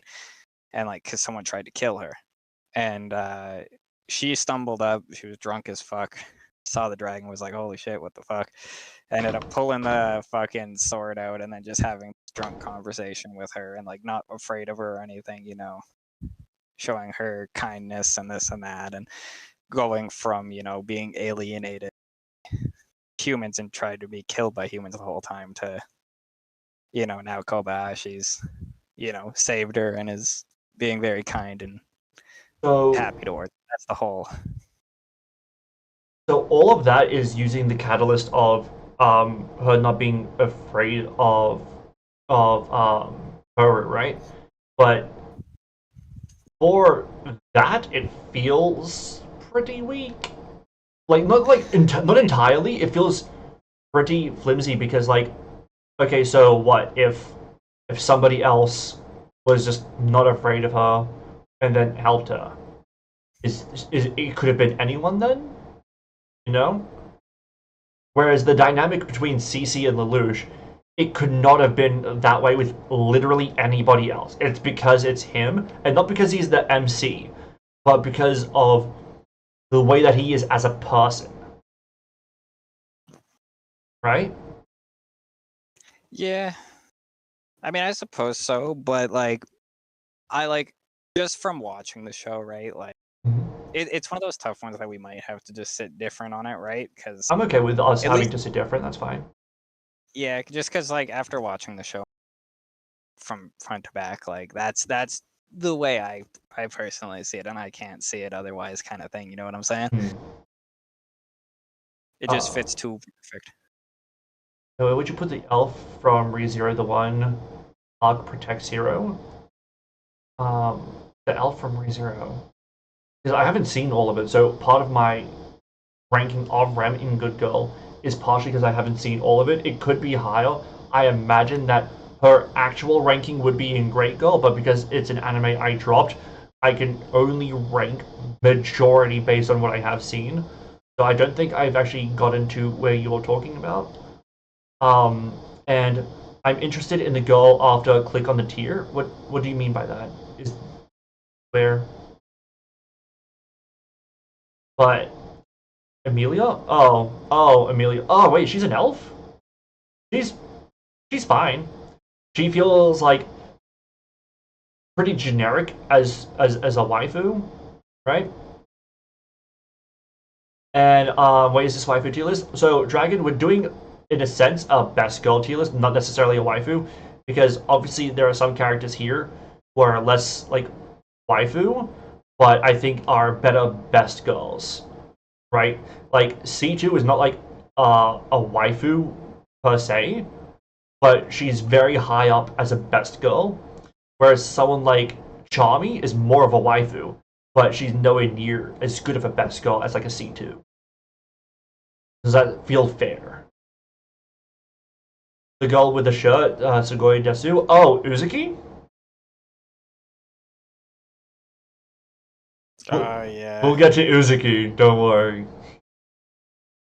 Where did you put Toru? Yeah. I'm putting her in great.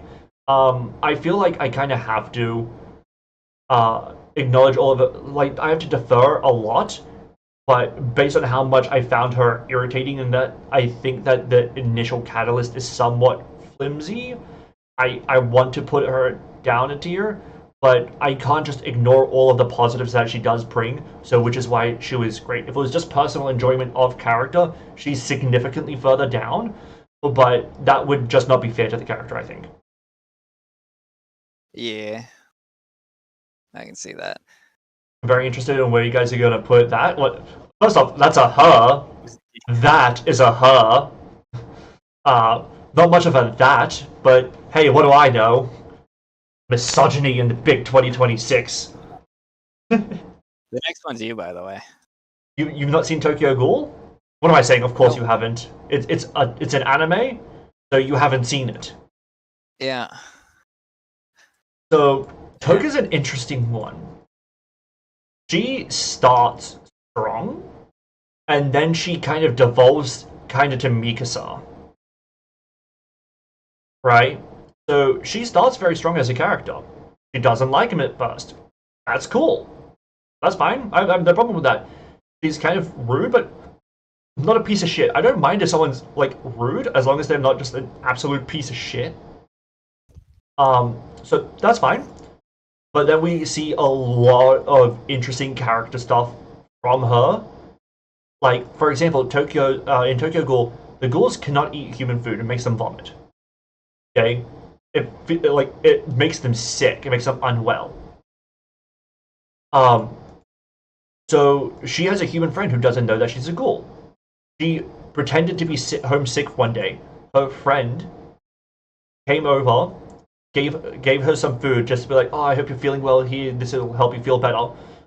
She eats it, forces it down, does not vomit it. She forces it to stay down because that is her friend who made her something. That is kind of like the notable moment where people are like, oh, like there's some real fucking character here for her. She shows some level of paternal instincts, but because there is a child that is getting hunted by one of the ghoul hunters. That said, she devolves kind of like Mikasa, where it's just like, oh my god, Kaneki! Everything's about Kaneki. And it's just like, okay. So the fact that she's like the blueprint of what Mikasa became, I feel like I have to put her in the same tier.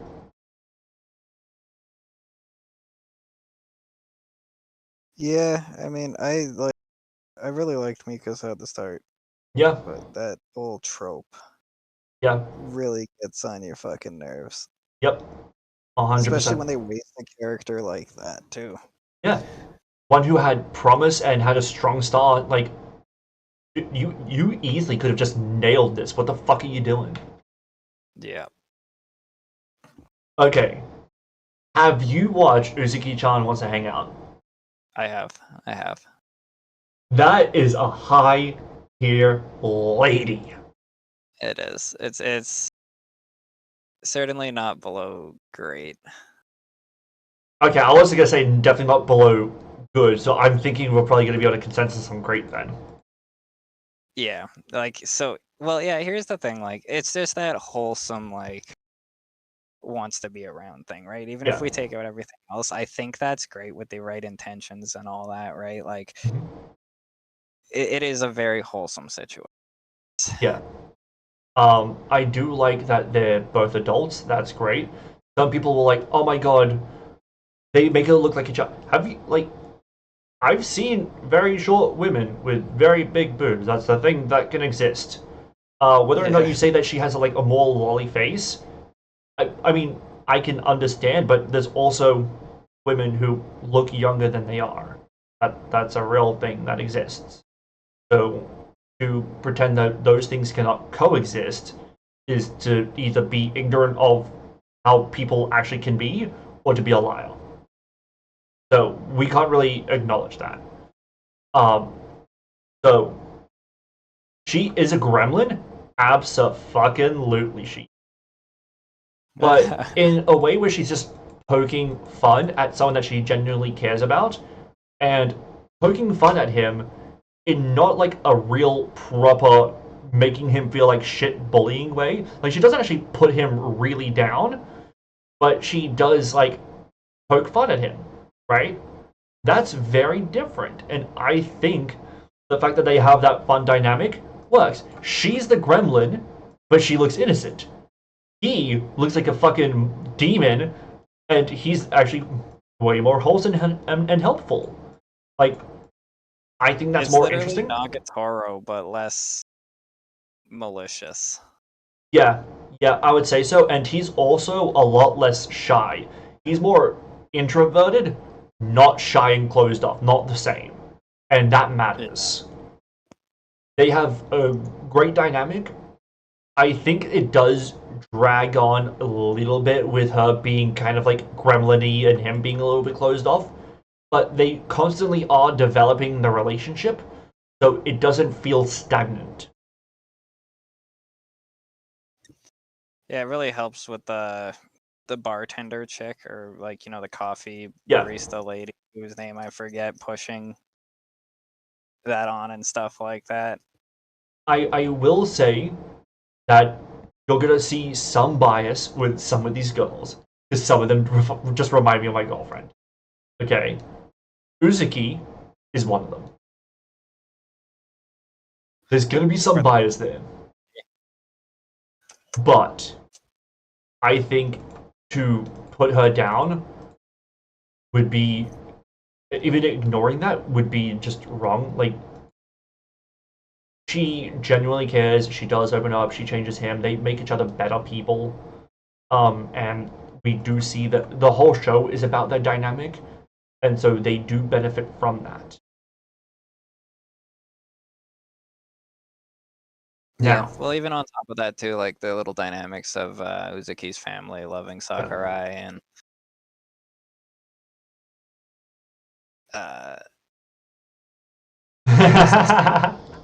Wait. really done it on the other side of things yet. Wait. Say what? You make a good point, Spate.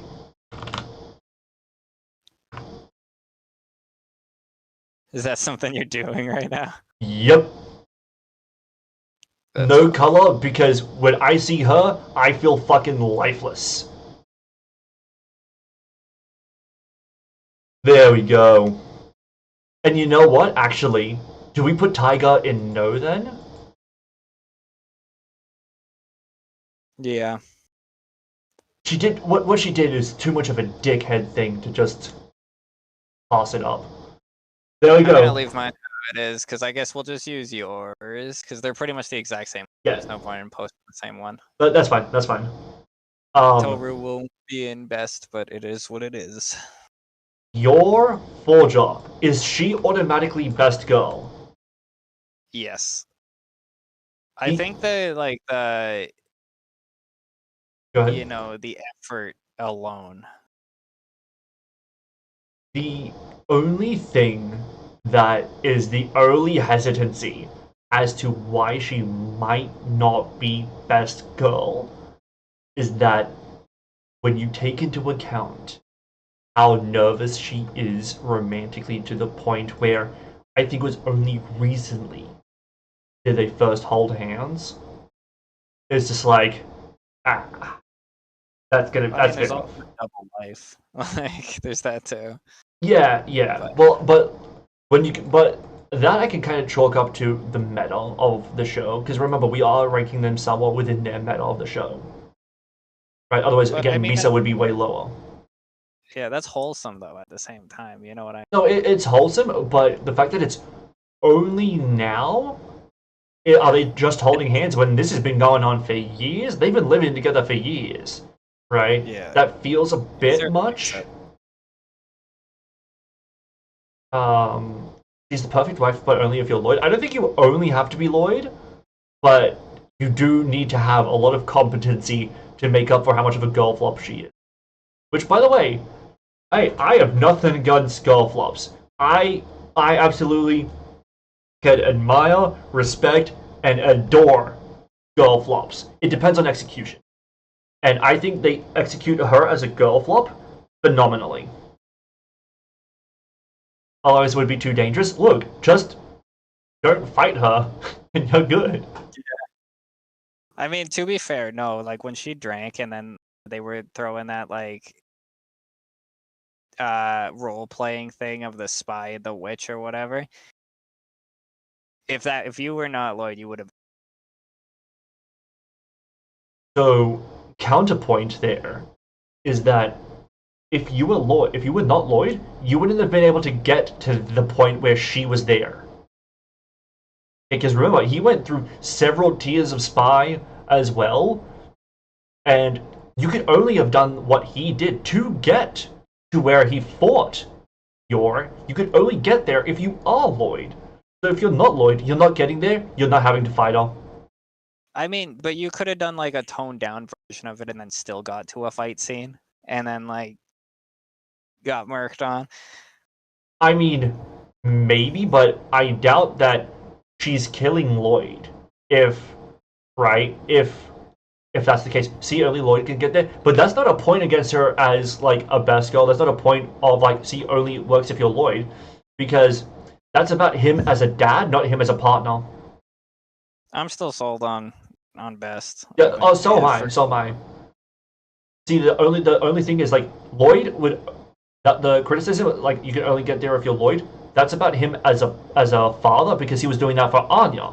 That's not a point of him as a partner. And I think that matters. Yumiko is a bad girl. You can This is even all you argue lower than this. Because she is nothing beyond goon bait. Okay? She is nothing beyond goon bait. So, do you know what the show is? Like the premise. Gambling. Yes. So they're all super addicted to gambling. Okay.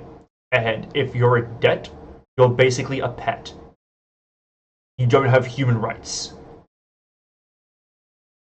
In this school, at Okay. least.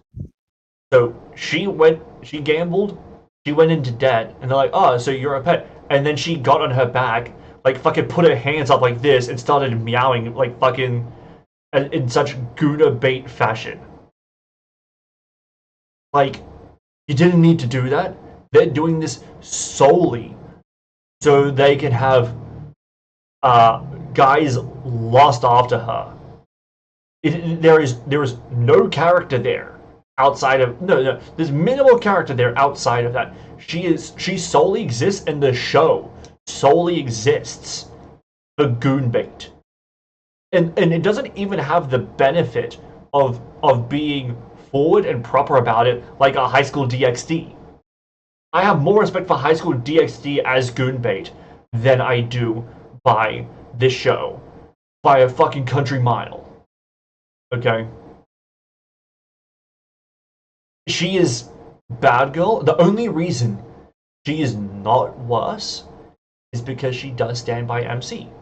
She does support him. She helps him out of debt. There is benefit there. But with everything else there, I cannot put her any higher than Bad Girl. She's too destructive in terms of self-destruction, in terms of the destruction of other people around her. Because guess what? If she's a gambler through and through. She won't cheat to win, even though everyone else is cheating, because she loves the thrill of the gamble. So That's crazy. yeah, that's the thing. She's so thrilled by gambling that she'll risk the loss against cheaters just so she can get that fucking high. That's a bad girl. Yeah, that is very bad to be attached to. Yes. This would be... Honestly, this is probably a worse person to be in a relationship with than Chizuru. But she's not as bad of a human being as Chizuru. So I can't put her there.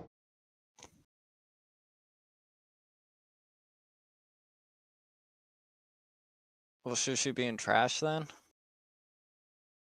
No, I don't think that's fair because there is still some character, whereas Shaw has none.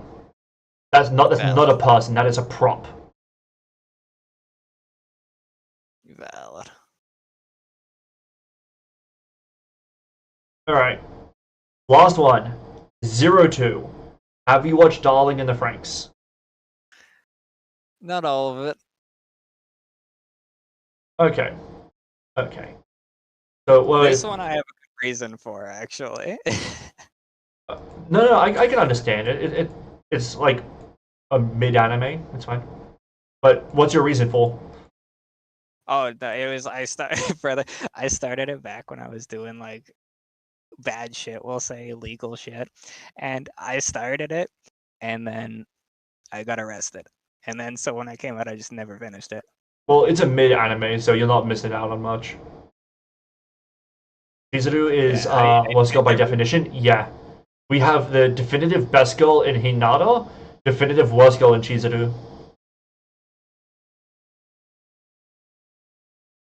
That sounds right. So 02. She Do doesn't. you actually think it's mid, by the way? It's pretty mid. The execution does not live up to the setting. It's not bad. It's just mid. It's just like, yeah, I guess I could put it on. That's fine. It's carried by 02, pretty much is the situation. Mostly, yeah. And honestly, this one is gonna be, for a lot of people, I think it has to be entirely personal. Because of the archetype that she is not strict. There's a lot of yandere there, but then a lot of times there's also stuff where she's dismissive and like flippant, right? So I think, and also like the relationship she has with MC is solely because the Franks that they were in didn't kill him. Like, oh, I used the Franks with him and I didn't kill him, even though she kills everybody else somehow. Somehow he's just resistant.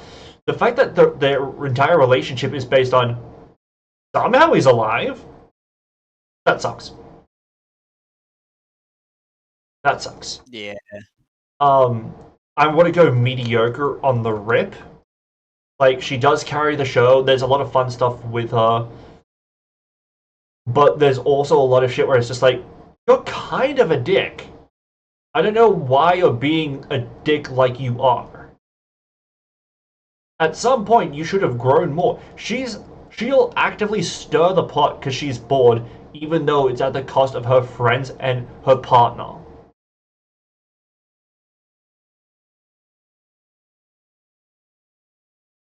She's not very compatible with him, but in the scenario they live, she was a crucial change factor for him and the others. So it's not that she was not compatible with him. Well, I mean, in a sense, she wasn't that compatible under him, but he was as compatible with her as anybody else has ever been. And in the setting that they're in, she's crucial for the world, and he's crucial for her. Their relationship, they forced the dynamic so the way the relationship is crucial for whatever it is, or whatever whenever someone's in the Franks. The relationship and dynamic is pretty fucking mid.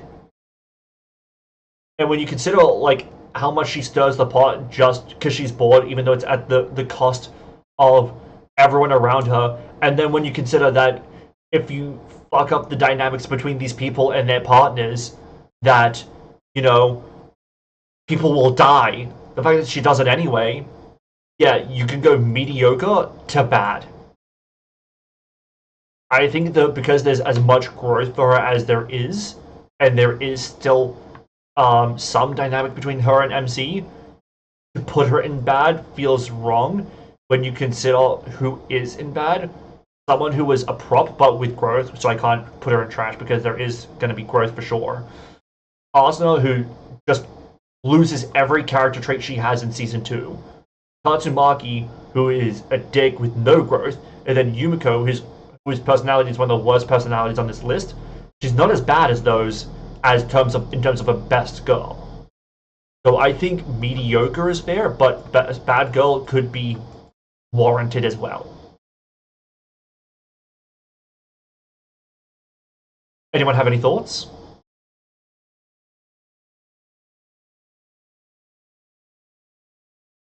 Not me. I wouldn't know.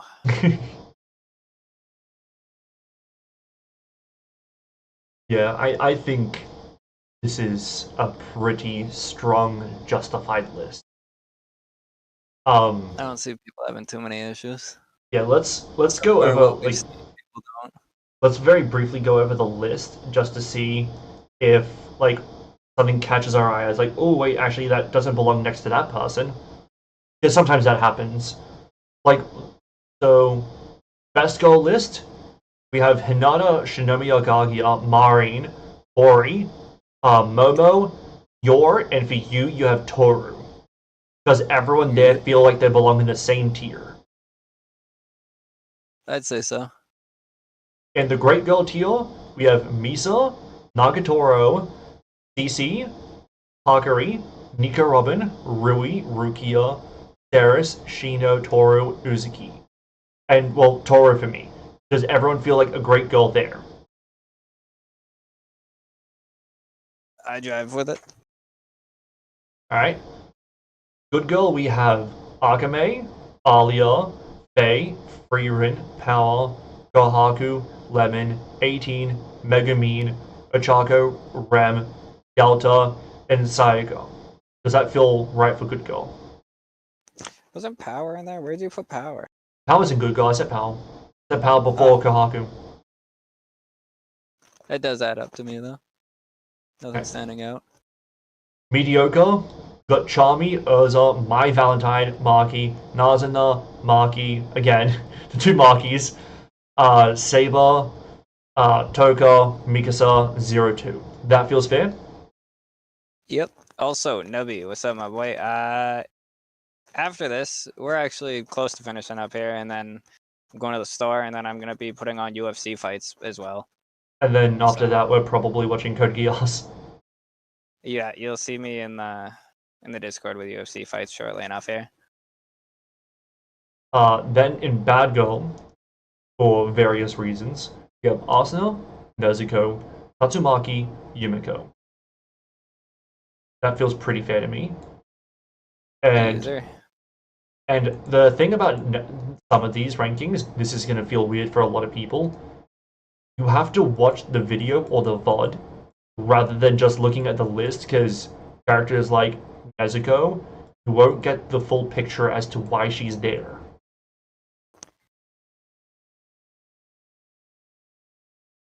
Yumiko isn't bad, I'ma fight you. But yeah, mate. Yeah, but that's the thing.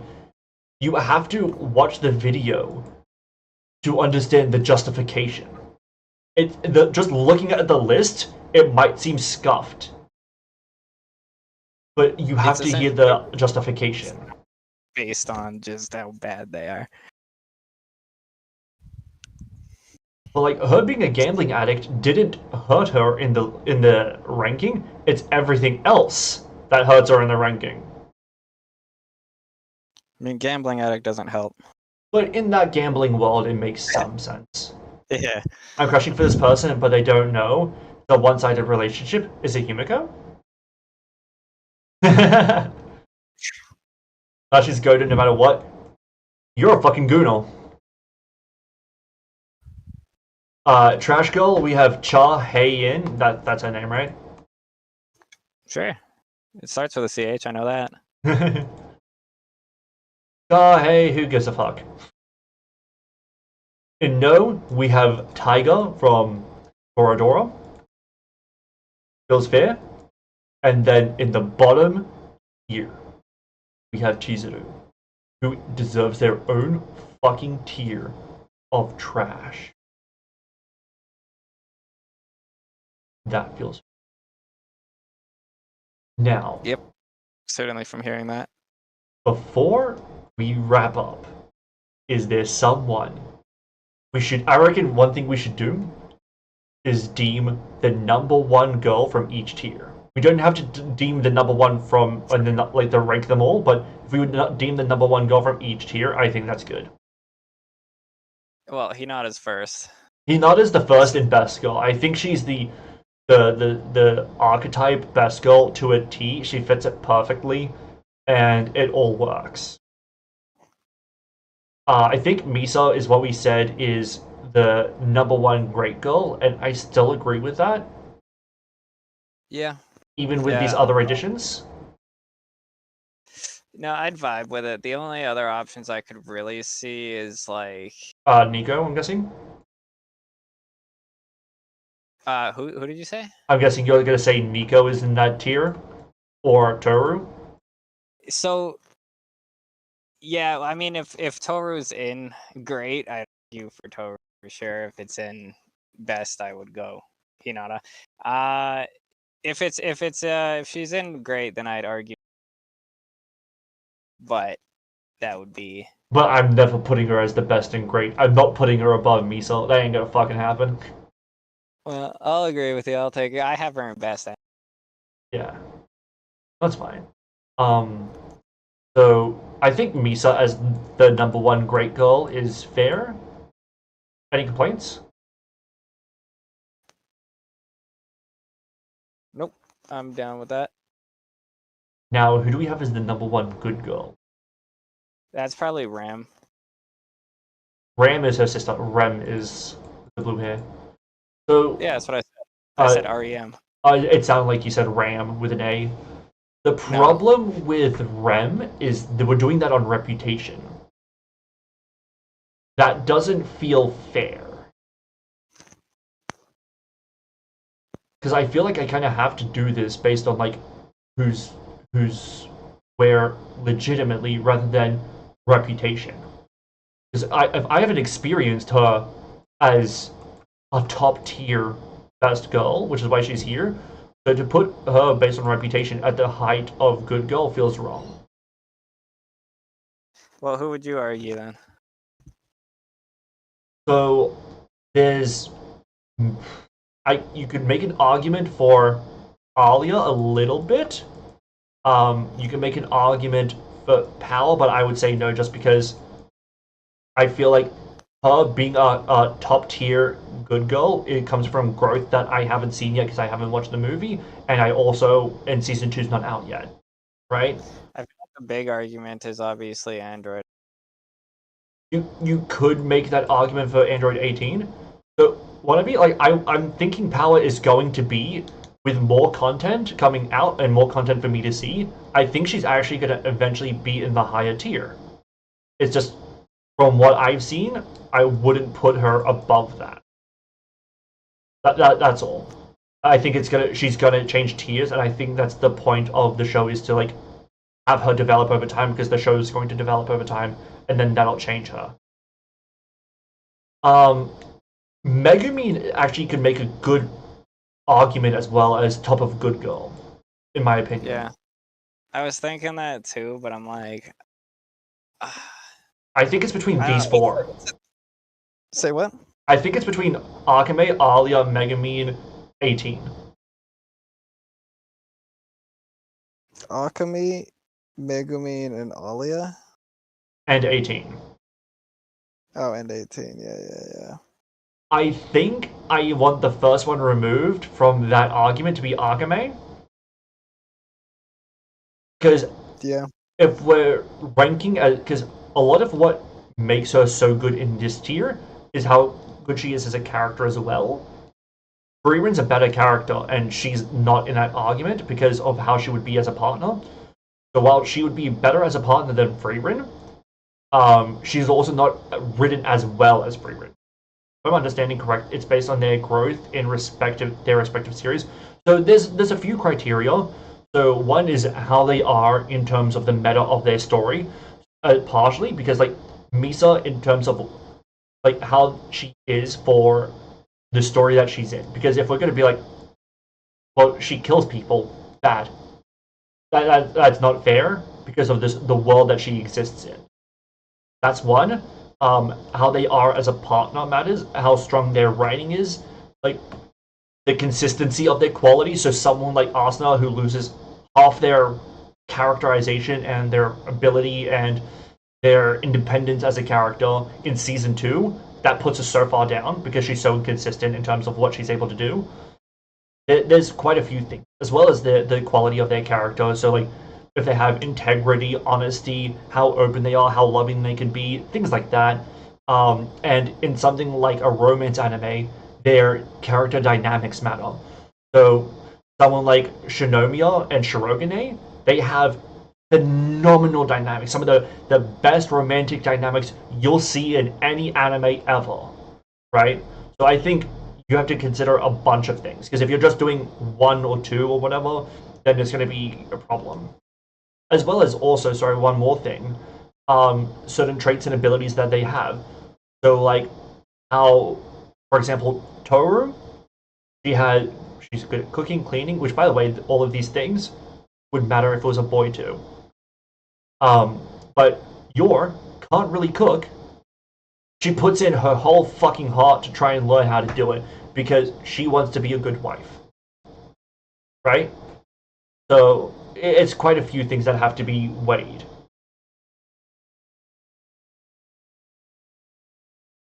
But I'm thinking for Good Girl, next one I want to remove from the number 1 is Megumin. And so I think between 18 and Alia. Okay, so I was gonna remove Alia.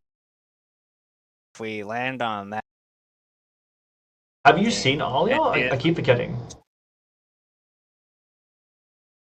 Say what? Have you seen Alia? Not all of it, but some of it. You know what? If we say 18 is the best Good Girl, I'm not disappointed. I'm okay with that. It's the only one that's an actual wife. It makes sense. She's a wife, she's a mother, we've seen her as both, and the admiration she has for her husband, who is weaker than her. That's the thing I keep coming back to. Like, Krillin is weaker than her, and then when he flew off, so that way he could help the other fighters, she was like, so cool. Like, she has legitimate appreciation for him, despite her being stronger. She sees him as a cool guy, despite being weaker. I really fucking like that. Yeah, no, that's true. I'm definitely solid on that one. Now, the head of mediocre, I think we have to go Mikasa. You think? I think she is the face of mediocre. Because she loses all personality and majority potential as a character just to be the bland girl, the bland best girl who just says Eren and dedicates herself to MC. If that's not a mediocre best girl, I'm not sure what is. I'll accept it. Now, what are you thinking? I'm thinking for bad girl, it has to be either Asuna or Nezuko. I think it's Asuna. Because Asuna has a lot of good qualities, but she lost a lot of agency and personality in season 2. Nezuko has an know. immense amount of growth that is probably going to happen in later seasons. I mean, if we're talking about right now, though. You know what? I'll be okay with Asuna. I kind of because of her potential, I kind of want to put Nezuko at the end of Bad Girl because we know that she's not going to stay Bad Girl. Does that seem fair? Yeah. All right. And then the rest, I don't think we need to rank. There's one in Yeah. each tier. Mine has 2, but yeah, we're using yours, so I just didn't it. There's no point in having 2 lists that are the exact same besides Toru. My headphones cut yeah. out, so can you repeat that, sorry?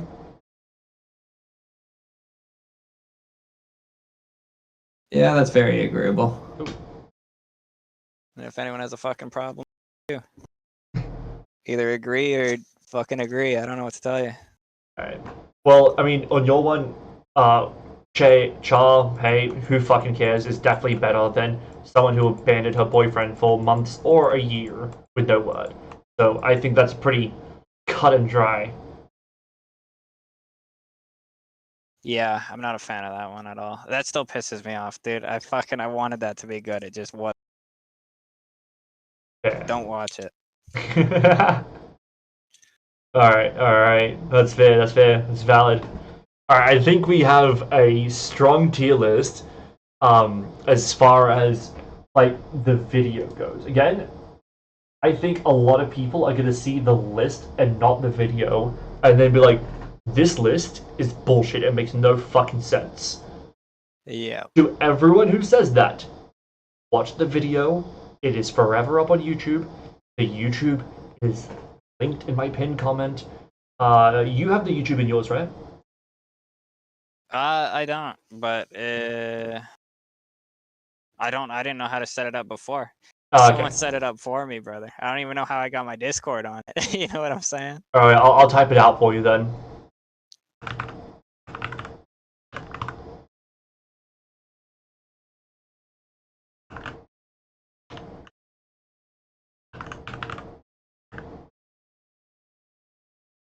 There we go.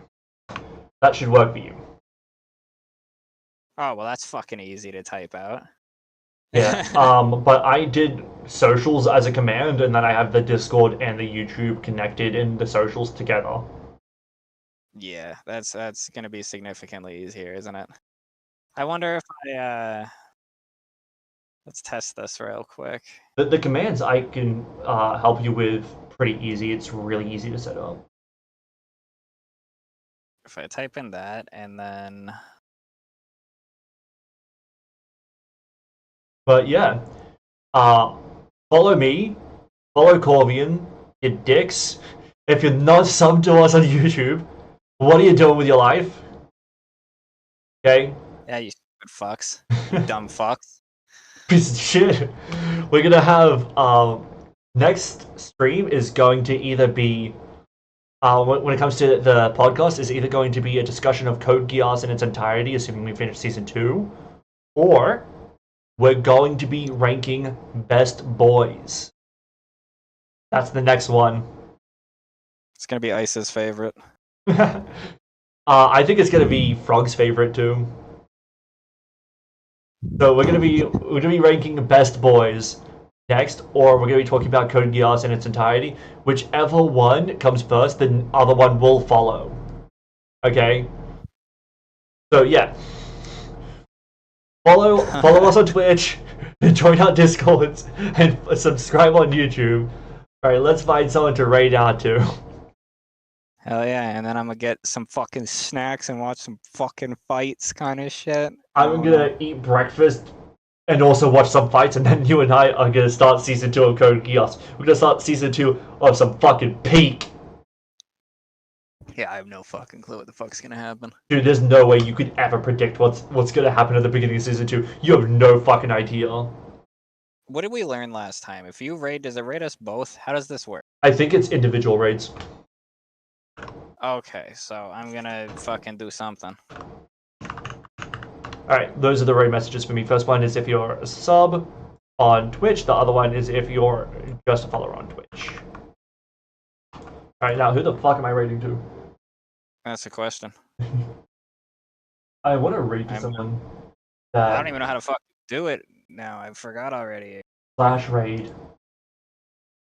Oh, well, I went to a different place. I went into Stream Manager and fucking I can raid you, bro. Fucking dare. That's so stupid. You know what's funny? I was going to raid somebody. This stream right now is them just sleeping. It's a good thing I checked.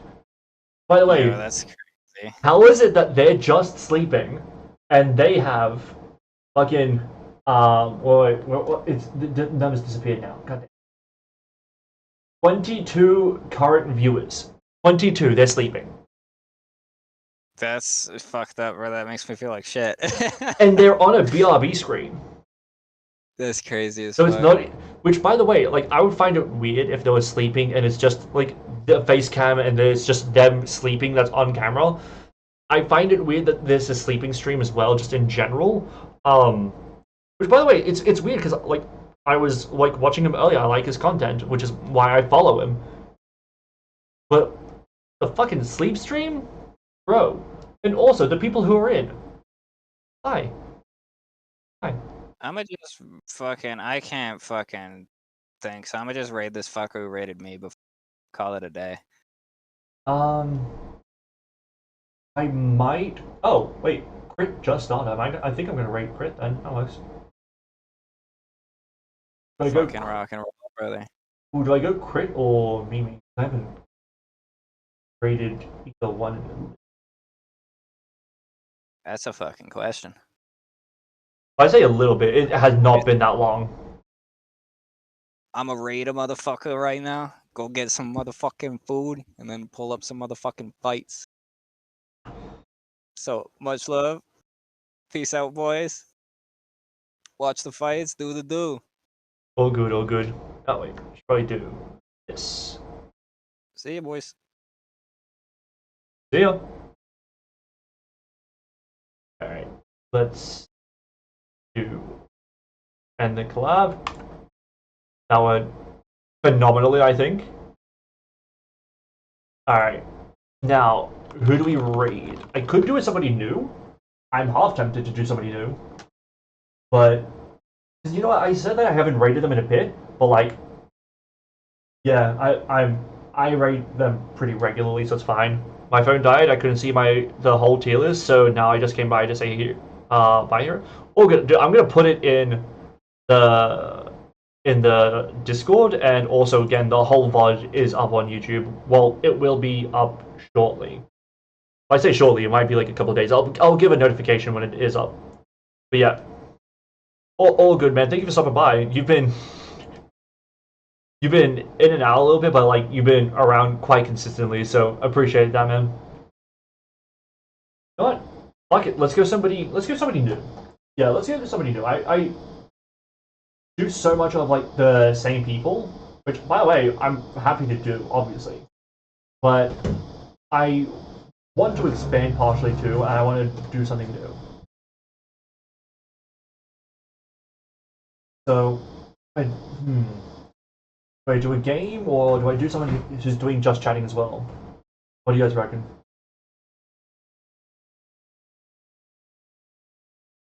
I think when it comes to like the just chatting, it's too much of a gamble. So I'll go somebody who's doing a game that I play. I think that's probably a better idea.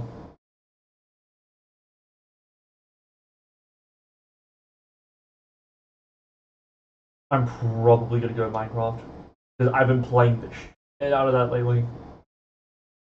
I annihilated my sleep schedule because of that.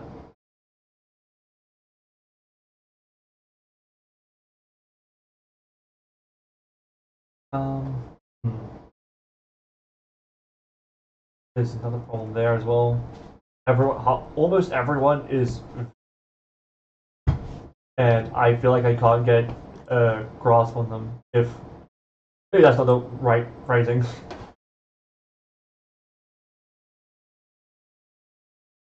know what? Fuck it. I know who I'm rating.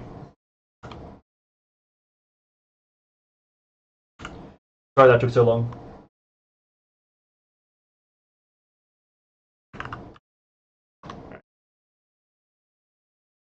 invalid.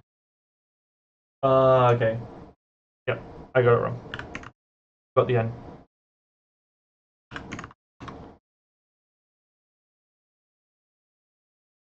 There we go.